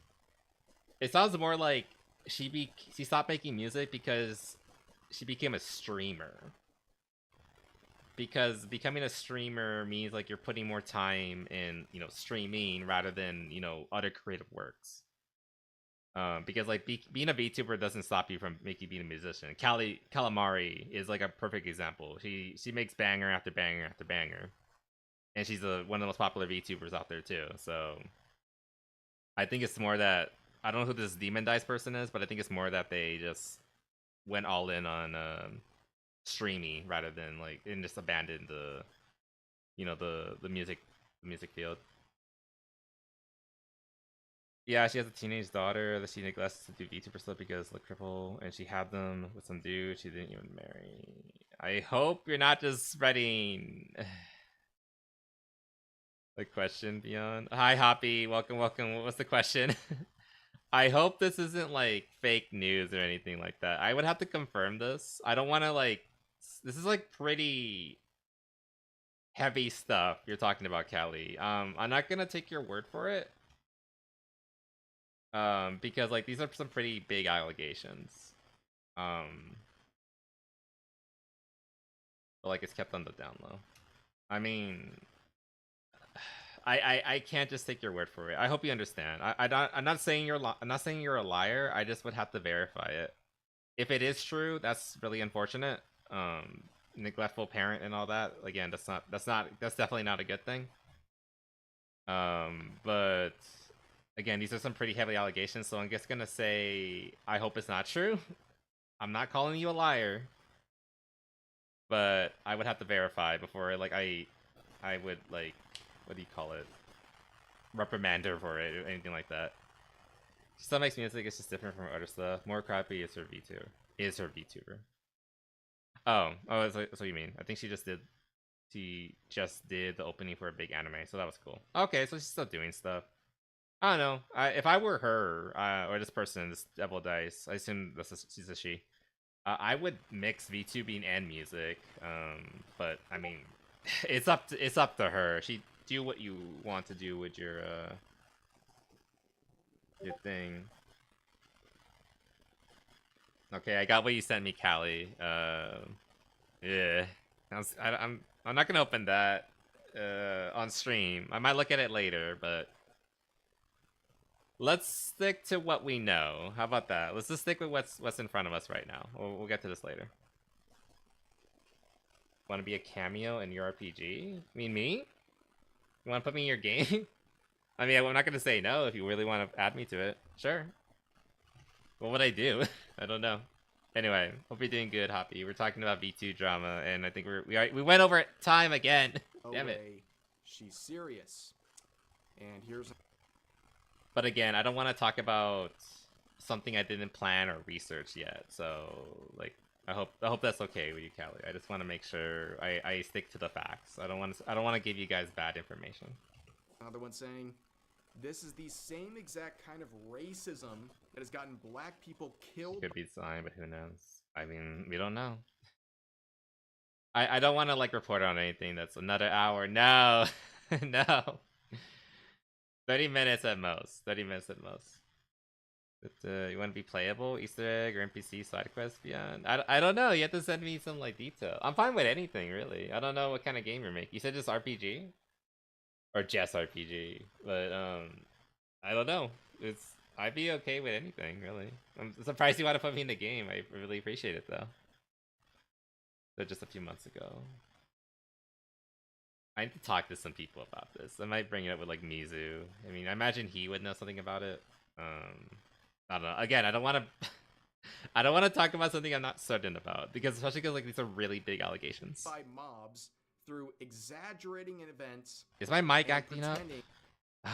Guys, is my mic okay? What the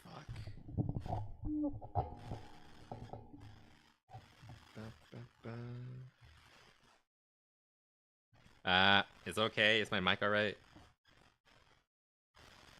It's a little staticky.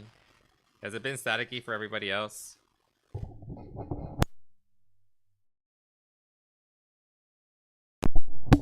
Is it better now? Fucking thing for like a few streams. I forgot to mention it. Yeah, please tell me about these things, guys, because I've been getting complaints about that a while lately. Didn't mind it low. That's not good. Tell me about these things, guys, please. Is it better now, at least? I always help. Thank you, Hoppy. I appreciate it. Thanks for pointing it out. Please tell me with this. You're definitely crackling. Is it better now? How about now? Is it better? Hold on. Let me put this so like I can hear it.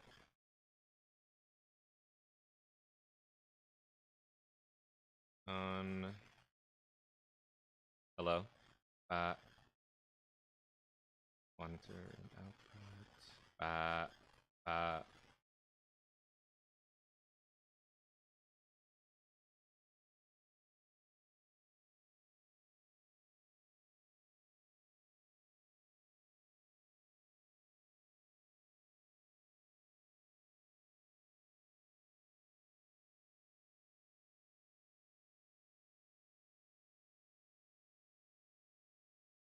Okay, so monitors off.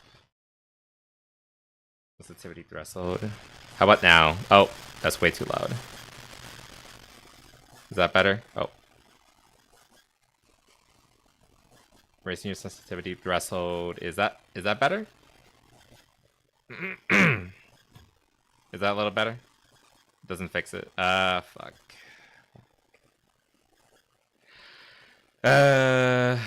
Let's just makes the mic louder.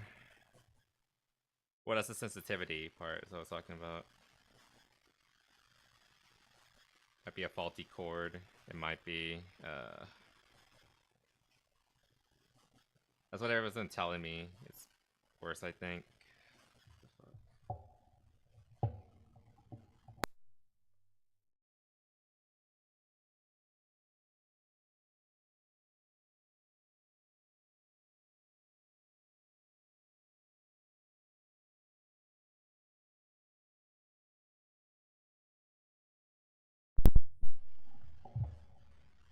Is that better?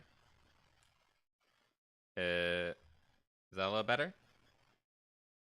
Trying to do a monitor again. This monitor.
How about now? There we go. Okay, no audio. Is that a little better? I do hear some static in the background.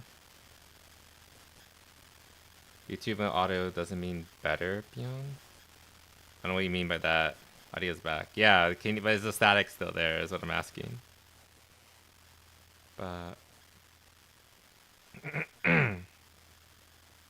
the crackling is more apparent. Really? But wait, Getsur says it's better now. Is it worse or better? Fuck.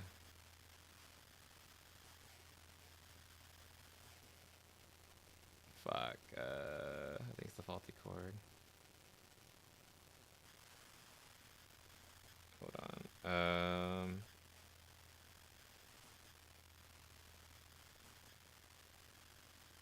Static is back. It was better for a second. How about now? Is that better?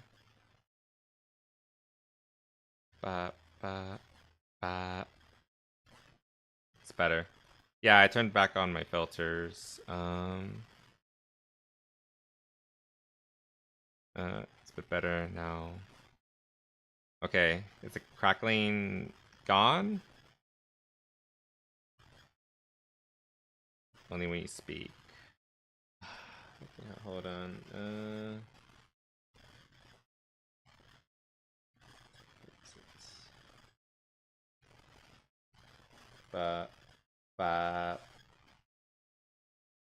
Bit better, but it's still static. Better, but there's still static. Fuck, I need to like go through this then.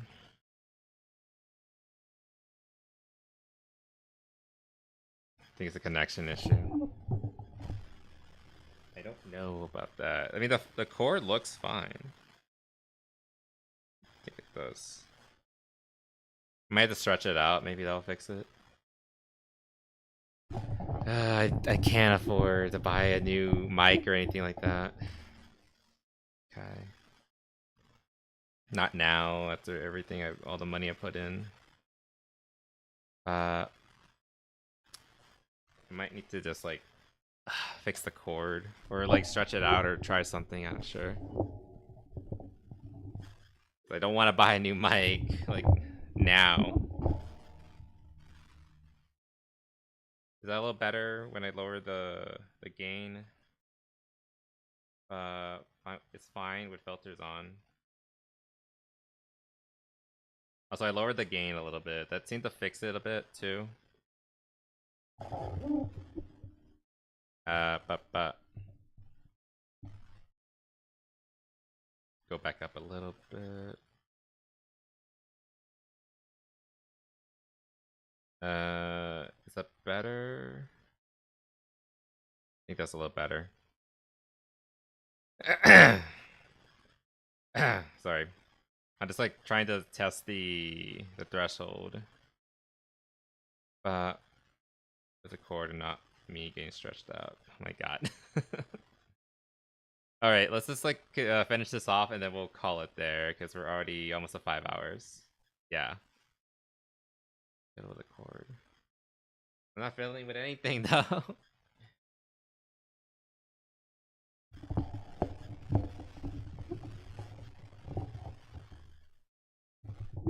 Is that better? Is that better? I made it so the cord isn't like have any weight on it anymore. I don't know if that helps it. Test 1 2 3 test. It might if that fixed it, then I think it might be the cord. That makes that kind of. My mobs are exaggerating an event. What? Saying like they were the victim or something.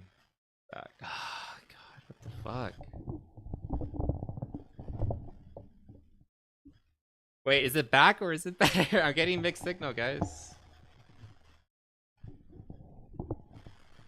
Much better. Is it good now? I can't. Honestly, when I monitor it so I can hear it, it doesn't sound. When you move the cord, it came back louder. Even quieter. So the static is still there, it's just quiet, is what you're telling me. The fuck?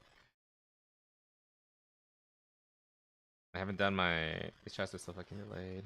Yeah, they are. It's the YouTube chat. That's probably what's causing it. But how is it now? I'm not gonna touch anything. Just tell me how is it now.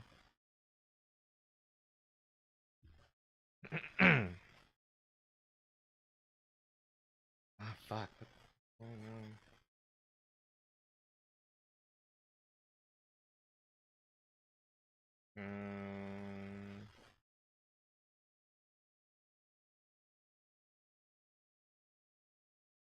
Okay, yeah, okay. It's bearable now?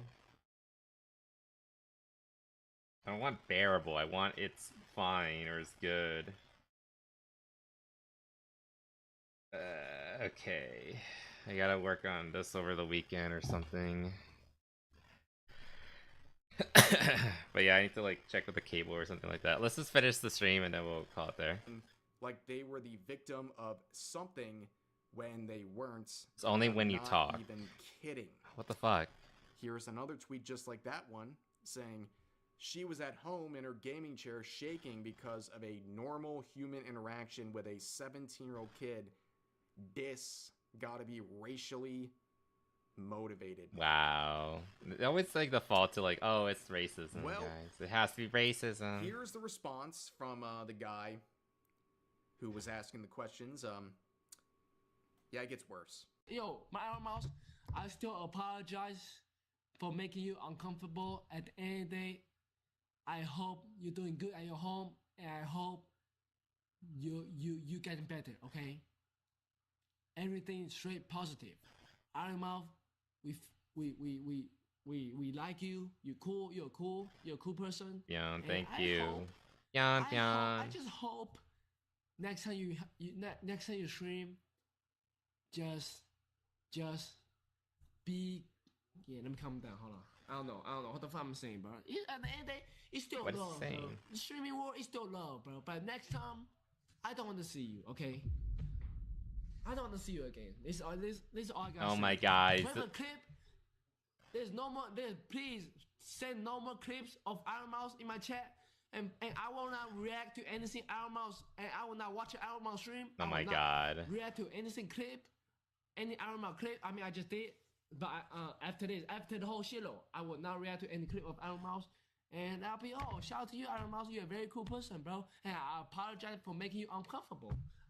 Okay. He was playing Ladies and not now gentlemen, though. my point in this video is very simple. I know it might be hard. God, he's not saying it, but I'm pretty sure he's insinuating like, oh, she's just racist. No. My God. Harsh. It's just, But this is trying sad. to play nice with these people, these quote-unquote normies and their communities, it never works out. In fact, these people despise you as a VTuber. And So you don't no hear any matter what static you anymore do, when the video's playing? they think less of you. They don't even think you're a person at this point. So basically, have boundaries and don't try to appease communities that hate you. That's it. That is my takeaway point from today's video. But anyways, that's going to do it for today's video. As always, feel free to share your thoughts about today's topics in the comment section down below. Hope you guys enjoyed the video, and I'll see you next time. Alright, interesting. God, these... I don't know much about these other streamers.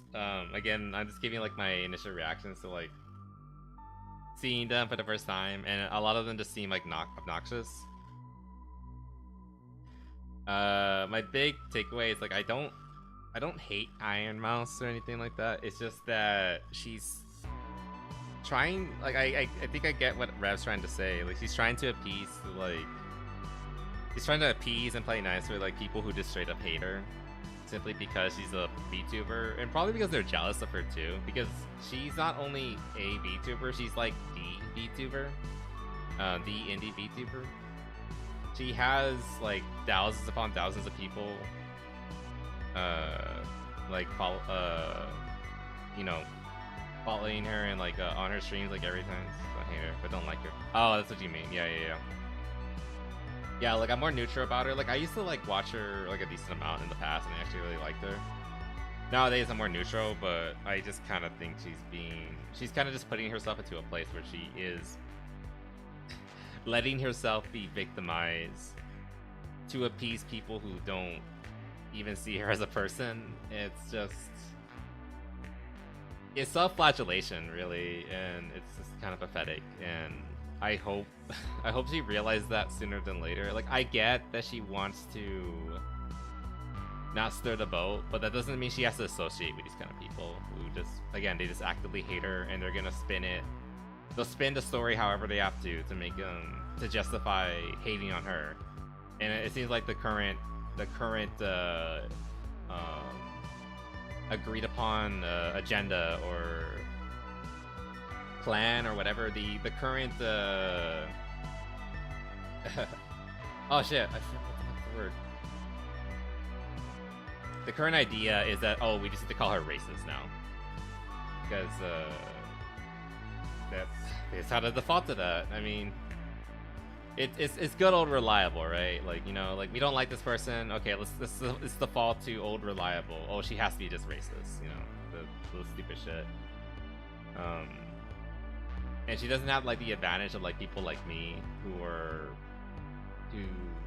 aren't popular and can just say, I don't give a fuck what you think. Like, I don't care if you think I'm racist. I know you're wrong, so I don't have to like appease you or defend myself against you because like you don't matter.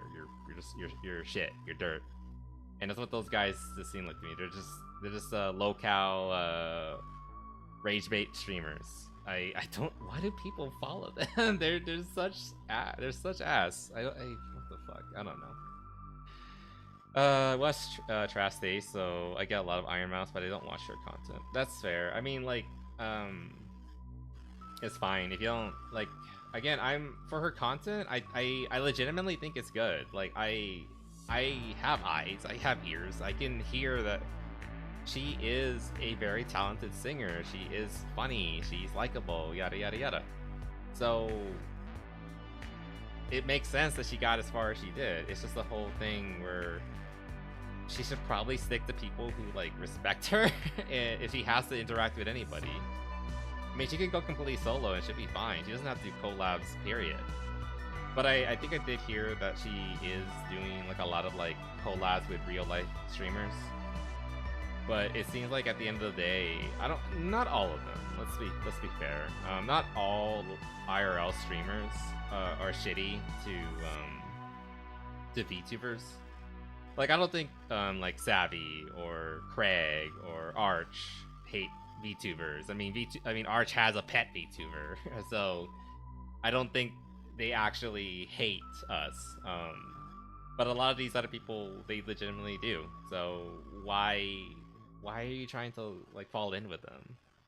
It just doesn't make sense.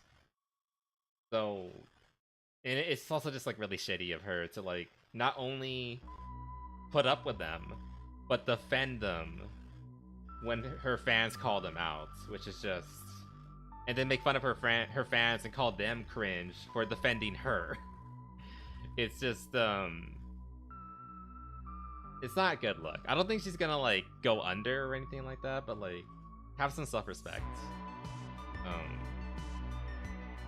Like, have some fucking self-respect, girly. Come on, you're better than this. You don't have to put up with these fucking idiots. Fucking like those guys are like 17 years. Those are children. Why are you associating with children? Period. I mean, I guess like they came up to her and she can't really move, but the point is like, I don't know, why you don't have to defend them. They don't like you. Don't defend them. It doesn't make sense. Anyway, I see her with Dogga and that's it. Her friendship with Dogga is cute though. Yeah, if that person, I don't know who that is. Again, these people I don't know. But if that person is like legitimately kind to her and they're actually friends, then yeah, like, you know, stick to those kind of people. But you don't have to like appeal to their wider friend group. Like, I imagine maybe she feels like she has to be friends with these people because they're friends with her friend. But if they make her uncomfortable, if they're rude to her, don't do that.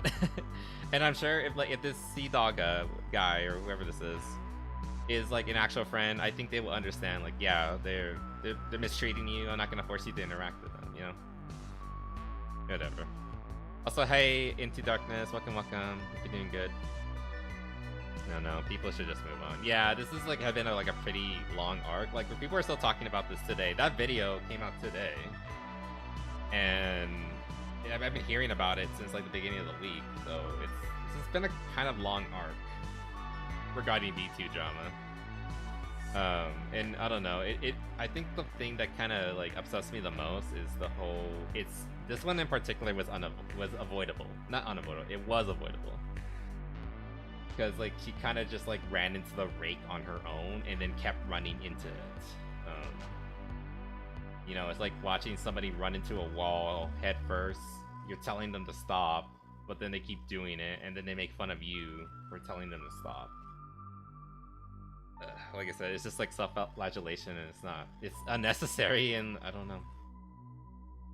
Whatever. She's a grown woman. She can make her own decisions, whether I agree with them or not, but it is unnecessary. Not sure what she could have done, but the guy holding her iPad should have read the situation better. Yeah, that too. I feel like there should be some blame on him as well. Like, hey, he's a big guy. He's kind of like, in a way, her bodyguard, at least her escort kind of thing. So at the very least, he should have been like, hey, she's got to be somewhere, guys. We'll talk to you later. Like, you know, you don't have to be rude about it or like be blatant, like, oh, like get the fuck out of her face. It could just be like, oh, we gotta go somewhere, so later, guys. You know, like just walk off. I feel like he could have been more You're right, good sir. He could have been a bit more tactful about it.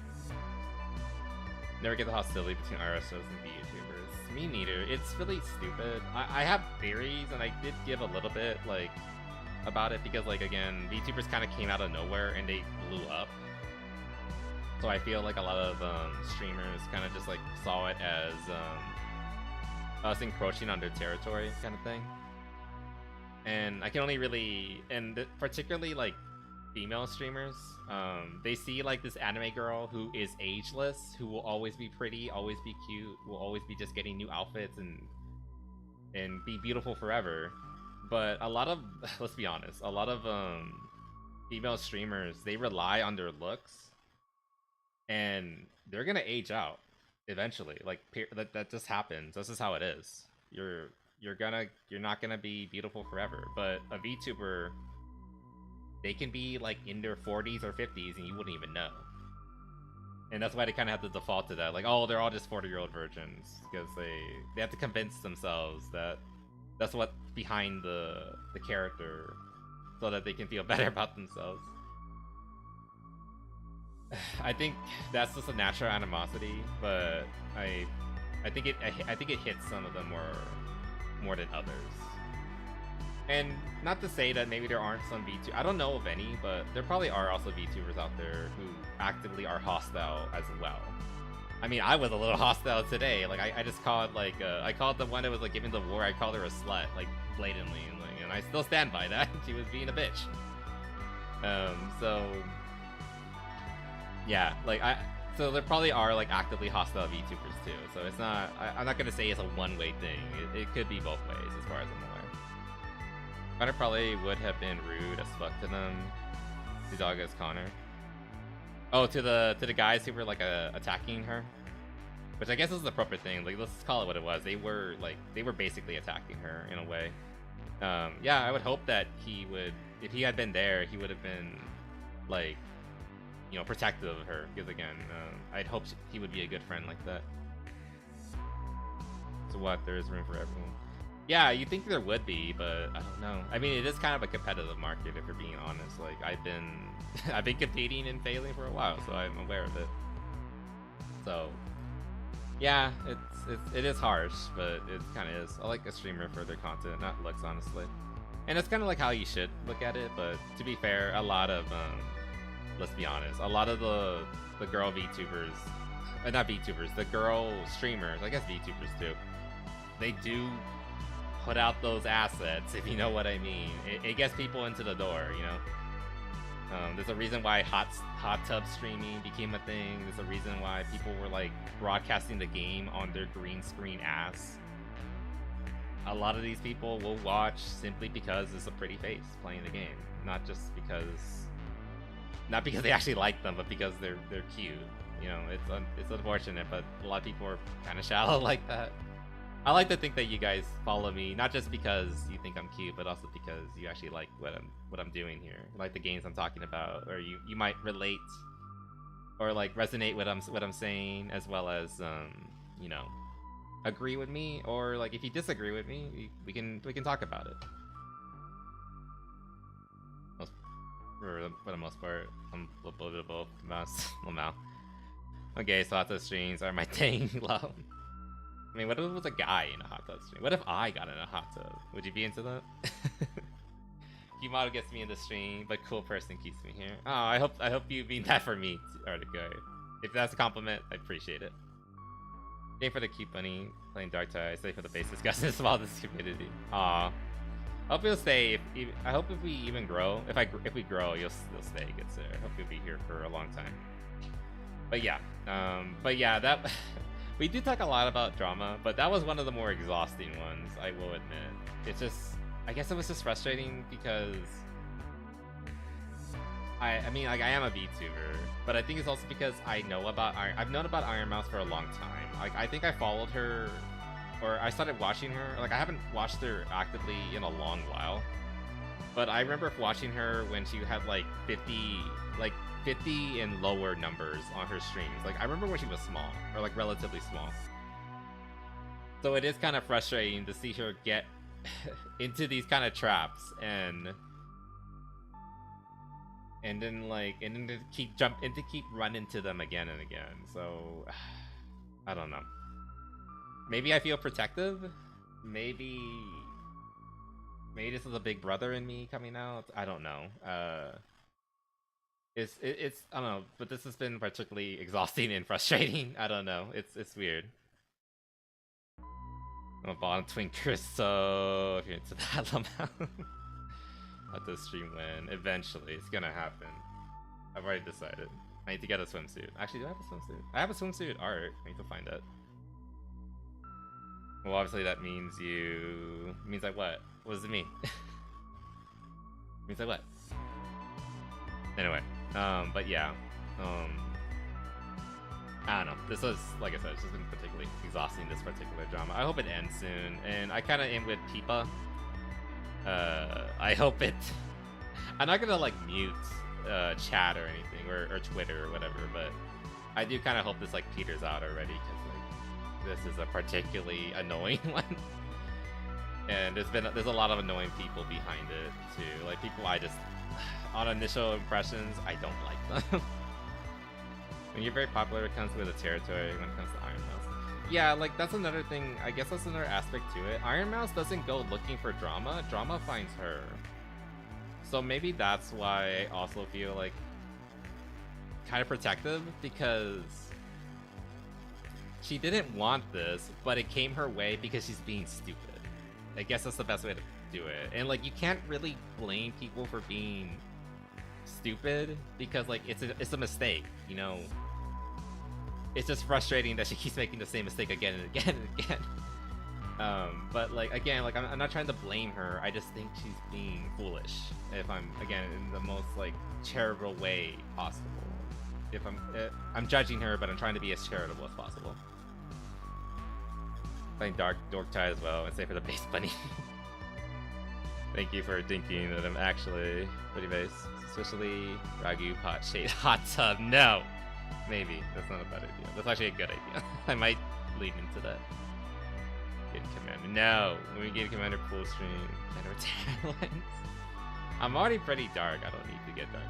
I mean, we'll see with the new model. I'm probably gonna get darker with a new model, I'm just saying. Anyway.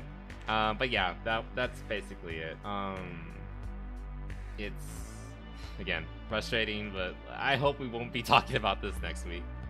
Anyway, we'll get blown up. I mean, true. Yeah, you're right. It comes with a territory because she is big. Any little thing will get bigger. But isn't here when I switch to Steam? I assume you mean, Twitch. Twitch stream. Interesting. I need to look into that. I'll look into that. Can't fucking type. No, you're good, Artica. I get you saying. I'll look into that. I'll stretch out the wire. I'll play around with sound, and because it seems random. Like, some people say I have it, some people say I don't. Like, I remember when I was streaming we're doing Helldivers. Mizu said I was fine, whereas Royan said you got static. I don't know what the fuck's happening with my setup. I need to look into this. What do you say?